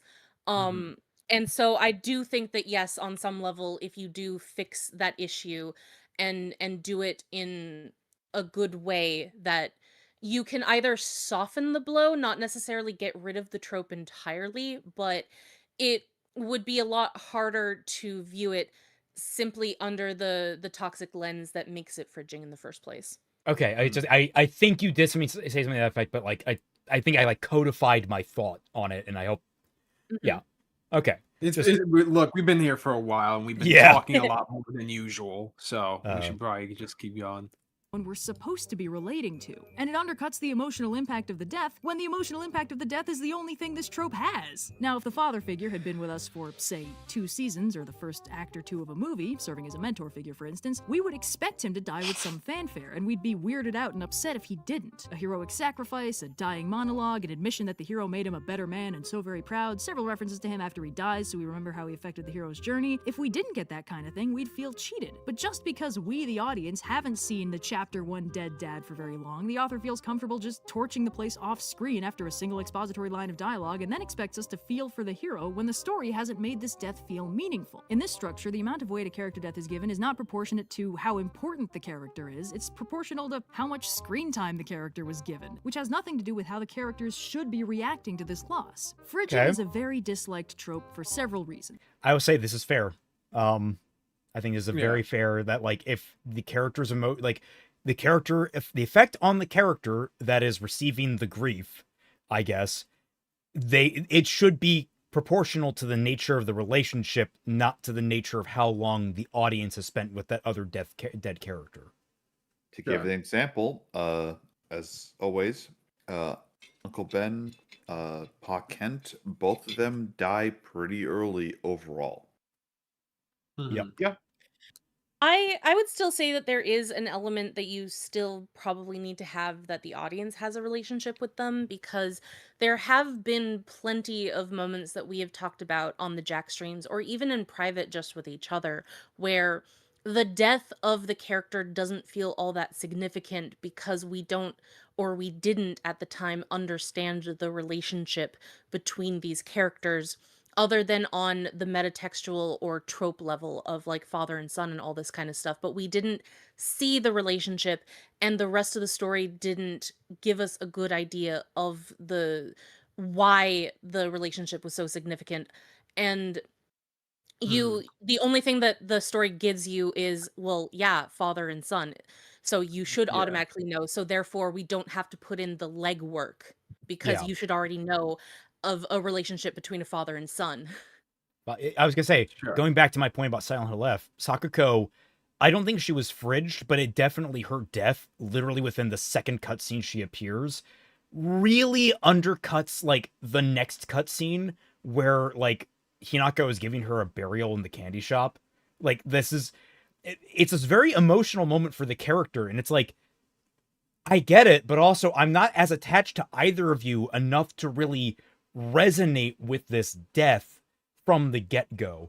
And it takes until multiple playthroughs when you learn more about Sakuko through incident, all the other events of the game and all the different documents you find, and her boss fight and such, that you really do feel worse for it, but it kind of feels like it loses that initial drive. Now, there is reason for it, I get it, but it feels like it's one of those problems in Silent Hill F that, like, I don't know how you fix, because why it's there when it is also has a very specific reason. So it's like, it's one of those, like, damned if you do, damned if you don't type deals. I suppose, like, and like, I guess one of the issues is, like, it isn't really the focus of the story because there is so much going on with that. But, like, if you did something like that and then have the audience go through that, but there's also the narrative aspect of, like, maybe the main character had lost their own relationship with this character, and it's finding all of these letters and reminding themselves of the deep relationship that you had with them, and then they start to actually grieve because they didn't appreciate the person when they were alive, sort of thing. I would normally agree. I'm just thinking, like, with specifically Silent Hill F, I'm like, that's very complicated. Well, Silent Hill F I know. I don't know the character. That's why I'm saying, like, your analysis, I think, is relatively spot on. I'm just like, unfortunately, the example I brought up is like, I agree, but also I still, like, in my brain, I'm like, I don't know how to apply this. It's really amusing how, like, again, specificity can, context is key. Like, that's always, like, unfortunate. Mystery Shio asks, Trisha Elric, fridged or not? No, because she was even on screen in the first episode before? Yes. Depends on which first It episode. depends how you consider on screen. Because I'm pretty sure the flashback is in like, well, in 03 is in episode 3 or 4, and Yes. then I think in episode, well, actually, I think it's also 3 or 4 in the Brotherhood as well. I'm not quite sure. No, in Brotherhood like- they started with the backstory. I believe. I think. No, What but about no, the manga? first- Oh, in the manga, well, it should be like about the same place as 03, I want to say. So, okay, so she died prior to the start of the story. Therefore, I wouldn't really consider her fridged, especially because we learn a lot more about her posthumously, and like giving us a reason why the brothers are doing everything that they're doing to get her back or to fix the issues that came from trying to get her back and all that kind of stuff. They show the backstory episode 2. Okay, yeah, that now I remember. His Brotherhood spent less but time yeah, with her than 03. Yeah, like I've always hold you got to watch both animated series to get the full version. Yeah, I agree. Did Midnight get fridged? No. No, No. she was a fully fleshed out character. I was gonna say Midnight is kind of on par, if not better, than say Natasha and Avengers. Like, Yeah. she made a I heroic guess sacrifice. relatively? Yeah. I guess relatively. I mean, Now, if know, Gatton her- got her- to her, then she might have been fridged, but he didn't. So like Like- Oh god. I just want to say, like, guys, if you still are confused over what a character is fridged or not, maybe go back and re-watch the stream after we're done here, because we have gone over like the very specifics to what is and is not, and the complex nature of some of it, and getting into the specificities. But the main thing is that if this is a character in and of themselves, by the time that they die in the story, it is not fridging. Full stop. Mystery Geo actually creates an interesting example here. Nina from FMA. In the 03, no. In Brotherhood, yes. Yeah. That's I my haven't say. rewatched Brotherhood. Brotherhood that- butchers the Nina story. Absolutely, because it does it all in one episode as opposed to over several episodes, building an arc in the Oh, background yeah, and a you're relationship. right. Yeah. I Again, think- Brotherhood relies so much on you having watched 03. Yeah. Yeah. Like, I even think- if you want it to be as charitable as possible, like there's no denying it's inferior to 03. Yeah. To give an example, Well, that's why I speak. She watch- was trying to speak. Come That's on. watch 03 or read the manga. Try go. I was just about to say very quickly that I think it was actually that episode that caused me to drop Brotherhood. I was very pissed off at it. Also, the manga, No. though, because the manga does it in a single chapter. Does it That's now? what I was talking about. That's what I was Oh, talking yeah. about. Like it goes off on either watching 03 or reading the manga. So And yes, 03 I can improved it? confirm. I can confirm, by the way, the Nina storyline, one chapter. I So- am an 03 supremacist for a reason. I knew there was a reason I rewatched that show first, and I was Yeah. fucking right. And that's it, Look, it's on our list, me and Twy, because she hasn't seen all of Brotherhood. I'm We're gonna going- say it, by the way. Sloth 03. Same. Yes. But like I because If like you know, you know. I know Sloth. I love that. But no, me and Twy are like, we're gonna watch FMA at some point together, and like on the list is it has to be 03 and Brotherhood. You can't watch one without the other. Yeah. Even though they are ultimately different stories, it's like you get so much more of the early stories from 03. Look, Yeah. all I know with FMA is that ultimately we're still ignoring the video, and that I'm scared about the dairy power of the author of 03.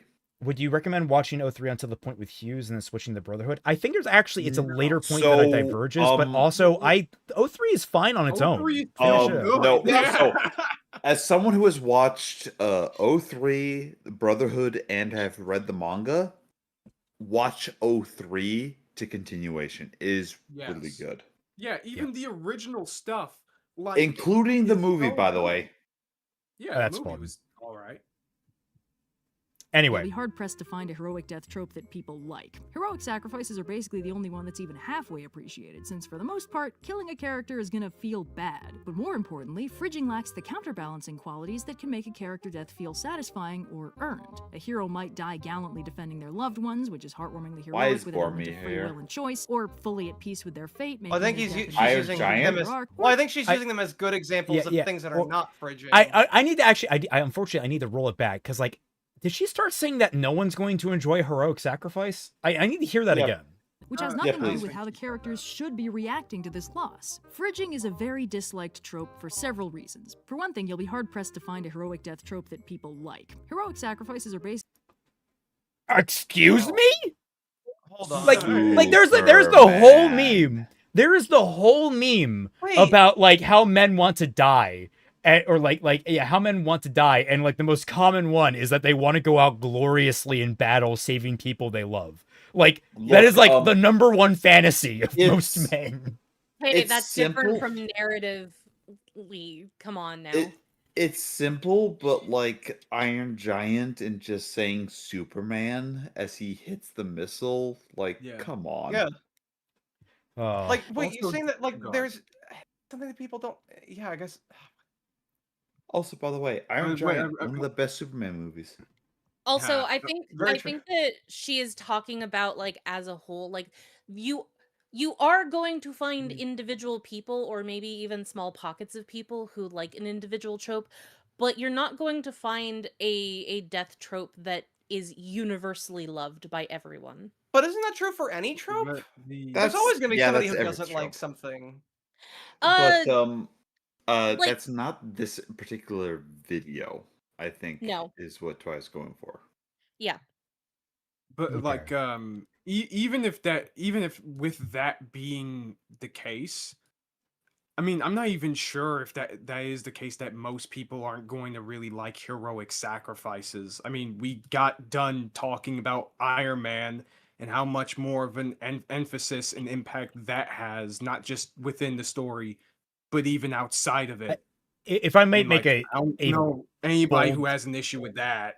if I make a bold wait, no, supposition, because- I think this ties back to what she was saying about like, it's why, you know, how we're talking about people who are, like, in that mindset of wasted character potential. I Yes. kind of feel like that's infecting that statement, if that makes any Yes, sense. I do think that that is also the case here. Yeah. Because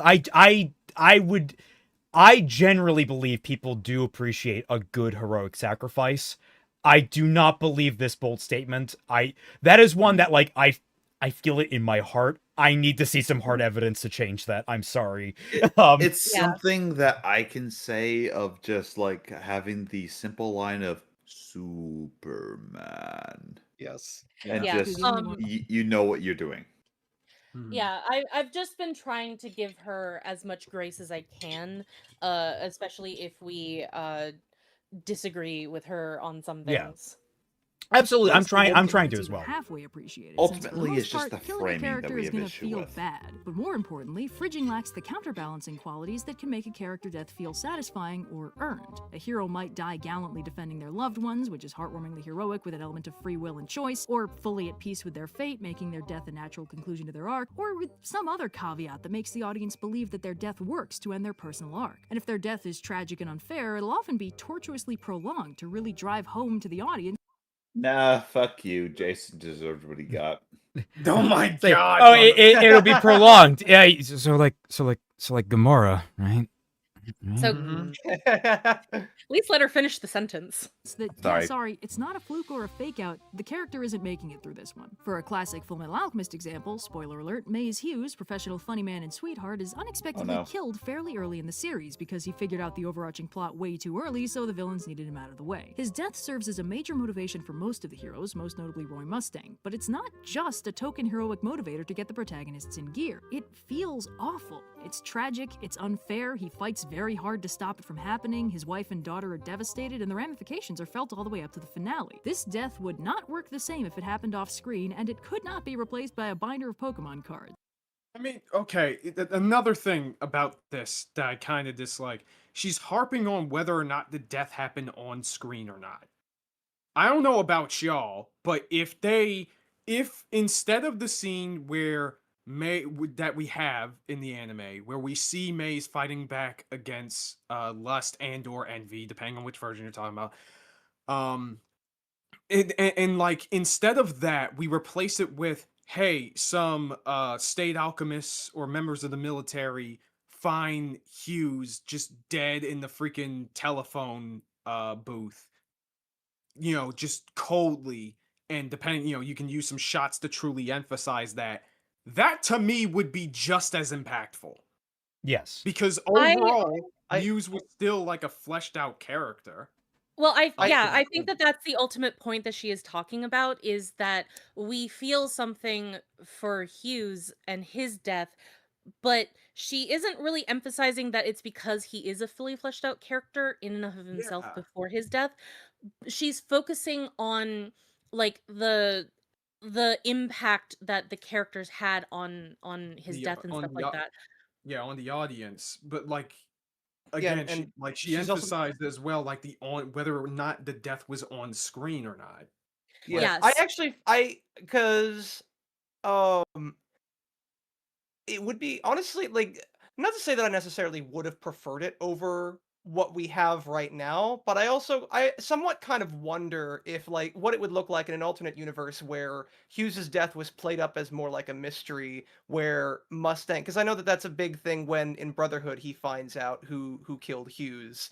It's Mhm. like that moment is incredibly impactful to him, and I wonder how much different that would be if we didn't know who killed Hughes until that moment when it was revealed. And I mean, feel like 'cause- in a way that can also be kind of impactful in a There's an sense. entire wrongly accused storyline to go along Yeah. with that. So like Yes. legitimately, it could have been a really engaging spy thriller, because Full Metal Alchemist is yeah, already a really yeah. engaging spy thriller on top of being an engaging spy thriller. And- So sorry, I for this, I just want to say, like, she's trying to compare it as like why the death isn't impactful like it would be for Pokemon cards and stuff like that, but it's like, again, he is a fully fleshed out character, and I Yeah. I find it kind of weird that she's trying to use this as an example of like it still being fridging, or maybe it's just that she's using it as an example of why it's not fridging, but she's doing it in a way that kind of confuses me. Also, I need to Um, start like the whole packet of Pokemon cards. You can do a lot of work to make an inanimate object important enough to someone that it's genuinely heartbreaking that it's gone. bricks and Like- minifigs. If you want to Oh replace my credit god, cards bricks with and Legos. minifigs. Yeah. Like I mean- literally a man's entire retirement funds in the amount of Legos that he had. Like, that's an easy way that you can, I mean, just replace that with trading cards and you can do exactly what you're talking about, Raymond. Do you mean Yeah. Toy Story? Yeah, go ahead, Toy Story. Yeah. Well, It's I think that you're kind of going off into the weeds about this, like talking think about so. the Pokemon card thing, Raymond. well, it's more she keeps demeaning that inanimate objects can be a meaningful loss. No, it's meant to be in relation to a human being. I think that that is what you are forgetting. That Yeah. yes, we are demeaning inanimate objects, material objects in this sense, but we are comparing them to the human being that they are meant to be replacing in this hypothetical. By saying that a person is more impactful and means more than a material object, and you are saying no, material objects can have just as much importance as a human being in this case. Well, Not what if the material object was directly tied to, like, again, the reason why I bring up bricks and minifigs was because the whole point was that all those Lego, wasn't it also that like the guy's father had contracted cancer or something like that around the same time? It was the All guy's from basic. We're- Yeah, we're going back to Yeah. the John Wick thing where Yeah, I the was gonna bring dog that back is up, having yeah. more focus. The dog is having more focus than the wife, so that the dog is the character more than the wife is, that the wife has been objectified into the animal. It's the same thing with the Pokemon cards. It still is a the issue that the inanimate object, the material object, is now more narratively important and significant than the person that is the reason why that thing is important in the first place. Well, Allow maybe, me to but like in the reframe. example that I was, Well, I I was guess gonna, maybe in the example. Go ahead. Sorry. sorry, I was gonna reframe because like I think I'm pulling back too far. I'm pulling back too far because like my mind is also going to the narrative weight you can make in different types of like we're genre pegging ourselves effectively, where we're nailing ourselves into certain genres. I'm thinking of like great example would be Yu-Gi-Oh, where Exodia gets thrown over the bus. That's a show that very rarely has life or death. I mean, it does have life or death stakes, but like the idea is that like you can get those emotional moments, but it's a different type of show that generates that an animate object can be treated as valuable as a human dying. And vice versa, like it wouldn't make as much sense in a show like Full Metal Alchemist unless you did a Yes. lot of legwork. And I'm just like, Well, that's where my brain is like also- going with this. Like, it's weird that we're pulling this because like it really depends what the context is. That's kind of where Yeah. my brain is going. But also with Yu-Gi-Oh in specific, the grandfather is still alive, and the whole plot revolves around going to save him, because in this sense, he is the damsel in distress. And the whole reason why Exodia is important in this moment is because it is about the grandfather, and the whole plot of this arc is about the grandfather. So it is one element of the grandfather, not replacing the grandfather. Okay, yes.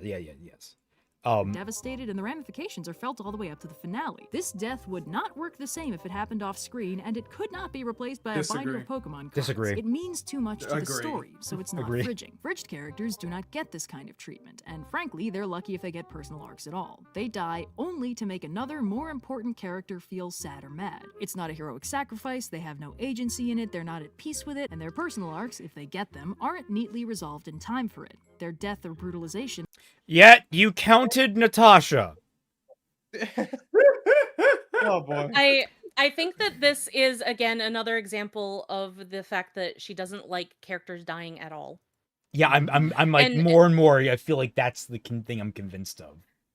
And I Super think chat. that she is conflating the issue that she has with character deaths happening at all with the concept of fridging, and that she is muddying the waters with these two concepts. And I think that is Yes. kind of why this video doesn't work. Yeah. Ed Uh, Savinsky, in Like Mike, the main antagonist started burning the main character's friend's last photo of his mom to get information, and the kid was in tears before giving away.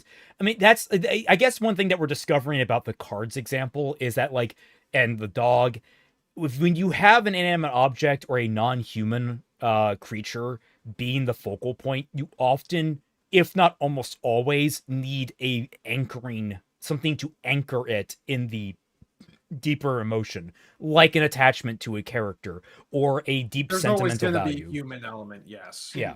Well, you have this like it's not fridging obviously, or an example of characters not really being focused on all that much, but like Fruits Basket is a really good example of uh the character still being in focus, even Yeah. though that it's mostly the picture that is still there, because Toru, the only thing that Toru has of her mother is the photo, but she also has the memories and the life lessons that her mother gave her that she always imparts on the other characters in almost every single episode. So Right. Which which serves the purpose of characterizing her posthumously by proxy. Exactly. So Uh, like it's a really good example of the of this in the positive way.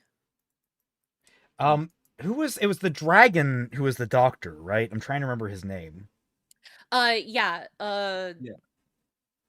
Hattori. And he had was it a wife that died, or am I thinking that, am I getting something wrong? I'm trying to remember what his arc was. Fuck. Yeah. No, I think no, she didn't die. Their romance was not approved of by Akito. So she ultimately was suffering so badly from him getting injured by Akito that her memories were wiped of their entire Right. relationship. So effectively killed, but yes, she was. As far as the narrative is concerned, like the emotional impact is relatively the same. Yes. And like one of the things that was prominent in that moment was that he was suffering because she was engaged to somebody else Right. and she was going to get Oh married. no. Right.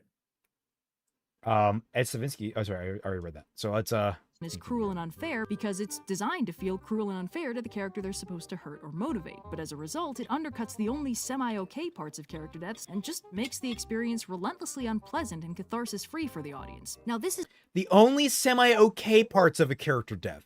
Whoa, okay, now I'm really taking issue with you, lady. Come on. What Come on. is the semi-okay part of character death? Yeah. People I'm- love characters She was- I dying. think she was talking about that before. I don't know, maybe this is an issue of wording. I don't know if she's talking about in terms of a audience experience, like people. I mean, actually, no, that's the main thing in which main perspective she is talking about. Like, people generally don't like experiencing characters that they care about dying, but I feel like the weight she is giving to that discomfort is kind of iffy here. I If think that's the people thing. didn't mind, if people didn't like the characters they liked dying, we wouldn't have tragedies. So Like, you're going everyone to knows say- the ending of Romeo and Juliet. Everyone No, likes the ending of Romeo and Juliet. No, And- Celtic. I'm just gonna say it. Congratulations. Let's discount 90% of Greek mythology. Yeah, it's like I am more fascinated now than the discussion about fridging than I am more about like analyzing her opinions on character death. Like, I am more fascinated by this now because it's like, do you just not want characters to die? What are you talking about here, Red? I'm Maybe. like I don't want to be frustrated with you, but I feel like this is like kind of a new. We're edging towards through your Annoyance. inference. Yeah, we're edging through annoyance. I am inferring a nuclear bad take in your mouth, and I don't like that. So yeah. parts of character deaths and just makes the experience relentlessly unpleasant and catharsis-free for the audience. Now this is not a mistake. This is an intentional part of the trope because it essentially sets up an unstable narrative situation the protagonist must now work to stabilize and resolve, usually by hunting down and stopping the killer. This is a motivation that starts an arc, so it's not meant to feel like an arc resolution, which is often the only part of a character death the audience halfway appreciates. But it betrays a fundamental dismissal of the fridged character, which undercuts the very emotional impact they're trying to invoke. As an example, when Alan Moore wrote The Killing Joke, Barbara Gordon, No, stop. Let's let her finish what she's saying about it before is we shot, ran. paralyzed, and brutalized by the Joker, entirely to upset Jim Gordon and Batman and kick off one last terrible joke. She's not even killed, but how this traumatic event affects her is entirely glossed over in story. In fact, all she says to Batman afterwards from her hospital bed is how worried she is about what the Joker's gonna do to her dad. It's heroic of her to be concerned, but that's not why her reaction was written that way. Barbara didn't matter to this story. Alan Moore has actually said he kinda regrets treating her that way. He thinks his editor probably should have reined him in instead of Right. responding with, and I am apparently quoting, "Yeah, okay, cripple the bitch." That fundamental dismissiveness on the Okay, all right. Yes. Go off, King. So, more than everything, Alan Moore has gone back on something to say, yes, he should have fought back on Killing Joke and, I quote, cripple the bitch. Because, what a sentence! But Yeah. you were saying no earlier. So what's the reason for that?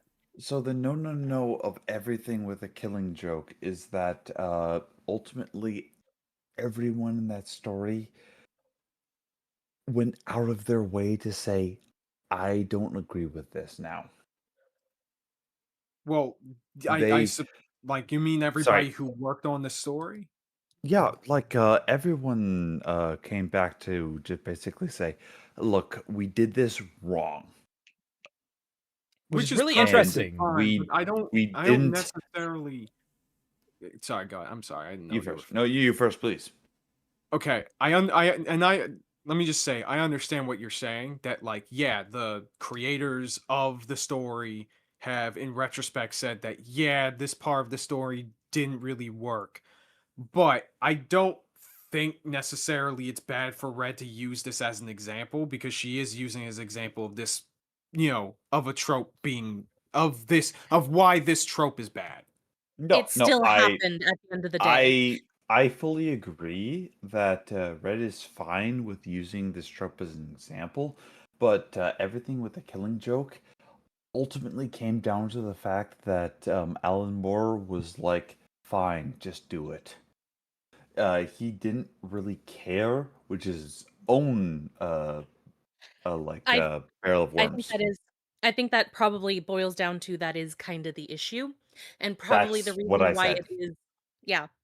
Sorry, I was No, doing my laundry, uh, no, because I saw a Your lull in the laundry. conversation. no, Up I there. understand. It's just that like when I know when you were objecting, I thought you had an issue specifically with Red using this as an example. No, the thing about the example is it comes down to the fact that the switch with Alan Moore is Mhm. somewhere around, I want to say 20, like 10 or so, where he Mhm. fully says like, "Hey, I regret having this take, and I should have pushed back on it." Like, Right, and I think she the showed that on screen, right? uh, I Yeah, think. yeah, he did. She did. I was gonna say, and of course, the animated version fixed that, right? Right? Uh, did it? Right? So, define fix it. You mean fix it of her, Barbara Gordon, of just like, "Hey, Batman, I'm gonna take off my shirt so we can have sex Oh on my this god, dude. rooftop." That no, was So stop so talking, fucking go in bad. jail. Yeah, it goes back down to, again, how female characters are treated in a lot of media, and how they're often objectified or sexualized or any other things, Yeah, because like Yeah. It is. I I think this is the only example I will say of like, okay, an adaptation of a story that already kind of fell into, sort of like a problematic stereotype, only to ironically make it more sex. pretty Because much, yeah. Bruce Tim has his favorite ship. I No, will Bruce Tim, be gone with you. I will say, the only thing that I really have to comment on that is, I'm glad that everybody who worked on it regrets it. However, it still happened, and it is still a problem that it exists and hasn't been rectified, and is still getting adapted in worse ways. The Therefore, like, it it still happened at the end of the day, and it the needs to not happen anymore. the Killing Joke is ultimately one of like the big three Batman stories that have The thing happened. is, was Barbara teased as Oracle at the end of the original comic? I think it just ended with Batman No, and okay, No, because like no, that's the no, thing is no, like no. the movie, if the movie hadn't had that fucking awful prologue story that went nowhere and just ended with, if it hadn't had that, it actually would have addressed it a little bit. Because at the end of Yeah. the film, they tease that Barbara is not going to let this keep her down and she's going to go on to become Oracle. So it's like, so the issue with it is that it's Oracle is a story after the fact. Overall, Barbara was going to be left in the dustbin of history. no, Yeah. And that's I agree. understandable, Like but yeah, the we're just talking about specifically about the adaptation. yeah, I'm saying Okay. like And the there was adaptation a will fix yeah. that. I was gonna say they moved to address it. Like future comics did try to address that by turning her into Oracle. It's Mhm. just it's a I shame that the original it started from a bad moment. Yeah. Yeah, I think that that's trying to heal, trying to put a band-aid on a wound that didn't need to happen, and then trying to turn that wound into something positive at the end of the day. But that is still retroactively trying to make something really bad as much of a positive thing as you can make it. First, literal band-aid on a bullet wound. And then two, Yeah. like that is something that I do appreciate what Linkara said about comics, even if I don't always agree with it. He said that he does prefer that if mistakes are made in comics, he's much more interested if future writers take that mistake and try to turn it into something.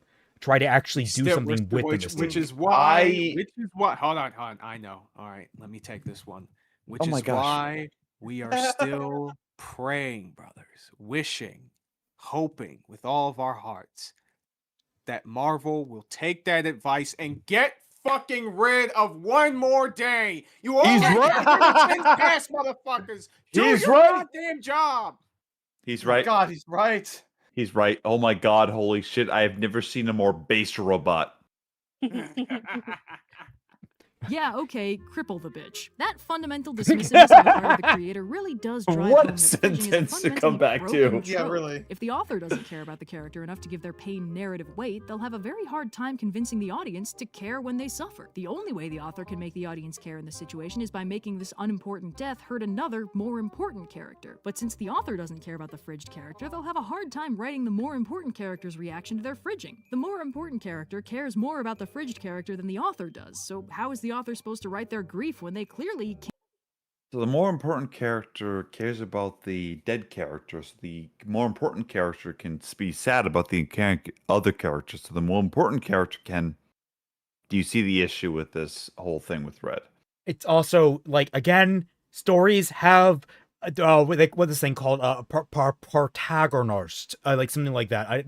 The idea is that some characters get more focused than others. I'm struggling, Red. You're conflating problems. No, I think that this actually goes back to the Kyrie problem in Kingdom Hearts. So what Red is effectively talking about is that we feel more sad for Sora losing Kyrie than we feel bad about losing Kyrie as a person. I feel sad. Like, honestly, when she died, I felt more sad that she just didn't get developed. I'm like, God damn. I got more, like, I didn't care that Sora cared. Like, I'm like, Sora, I don't feel any of the connection here. I care that the character I want to like just died and we lost that. Well, like, we didn't get to play as her. Yeah, like that is kind of the thing, though, is that narratively you are supposed to care about Sora suffering for losing Kyrie all of the time. And it's tiring because you can see it as blatant objectification of her as a character. She is not a character in and of herself. She is an object to be used for Sora's suffering and his motivation to go around the world and to do the things that he needs to do in the story. And it sucks because she is like a really good example of this kind of thing and why it's a problem, because I did not give a shit that she died. I was annoyed. I was super annoyed. Did we care more Sora crying when he found Riku more? I did. Yes. Yes, but also I was weirded out by it because he didn't have that reaction seeing Kyrie.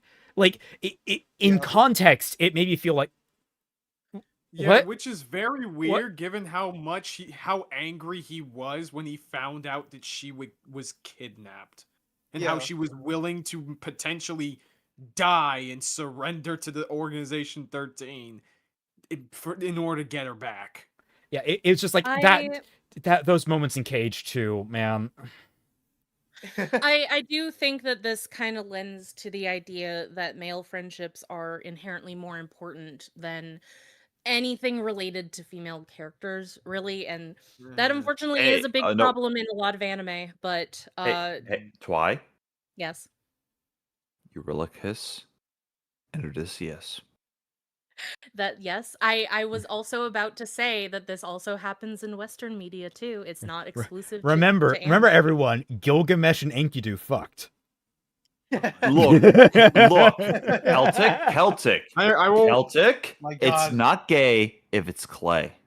Okay, I am using my homophobia part to Triforce to move us the fuck on. Yeah, The yeah. way to make the audience care in this situation is by making this unimportant death hurt another, more important character. But since the author doesn't care about the fridged character, they'll have a hard time writing the more important character's reaction to their fridging. The more important character cares more about the fridged character than the author does, so how is the author supposed to write their grief when they clearly can't even imagine it? It comes across as shallow and hollow because on a very real level it is. A fridging isn't just lacking in resolution, it's usually lacking in real emotional weight. We're lucky if we really know the character who dies, and if we don't, then killing them only affects us by how it affects the characters who care about them, and only if we care about those characters in turn. Killing off a character we're not invested in tells us that character was never going to matter on their own merit, which can disengage the audience from the story as a whole. So opening a story by fridging someone sends a pretty clear message to the audience that most characters don't matter, which speedruns the disengaged audience problem. Oh God, no! Flashbacks. Why are you throwing out flashbacks like they don't exist, or memos or anything? Again, Silent Hill was based on retroactive storytelling. Resident Evil, a lot of people die before or at the beginning of What the a games. shotgun. Like, Wait a minute. I actually have an example of this maybe. oh, What about in Redo of Healer when all of the townspeople died? Oh no. Oh my god. you'll have to be more specific. How dare you try remind me of that hell? Like I'm sorry, I was just God, thinking dude. of like all of the surviving townspeople lined up on the chopping block and just like how it's supposed to be so like it's very obvious that it's meant to be kind of sad and that it makes him angry, but also like none of us give a fucking shit. No. because we don't know any of this. You're flanderizing it by accident, because that was not portrayed at all like tragedy. It was portrayed as a moment to be like, No. oh, our hero is going Well, to do something yeah. badass. It's like, I hate both of you because I'm just remembering. Oh my god, I was hentai Nostradamus. Why did I everything? I was also going to say that it was just meant to make him angry and that it but I had to stop because I had to breathe. well, also, I don't it even did drink make him cheese, angry. man. Like literally, he only got angry, but he didn't actually do shit. Well, yeah, no, I like, can't. it's I so can't. We stupid, but, gotta like, end this before I go off on a fucking No, rant about that show again. no, moving go, on. go. Yeah, Go. moving on. So, Nope, James- stop, go to jail. We gotta close James this for can of $5. worms. Right James out for of the gate. $5. Fun You fact, heard of this is how homophobic Ruby, Supernatural now get begins. ready for I tried homophobic Kaiser. Thank you. Yes. Oh my god, everybody. homophobe Kaiser. Someone called it triphobia, and honestly, I'm all for it. watching it way back when, lost interest after the first Okay, season or Yeah. so, can but you I roll remember the that back pilot because I have not been able to hear any of this. Sorry. Thank you. tells us that character was never going to matter on their Yeah, I own don't know who merit, which played. can disengage the audience from the story as a whole. So opening a story by fridging someone sends a pretty clear message to the audience that most characters don't matter, which speedruns the disengaged audience problem right out of the gate. Fun fact, this is how Supernatural begins. I tried watching it way back when and lost interest after the first season or so, but I remember the pilot. Has anyone seen Supernatural? I have. Twy has. I have. In like the past decade, no. Okay, Uh, so as you were trying. Supernatural does start with the mother dying via demon possession or something like that. Like that is the motivating factor for the beginning of the story. Her death is the reason why any of the characters are doing the things that they are doing in the first place. So Mhm. her death starts their father becoming a demon hunter, and he raises his sons to be demon hunters so that they also don't get the same thing happen to them, even though that it does happen to one of the sons. And then their whole thing for the rest of the story is to figure out why the fuck this is happening in the first place so that they can get some peace. So Right. the whole crux of the story is that they are trying to avenge their loved ones in the first place. So Right back. while I think that in some respects it does suck that we don't get a whole lot of who these women were as people, either Sam's girlfriend or Dean and Sam's mother. We don't get a lot of them as people, but we feel the weight of their loss throughout the entire series.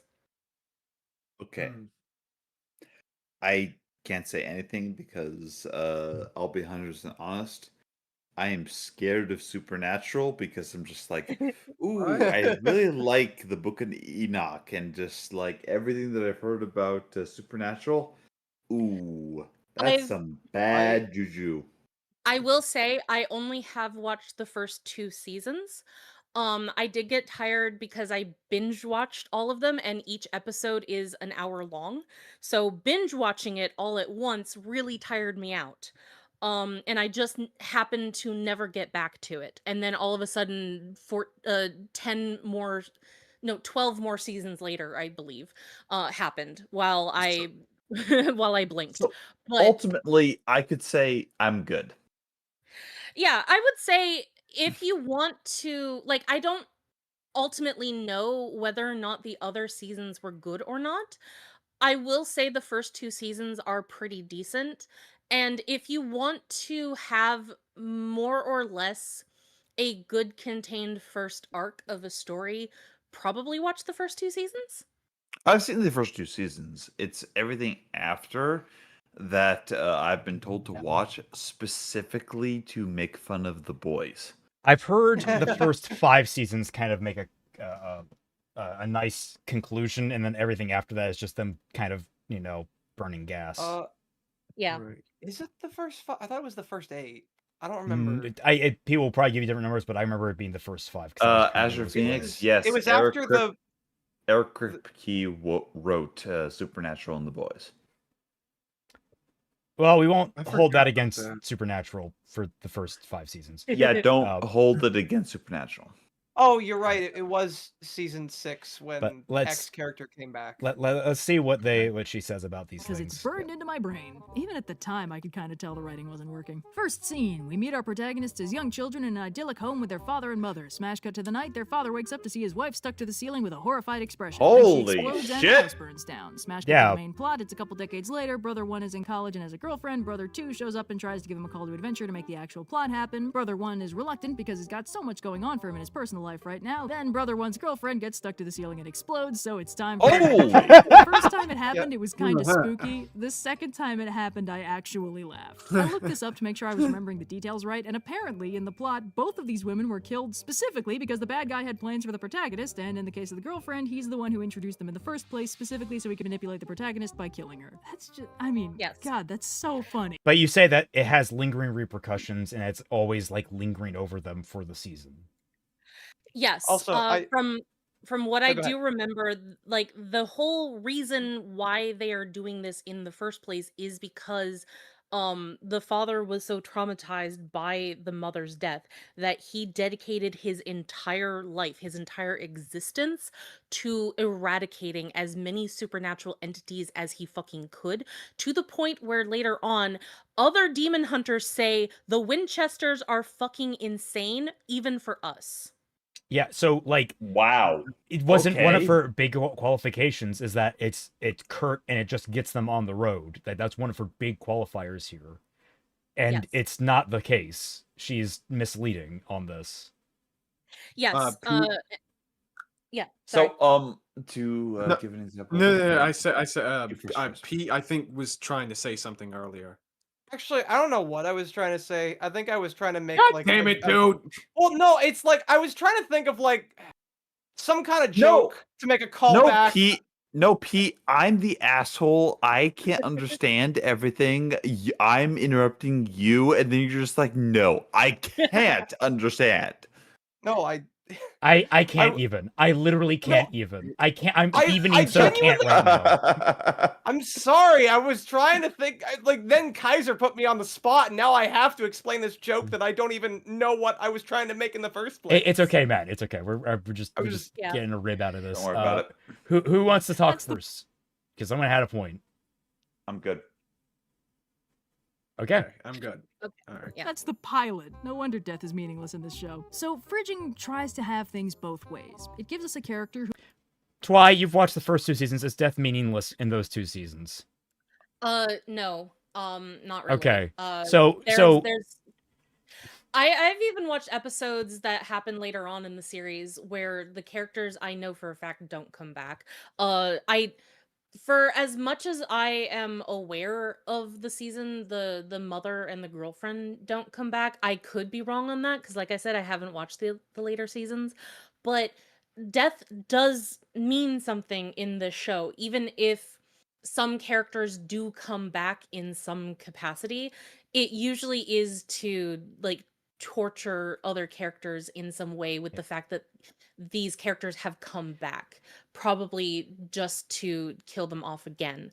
Um in which case, like, it is just, you know, the story has gone on so long that you're running out of fresh ideas and all that kind of stuff. That's a bigger issue than just fridging and not fridging. yeah. But for the whole, I do remember in the first two seasons, death did mean something. Death was very important, and death was something that hung over these characters very, very prominently. In Yes. literal and figurative sense. Yes. Also, I just want to say I had a little giggle when you said that death means something, and in the back of my mind, all I can think of is the moment when they killed death. Oh my god. Who clearly does. Of course, Jason clearly Todd would doesn't be the matter one on to their kill own, and then death. kills them in a way that highlights that they didn't matter to the story by their own Sorry, merit, what? but then tries to tell us Yeah, that their wait, death. Kaiser, you do know that Jensen Ackles plays Jason Todd in Under the Red Hood, right? Oh, he's in Supernatural. Yeah, I- that's Yeah, him. he is. No, I He's can one of the main confirm. characters. I can confirm. And he does a good job as Jason Todd. Jason Jod. Did I say Jason Jason Todd. Todd? My You God, said Jason. you said Jason Jod. So Is that the gibberish version of Drake? That's and what I'm gonna Josh? call. That is what I'm gonna call Dean Winchester from now on. Is Jason I Todd? am just gonna stay in the corner and just like, oh, dyslexia is just destroying my ability to speak. I'm just gonna say, I feel your pain. I know. I really do. Like Like, Jason Todd, Under the Red Yep. Hood, great stuff. I'm gonna go to the back now. Anyway. It's Dejason. It's like I know. Dejan. Dejason John. It's Dijon. okay. DiGiorno? Oh, Anyway. Mars Wolf. Honestly, thank you, but fuck you. Because Okay. you quoted me. Let's get going. Happened, I actually laughed. I looked this up to make sure I was remembering the details right, and apparently in the plot, both of these women were killed specifically because the bad guy had plans for the protagonist, and in the case of the girlfriend, he's the one who introduced them in the first place, specifically so he could manipulate the protagonist by killing her. That's just, I mean, God, that's so funny. That's the pilot. No wonder death is meaningless in this show. So, fridging tries to have things both ways. It gives us a character who clearly doesn't matter on their like own, the and art, then by the kills way. them in a way that highlights that they Yeah. don't matter to the It's story cute. by their own merit, but then tries to tell us that their Pause death it really... just for a hot second. I just wanted to say, have you seen her series on the Journey to the West? I need to get back to it. yes. I've seen the first part of it, and then I dropped it because I was reading the actual book. I've seen it. She was giving spoilers. By the way, we have Yeah. some art. I got Yeah, no, I this just said, trophy. like, I know that she uses a lot of her artwork for that kind of stuff as well. No, I it's, think it's really good cute stuff. there as well. Yeah. That's all I was Daigato drew a Saurus trophy. It's his cardboard. We have Black Widow, The Fridge, me, Robert Downey Jr. from Raven, and then we have also from Raven. Sorry, I was doing my laundry. Yeah. Bleach Also, anime. Good God. So very quickly before we start the video again, I think that this is kind of frustrating because she's again misconstruing fridging with just her dislike of characters dying at all. Yep.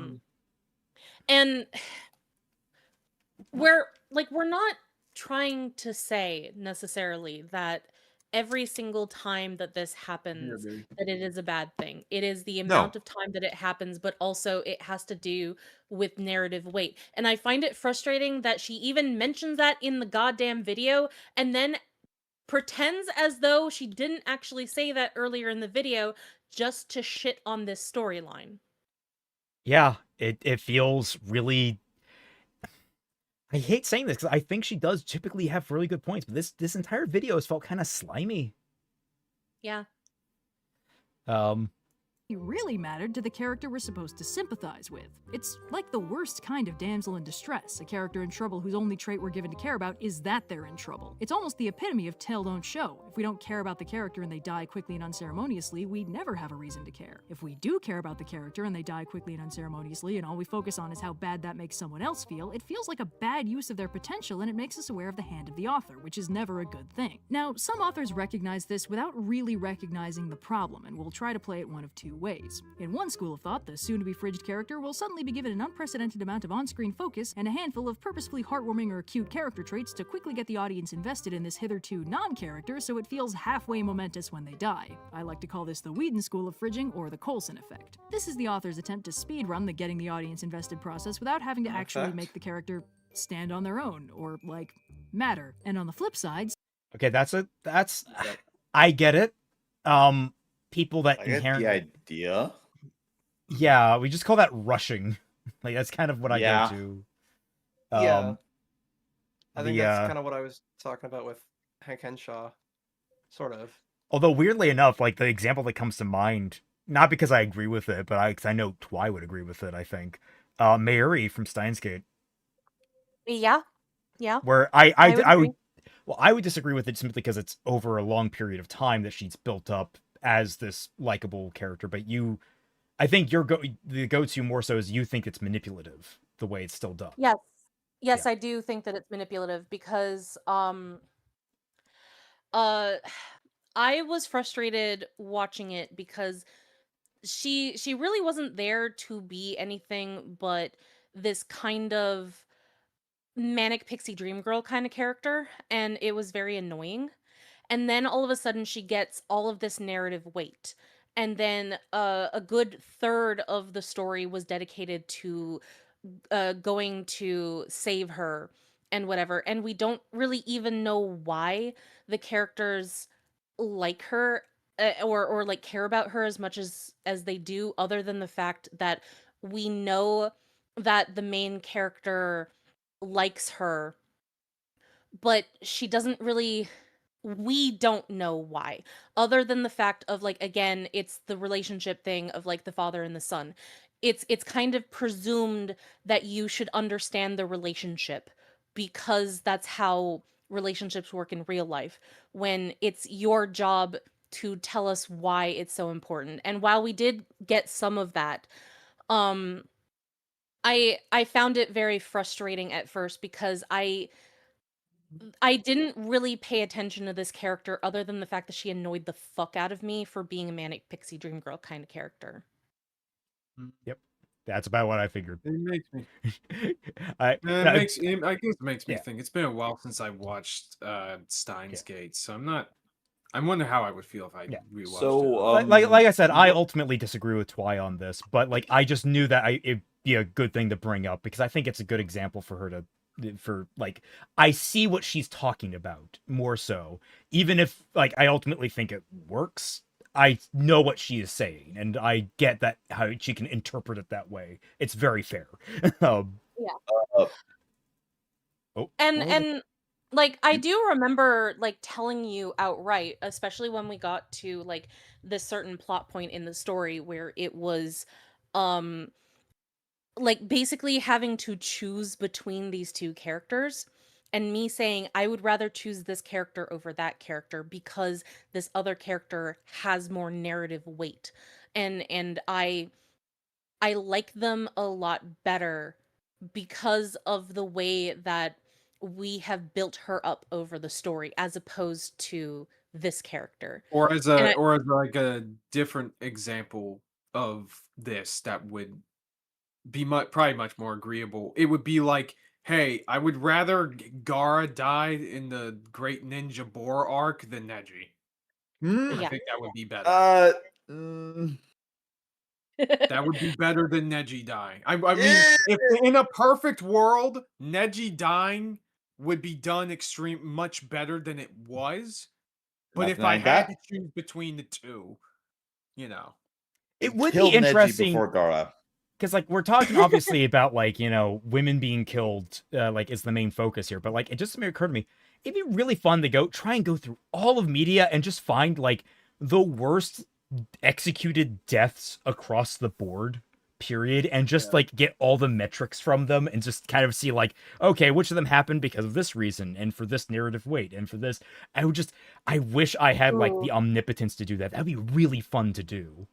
Or the immortality to do that, because see you in 70 years. Well, yeah, because like constantly I'd be like consuming like all the billions of things that are produced. Look, like in a Kelsey, moment. Become a All I- supercomputer. all I want for you to do is just look upon the remains of One Piece in particular and just unleash hell. Look, man, I'm told that if you get stabbed through the head, you'll just survive. So I'm No, don't start me. Do not Okay. start You me. see that's me and Redo. You did hold me back. All right, It's really funny. It is really funny because I just got Zero and Robbie up to the fight with Noitora and Kenpachi, and there was a head stabbing, but it So worked the whole better thing- in Bleach. The whole thing with Nortura and Kenpachi is that those two, holy shit, were they built up specifically for their arcs. yes. Also, Yes, wait, yes. there was a head stabbing? Or you no, talking about It when was, yes. Are you talking There about when was a head passed- stabbing, but it works better in Bleach than it does In Well, One but yeah, Piece, but doesn't it work in Bleach because it wasn't actually yes, technically yes, a head yes. stabbing? that. Okay. Yes. That's why it works. Yeah. That's okay. the joke. That was my confusion. So it's yeah. All right, sorry. Anyway, let us get back on the moving video. on.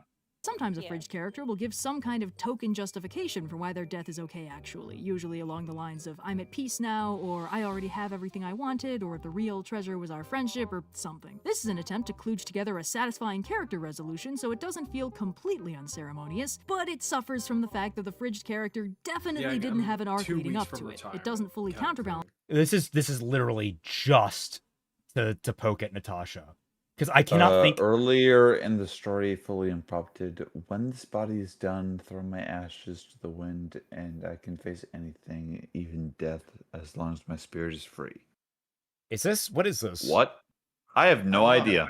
Is this like Yeah, I'm not sure everything? what's- kludge together a Oh man, I'm gonna play through. satisfying character resolution so it doesn't feel completely unceremonious, but it suffers from the fact that the fridged character definitely didn't have an arc leading up to Oh, it. is It doesn't this, fully counterbalance the disengaging gut punch of an into unceremonious the character death because it Bad- feels token and Badlands, Borderland? disconnected. If the character's arc was really resolved, don't we know. probably shouldn't need to hear them say it out Could loud not seconds tell before you. they die. It's like how we shouldn't need to hear the characters say I love you to know they're in love, you know? I love you shouldn't be a surprise to the audience, and neither should I'm totes cool with death now. Both You are just.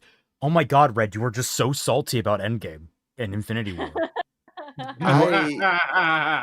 Ultimately, I think that's how this entire video comes off. Yeah. I hate to say it, but like we're not at the end of the video yet, but we're close. If I were to walk out of this video on my own again, I would be so fucking lost what the fuck she's talking about in terms of fridging. Like, we are so off the Yeah. reservation right now in terms of this, because like it's like someone comes over here and says like, oh, I'm at peace with my own death or whatever. Doesn't that preclude needing to have something like, if a character said that randomly and they had no characterization before that point? Yeah, that's bad. I don't know how many times that's been done. The I movie think that's starts. specific. Oh, go The ahead. movie starts. We get a panning shot to go into the house. We meet a character for the first time. The first line of the film is, "I'm at peace with dying now." Blech. I'm trying to. I wake up every day saying, you know what? I'm at peace with dying now. I wish I could say that because that is the most peak fiction bullshit I've ever heard. I am at peace with dying now, and then death came in and deathed all over the place. Look, no. Sukuna himself could come in and I'm just like, you know what, motherfucker? I have several things that I need to do. Sukuna walks in. I'm like, can you please, like, I would rather be killed by a better character. Anyway. Yeah, that's entirely correct. I'm gonna let you but finish, like but first I need to do a few things. Fuck you. Yeah, but- AFO was better. Hold on. All right, please. But the what's the word? The like you said, Raymond. I agree. Like this would be really, really bad. I'm hard. Like as much of like a crazy dumb trope it is, where it's like we all know the idea of the trope, where it's like, oh, this character says, oh, nothing can go wrong with my life. I'm 2 weeks from retirement, and then they die. But it's like I don't know of any story. It probably exists. I'm not saying it doesn't exist or that doesn't matter. It probably exists that there's a story that does that. I just can't. But if you put a gun to my head and said name one right now, it's not just because I'm tired. I legitimately do not know it. I'd shoot you. It's like I put a you. gun, put a gun to my head and ask me to find one. I couldn't No, find one. I just ask, make sure it's not Sukuna that pulls the trigger. No. Fan artist, I dare you. It's me and Kaiser just like putting guns to each other's head and say like name the trope, and we're just like pulling the trigger at the same time. Because like this is so stupid. If you can somehow I mean- put the still image to the song, ooh, what you say? That you never Oh, meant. that you know me, man. But to counteract the point of just like this is so fundamental as a trope, sorry to say, that like congratulations, there are so many different stories that do this. You can't like name one particular. No, Noel just triggered something for me. She'd mentioned that she had a friend that she edited a script for and said, "Get rid of this. I can smell his death from miles away," because he started talking about his kids. It reminds me, in Ace Combat 7, there is a character who's constantly talking about, "Oh, I'll tell my son about these stories all the time." I'm like, "Oh, this man's so dead. This man's so dead." He survives the entire fucking game, and I'm like, "Wait, he didn't die? What the fuck?" I later learned because found it- I Sorry. go back and I play Ace Combat 3, which takes place the furthest point in the timeline. His son is one of the main characters, and I'm like, oh, that makes sense now. It was a reference to Ace Combat 3. Oh. So I found it really funny because you, Zero, and I know have all beta read the very first part of Cadence. Mhm. All three of you talked about like this one line in the book, and you were all like, "Oh, this is a red flag. This is a character death flag." And I'm just sitting there like, "What is going on?" Because like I guess you could say like it's a false flag, which was really, really funny. The false flag is when the Reunion, the Witcher steps into the middle of the town village and fakes his own death and says that a witch did it in order to get the entry people. Hold up. Rip off Productions for $5. Maybe she means things like Zuele in part 1 of JoJo, expecting the inevitability of his death where he goes to save Jonathan. Someone Okay, so resigning this is- themselves to death separate. on a dangerous mission is like normal. I was gonna say, is this before or after he gets turned into a shish kebab? You know what a great example of this is? Pat Labor, the first movie in Yeah. Pat Labor, where it's like, we're going out there onto this dangerous mission. We got to do this, or else the entire city gets destroyed. We might not come Yeah. back from this, and if we do, the only thing that'll be left is like just a bunch of rogue police officers that died in a storm. It's like like it's a much less dour film, but like the reality is like all these characters are accepting they might just end up dead. It's a really bleak Yeah. ending if they didn't succeed. It's something that is like ultimately is like, congratulations, we're going through this. We're not making it out. Anyway, Just end up Oop. just Okay, end up feeling like a way to compensate for inadequate writing last minute. You may recall Black Widow's death in Endgame did Fuck both you. of these things, and it was bad because neither Sorry. of these writing tricks make up for wasted character As you potential. were. Avoiding fridging is a matter of giving the character their narrative due. It's about treating them like they really are the How hero of their own not to okay, fridge. let's read Well, this. what- How not the fridge? Well, for one, you install an icebox instead. Okay.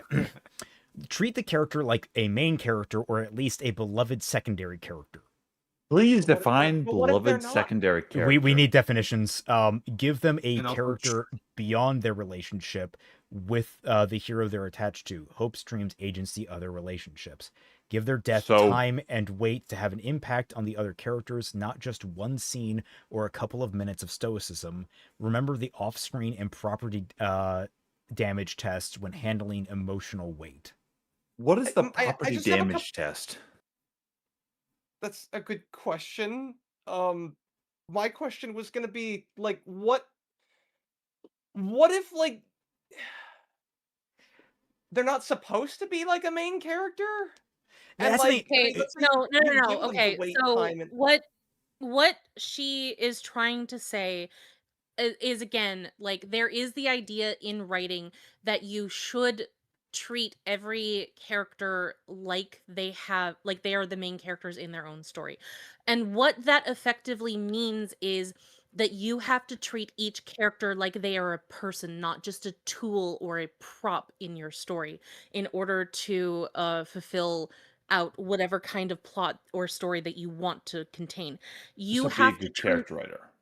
Yes, be a good character writer is effectively what this is supposed to mean. I don't think I think that by simplifying this into treat this character as a main character or at least like a beloved secondary character, I don't think that that's I think that that causes a lot more confusion than Yeah, that's to very inaccurate. so what I think that she means by this is treat them like they are a human being with their own wants and desires and goals and motivations so that you can have something for them to make the tragedy of their death more impactful to the reader and more impactful to the other characters because of the tragedy that they might not have fulfilled their goals. Right. Yeah, so like it all comes down to is like, yeah, you're right. I'm just trying to think how like I'm wording it in my own brain now. It's like treat them as an agent of the world. Like that's kind of it. They are their own agent in the world. Write a Yes. person. They are remember I guess the bold point is remember they are people. Yes. Sure. It's just Uh, that the main character, secondary character thing just Yeah, gets us all like, fucked up. I would I say think it's like my you give them issue a taste my of flavor effectively at the minimum. Yeah, go yeah, ahead, my Pete. issue is just the give their death time. Well, I guess if they're just talking about like all right, time before their death, I think that's what's kind of like irking me. It's the idea of like effectively because when I'm thinking of characters like Joel's daughter, Sarah Miller, and that kind of stuff. Like if you were gonna just like arbitrarily kind of add on like an extra hour of playtime, I guess, before she dies, I guess, just to like make her feel a little bit more of a character when I feel like what they had was like satisfactory itself. I think that's maybe the kind of thing that I'm a little bit confused on, especially with the kind of examples that she's given. Because if she's saying that like characters like Gamora and Black Widow didn't have the time and wait for the Yeah, if impact of their they're death, not I'm enough, already what is like- enough? Yeah. Here's like a good question because like I think Last of Us is a great example of this because you have a lot of strong female characters in that, and so it's like you can tell like, oh, if you fridge a character, it stands out. I don't think Sarah gets fridged because Joel, like, we get the big time skip and we see that Joel has become a ruthless kind of mercenary by this time, and it's not him that wants to take Ellie anywhere. He is resistant to it because he remembers his daughter, because she reminds him of his daughter, and he doesn't want that anymore. He wants to be free of it. And the only other character that knows his daughter by that point is his brother, who is also like, there is a whole conversation between him and his brother about the nature of staying where they're going, about the nature of getting her where she's going and how important they are to each other. There's a whole bunch of conversations that cycle into one another. Like the death of Sarah lingers over these two Wait, wasn't it brothers. Zoe? exactly. It was Sarah. And that's yeah, something. I got you, baby girl. yeah. yeah, exactly. And that's the thing is that like I feel like you can have like a character not be fridged and still do it in like a short amount of time. I think it's just We already went over this in that it's a case by case basis, Yeah. and not everyone is going to agree with Well, this. So do I know not go but that's over kind it of the point that I'm again, making is that but like it is a case by case basis, and that kind of means that like I feel like these kinds of things These we're on rules. how trying. not to fridge a character are Hey, kind of also on a hey, case by case hey, basis. hang on.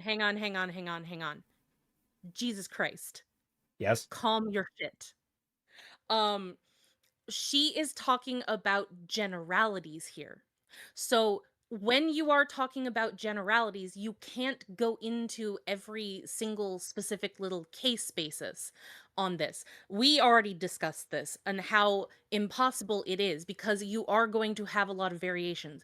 She is broad brushing it because this needs to be a short video. If you're going to go and go into the nitty-gritty details and stuff, you're going to be here all day. I do agree that she is not wording things Yeah, correctly, I was and that about to say. she is muddying the point where she is meant to bring clarity to the issue, and she is also not having a good understanding of what the trope is in the first place, and having her own personal biases and her own personal gripes with a particular show to cloud the video in question. And I Well, think that that is the ultimate issue that we're having with this, Yes. is that she is allowing all of this to make it so that we do not have an understanding of what she is trying to say. That's entirely.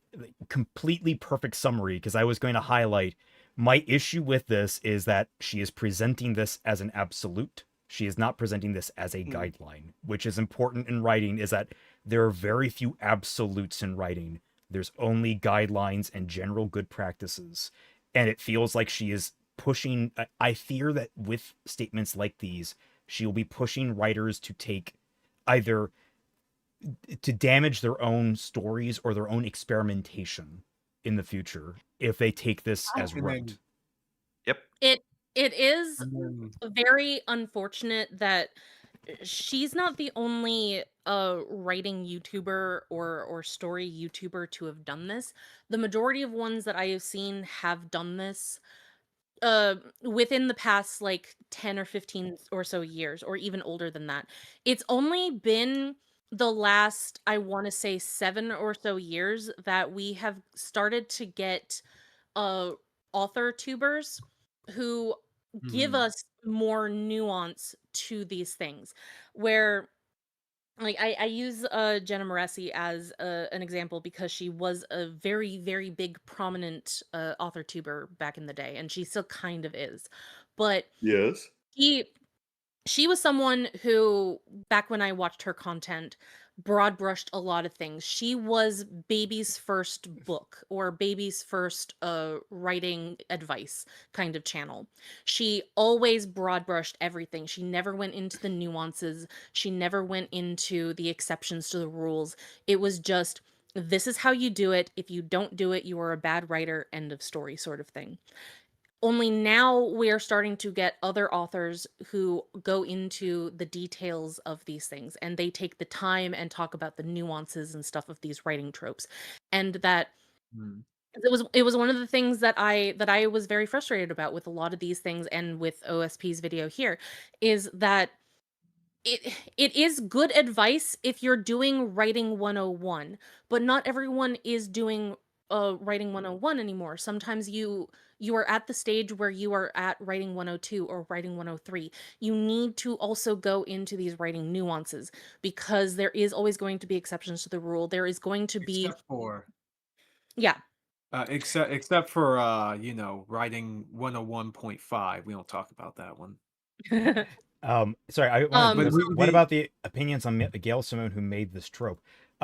First of all, she observed the trope. That's kind of how I word it. But also, we don't have her work in front of us right now. We're talking about Red's interpretation. know We anything about maybe her. one day we can look into Gail Simone, but that's like a whole thesis, and I don't have a lot of time.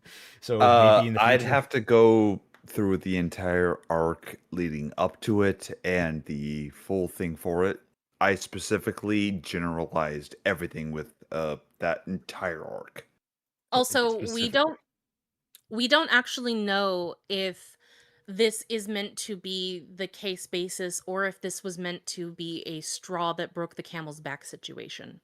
And Yeah. that the whole trope namer is just because she read this and this was the thing that frustrated her enough to name the trope and to call out the From issue. what Yeah. I remember looking into this, both in preparation for the stream and even back then, it seems more like the latter.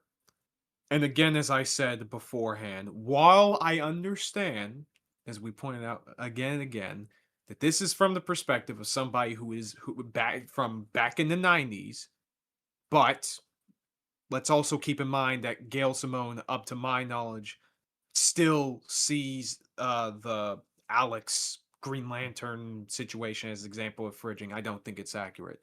That being said, though, in regards to any other body of work, we have no fucking idea, so we'll have to sit tight for that. What I want to focus on right now, and since we're going down the list of how not to fridge, okay? We already talked about the other 3 points, and then the final point.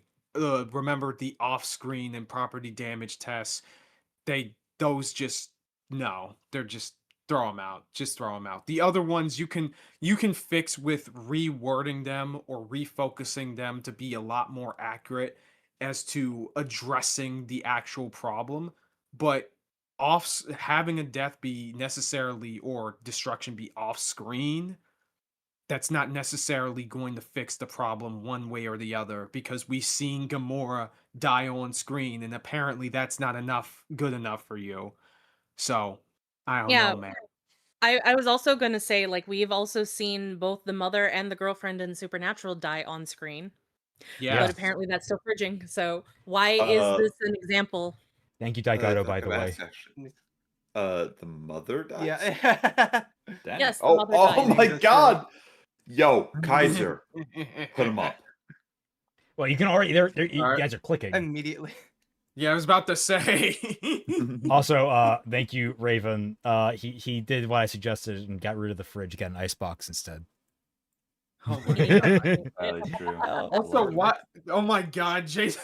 I love the fact that the Jason Derulo album. where that Yeah, comes he from did is it. so He pulled it off. The madman. He found a way. What you say? Disney Ooh, moms. what you only want That's a well. whole. Disney moms is a whole other can of worms. Let's not.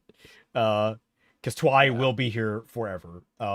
We are 2 minutes away from this Yes. being done. So I close. want this done. Own story and writing their death or brutalization Pause. as if that's God, No, shut up! not I actually took you actual You pause. seriously. said I meant pause with- immediately! fridging is a matter of giving the character their narrative due. I didn't know It's he was about being treating shot them or like they really something. are the hero of their own story and writing their death or brutalization as if that's where the story actually ends. How much more impactful would a fridging be if the story actually acted like an important story was ending with their death? And how many 100% guaranteed to Whoa! Wait, what? What the? Who Okay, did I guess that? we're starting all I- over again. No! 4 hours. Me just. I did not Also, I touch love World anything. Anvil. All right. I love World Anvil. It's a really good website. Yes. It is, yes. treating them like World they Anvil really sponsor are the us. hero of their own story and writing their death or brutalization as if that's where the story actually ends. How much more impactful would a fridging be if the story actually acted like an important story was ending with their death? And how many riots would there be if an actually important main character was iced as unceremoniously as these fridging victims are? If Captain America had gone over that cliff with a token little half smile and an I'm at peace now, there would have been fucking riots in the streets and you know it. I guess this is just another trope that boils down. Don't know. Also, like, let's People also- were pissed about the ending he did get, and he didn't die. Yeah. Also, there's Explicitly, a Jesus, bunch of please. characters that died in this way that were very impactful in Yeah. Harry Potter. Yeah. Not to belabor the point, but the entirety of Doomsday, if the leaks are to be believed, Captain America doing what he did to have that final dance with Peggy doomed Yeah. several universes. Oh God. Oh, really? Oh, God. Yes. Oh yeah, because of incursions. Oh no. Yeah, so the big They brought back leaks- incursions? the They leaks, never left. the leaks as they were is basically like Captain America went back to have that dance with Peggy, and then Loki was just like, hey, you're going to destroy the universe. Let me take you to a universe where you don't exist, so you'll be fine. However, he goes to that universe, then he destroys that universe because he's a new person and incursion bullshit, and that's what leads the Fantastic Four to have them go to the mainline Avengers. My head hurts. Holy What the shit. fuck? Welcome to my horror story. Oh my god, fucking I'm gonna have to cover this. I fucking have thing. to hold this in You're gonna perpetuity. please don't cover Doomsday. I'm gonna have to join you on that if you do. I'm covering Pete? Doomsday. I hate it. Pete, Fuck you, Raymond! God damn it! Pete, Raymond, don't worry. I have a. Let me check actually real quick. Yep, this is a 43-page Google Doc. Oh dear. Oh, no. Not the Google Doc. Not you want the- to share not with the us Google after, Docky. after we I finish will, this yes. fucking video. We're almost But, there. Like, sorry, I was trying to make a point earlier in regards to like this statement here about like, hey, you know, if freaking Cap had the same death that Black Widow did in this movie, you know, people would be angry about it. And you know, my response is, okay, I know it's a cheeky joke. I got you. All right, whatever. But like, I mean, I don't think we should use people's reactions to things necessarily in order to determine whether this trope is good or bad. Well, Yeah. no. I would actually say kinda, yeah, and like that's the fucking point, Red, is that you're angry at the character death because the character meant something to you, and it is a tragic ending. And yeah, people did mourn for Black Widow and Gamora because they were still decent characters. And Yeah. we mourn Black Widow's death because she still had a lot more that we could have learned about her before she died to make her death even more impactful to us. And that is the reason why we're angry as well. It's not the same as what you are talking about. Can you please gain some perspective, woman? Oh. A token little half smile. Yeah, and stop I'm at treating peace her now. like There would have been Kyrie, fucking basically. riots That's in the what she's streets, and saying. you know it. I guess this is just another trope that boils down to it's better to write actual characters with agency and personal goals instead of people-shaped plot devices. It's funny Yes. how often that happens. So, yeah, and thanks. Oh. In that logic, Ruby Yeah. fans would be right, and I don't want to live in that universe. Yeah, you're right. Shoved in a locker. right, y'all. Red plays Hades 2. What, Oh, what was it that no. we said that was it said really earlier in the stream? I think it Huh? basically the end. I think it was you. I know, but I could be wrong. It could have been Kaiser. It could have been anyone. The idea that characters, if you get the characters right, you're halfway there. Like, yes. I think you what can I have- said is that character is king of the 4 pillars of Oh storytelling. yeah. Yep. yeah, because if you get the characters, then at least you have the emotional element. Like, here's the thing: I love the film Primer. Primer is a fantastic film, and the characters are okay. Like, they're not crazy. It's an interesting story. It holds itself more on the pillars, but for a lot of people, the fact that the characters aren't like very particularly deep, it makes them harder to follow. It makes it harder to swallow the high fiction if you're not really enthusiastic about the presentation of the time travel. It's just one of those really interesting examples of like, yeah, if they had even more interesting characters, which you could have probably gotten even more popular. Mystery Zio, Indeed. thank you so much for the gifted membership. Congratulations to Chibirisa for receiving it, and not Deaderex. Ripoff Productions LLC. Incursion is so dumb. Why have a multiverse full of dead, altered characters if bringing them into the main universe story would destroy everything if they stay meaning they can't be used long term? Incursions get even dumber, and it's like, how long does it take for an incursion to actually affect? No, It no, can no, happen no. at any point. It's Celtic, also don't worry different in about each it movie. because if the leaks are to be believed, don't worry. They'll have multiversal cannons firing at each other to destroy each other. Right. You're making my head hurt. I think what's weird too is that Have I you think guys it's- not see these leaks? No, I don't want to. I do. I don't I'm care. done with Marvel. Or at Why least I am- thought I was. Why am I the only one cursed with this knowledge? Well, you can curse Because me with the knowledge. I'm interested. So Here. ultimately, well, Beast and Xavier develop a bomb to destroy universes, and that's what they're doing in the beginning of the bit with Kaiser, Xavier looking at. You know, if I don't, because we talked about you might not be here next week, depending on like your packing schedule and such. We'll talk about it, make sure. But if you're not, boys, I think I know what we're talking about next week. Next week, I'll gather myself, Yeah, but next week is Otakon. Kaiser and I Yeah, are so gonna. next Wednesday. Oh, sorry, not like- yet. Oh wait, no, sorry. Next Wednesday. Oh, I'm sorry. No, I was thinking of Yeah, Saturday. My yeah, bad. yeah. No, we're not gonna be at Otakon at that time. I typically head to DC at Thursday, so I should be fine. Yeah, I think I'm leaving town on Thursday. I'd have to oh check. Jesus. I should be packed up by the 29th, so because I have to leave on the 30th. So it's fine. Like we can do something else and then you guys can talk about that next Good week. luck, by the way. Take care of yourself. Yeah. Thank you. Yes. I was gonna say like, so you say you'll probably be here next week? Is that correct? I will be here next week. I will not be here the week after because I am going well, I might. No, I won't because I will be packing to leave back home during the 5th. Right. So, okay, Oh because boy. on the 5th, we're more than likely going to be covering campaign Halo, the new Halo game coming out. So that'd be, like, perfect time. Hey Celtic. Yeah. Would you like to know something, by the way, during this campaign slash everything with this stream? You bought Campaign Evolved. I did, and I also 4 hours and 40 minutes. That's my time for speedrunning the RE4 remake. You asked me to do it. I You- did it. You crazy bastard. Good job. Good job.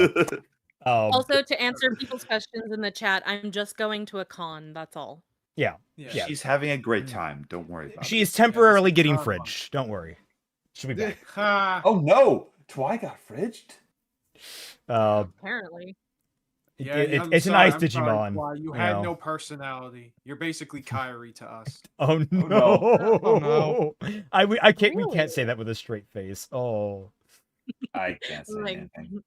that's surprising. I didn't know you felt that way. Holy crap! Why did you Hey, say listen, that? listen, Yeah, that's you not suddenly my made this opinion, like right or weirdly wrong. appealing. What the hell? Wait, did you like that? You're into that? Okay. You had it in the oh yes voice. Well, that's because I had. Wait.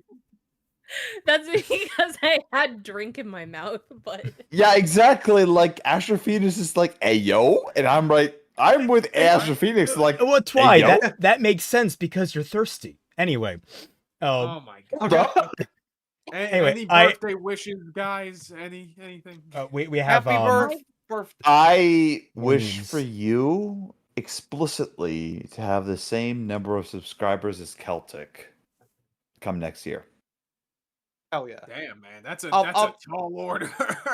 If that happens, I will make an "I told you so" video, but with I know nothing instead of me. I will do it. Here's the thing. I'm not saying that's not gonna happen. I'm saying, boy, that's gonna be difficult because, like, you know, not to say that like I'm not still gaining subs, but like it has been a bit of a struggle this year. Just it's been 'cause slow. School has been. It's been slow for everything with YouTube, but I'm with Yeah. Mars Wolf. It's just like, nice form, Kaiser.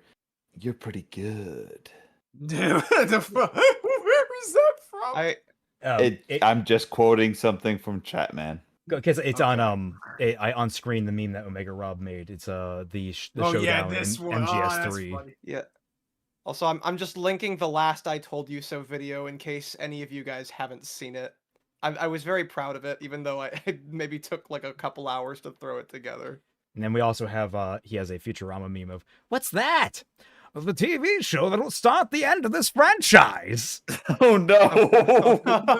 So about that, by the way, there's different leaks / rumors that Doomsday happens between Loki seasons 1 and 2. Oh my What? fucking god. Yeah. Okay, that oh my god, that raises so many fucking questions. Because how can it happen? Because the TVA is out of time. Oh god. Oh fucking Look, god. I all don't I'm wanna saying think about is, it. hey Kaiser, What? draw. Draw. Look, man, you would be. I just see Omega Rob's meme, and it's just that bit. I love it so You much. first. Name the Okay. trope. You first. All right. Well, let's wind it down. Because it has been going pretty late. Does anyone have anything to announce? Well, with me, I'm still working on the new video. Hopefully, I can get it done by next week. I'm pivoting to talking about X-Men 97 instead of DMC, unfortunately, because I got a huge inspiration. Lol. Most importantly, I am going to start doing video commissions. The rates are listed on the community tab on my channel as well as in my Ko-Fi. If you want me to make a short, you got a short in mind, or if you got like a 10 to 20-minute video I can do, definitely slot yourself in. My link is in the I don't think it's below the description, but it's definitely on my channel's description. So that you can just message me whenever you can, and I'll definitely get back to you when I'm able to. Just know that, what projects I'm working on, I'm gonna prioritize those. But yeah, Okay. thank you all so much for the birthday wishes. I really appreciate it. You guys are Deserve it. great. Twy, you got anything? No, I think I'm gonna try to stream either on Thursday or I'm gonna try on Monday again. And also I hope that you enjoyed the birthday stream, guys, because this is the last stream that this is the last birthday that he's gonna have. Dun, dun, dun, Wait, what do you dun. mean by that? Look, you saw the meme, Kaiser. I'm pulling the trigger. The devil trigger. Oh, these You know voices bullets inside don't of my work on me, head. right? Yeah. Okay. Yeah. No. I know. Here's what you got to do. You gotta pull out the lemons. He's Of right. course Bullets I don't do. work. You got to But pull yeah. out the lemons. All right. Pete. I know. Anything you guys want to announce?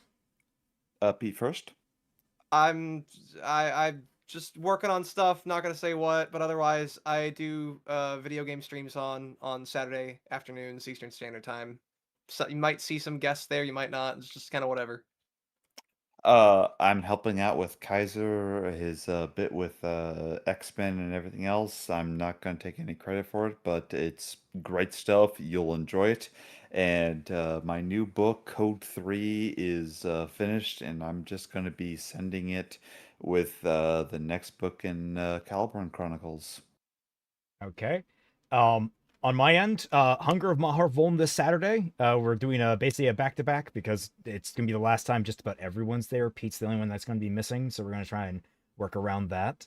So everyone show up for that. It's 1 p.m. not 1 a.m. 1 p.m. on Saturday, 1 p.m. EST.